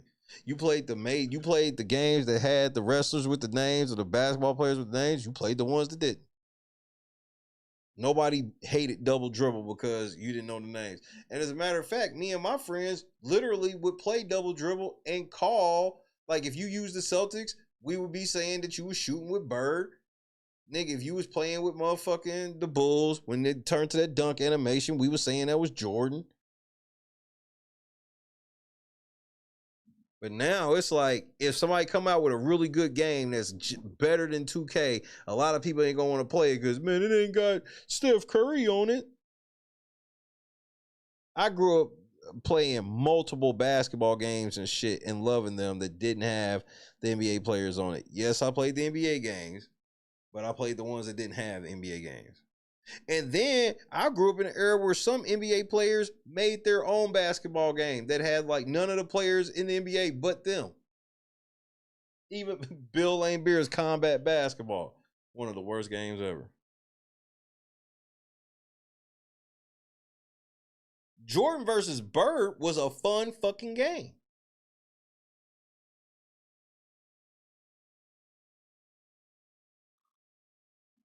You can't really do that. They got us so infatuated with brand names and idolatry as far as these athletes and shit go, to where you feel like you can't even enjoy a game unless, I mean, these niggas is playing games now where they're buying digital Nikes and shit for their avatar. Like, what are we doing?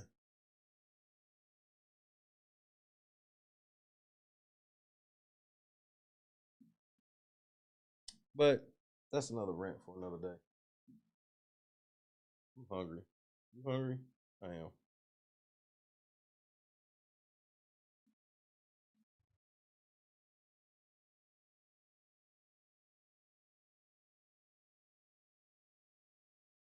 Is there any video footage of this? Because that sounds like that would have made the national news if they was. I ain't saying you lying. Obviously, I believe what you read. That type of shit makes me wonder. Where I'm like, 200 kids surrounding a business. You would think that would make the news. But Chicago, they be doing the reverse in Chicago. Anytime they see a bunch of kids together, they would literally be like, that be like a problem in itself.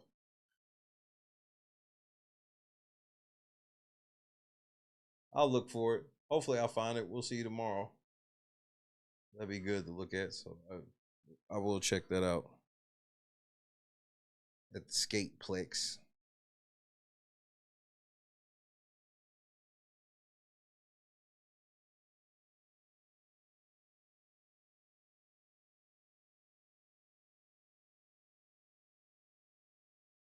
Hopefully I can find some footage of this. Nigga, I'd be scared if I saw 200 kids. They ain't even gotta be doing nothing.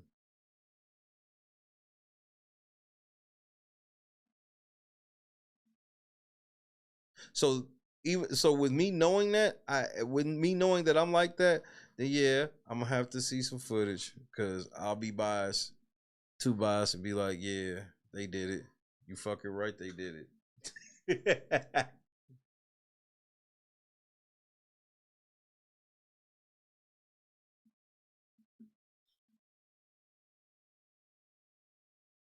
But then again, I'm probably lying. We got 1 day left in the year, bro. After today. Today's the 30th. We got the 31st, bro, and 2026 is here. 2025. That's my favorite number, 25. Like what I like to put on my basketball jerseys is 25. Because I grew up a big fan of Mark Price and Robert Horry.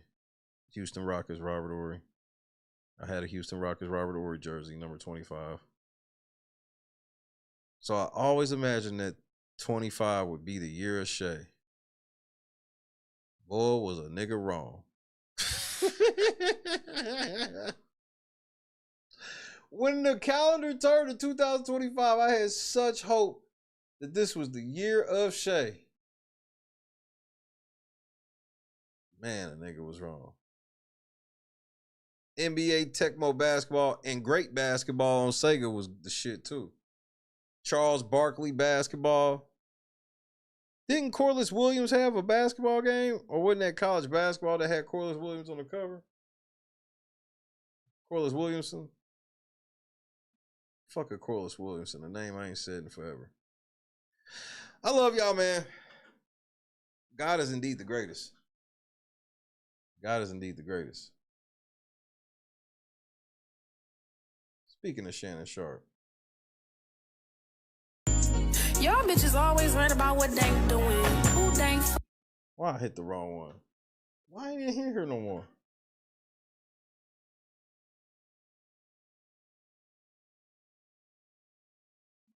Oh, that's why. Oh, I'll fix this shit now. Why? 'Cause I can. Turtle, good night. Good night. Man, before I forget, man, I got some WPS shit that nigga we gonna have to watch this week. We gonna have to watch it this week. But for right now, I'm still happy about yesterday.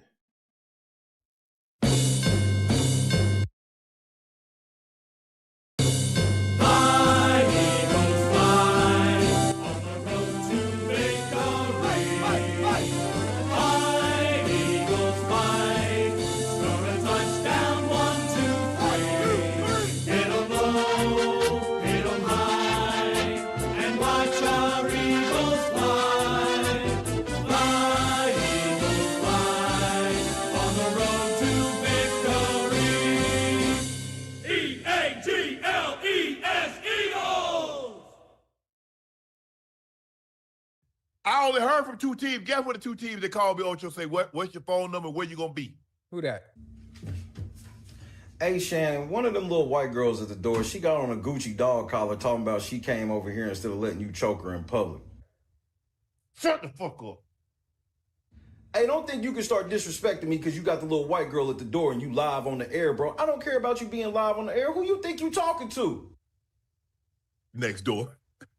That's what I thought, bro. You better be talking to next door, man. You got me all the way messed up. Don't you ever disrespect me like that again. Just because you got all these cases and all that stuff going on, man, don't mean you gonna start disrespecting me, bro. Stop choking them little white girls.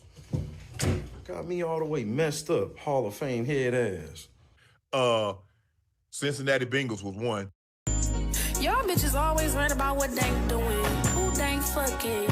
What they got going on. Worry about. I sat there and watched your ass eat a whole meal for $5. You had a fucking box of pizza, a slab of ribs with a side of large fries, but ain't offered me shit though. After I just got you from the hospital last night. Oh, that shit ain't scare you, huh? But you just want to keep stuffing shit down your mouth. I just want to go back. You want somebody to feel sorry, but you keep eating honey buns and shit under your bed. Yeah, I saw you last night trying to sneak them under there. I don't know how you got down, but I saw you. Where? Where? What the fuck you mean where? Oh, your big ass wanna play slow. All right. Tell me what the fuck this is then right here. Honey buns and shit. Oatmeal cream pie. What else you got under this motherfucker? Twinkies and shit. Stop yelling at me. Stop yelling at you. Your kids in this, we in this bitch hungry. They ain't eating shit, and you say, all right, no extra shit up, man. I ain't feeding your big ass no more, dog. Hey, baby. Me and the kids about to go to Burger King. You want something? Y'all see it. Yep. That's what it is. Best hands in the world. Y'all be playing with me. Come taste it yourself. See all that butter? Deliciousness. Y'all want to know the secret so bad about it? A little bit more. A little bit more. And this is why big backing is an epidemic. This is why big backing is an epidemic. I had to take a shot of insulin. Get some insulin from somebody else to finish watching this video. Y'all swear y'all be cooking. You got a whole 40-pound bag of sugar on 3 pans of yams.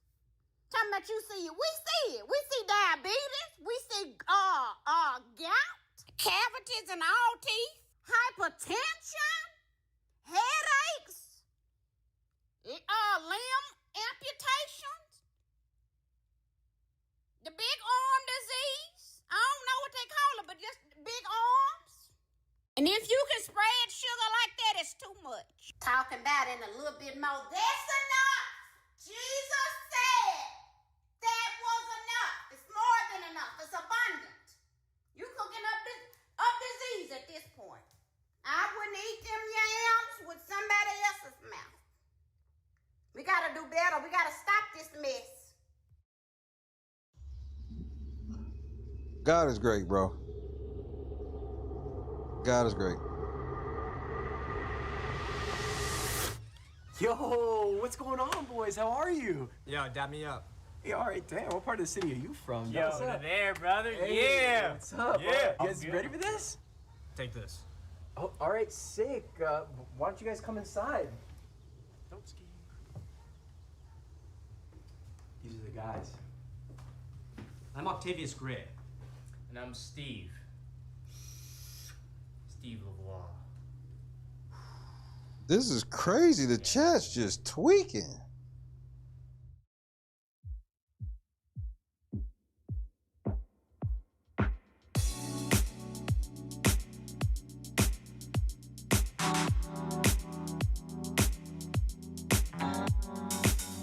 Set the mood right.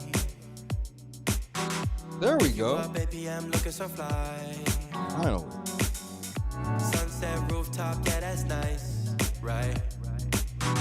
Hop in the G-Class, I know you need that. Heart racing fast like the speed of light. Is this attraction, or is it the moonlight? You want satisfaction, but only for one night. This could be real love, but you've been broken, and I just want you to see what I can be for you. What I can be for you. What I can be for you. What I can be for you. What I can be for you. You got me wrapped up in your love. You bear me. Finding you is like a treasure. Making my heart feel this way, yeah, yeah. And I'll treat you so damn special. What you did, who you were with, I don't care about those days. When I'm with you, I won't complain. Share your success and heartbreaks. Yeah, you know I stay by your side. Never leave you dissatisfied. But I need you to let me know. Is this attraction, or is it the moonlight? You want satisfaction, but only for one night. This could be real love, but you've been broken, and I just want you to see what I can be for you. What I can be for you. What I can be for you. What I can be for you. What I can be for you. Baby girl, it's just one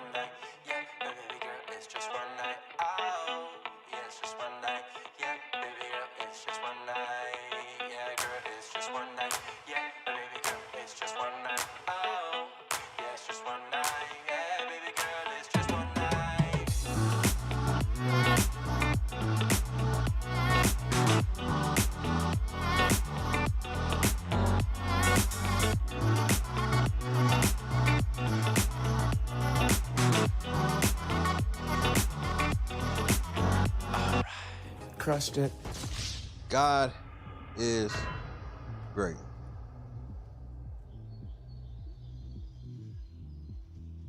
He is. December 31st will be tomorrow. Day 364 today, though.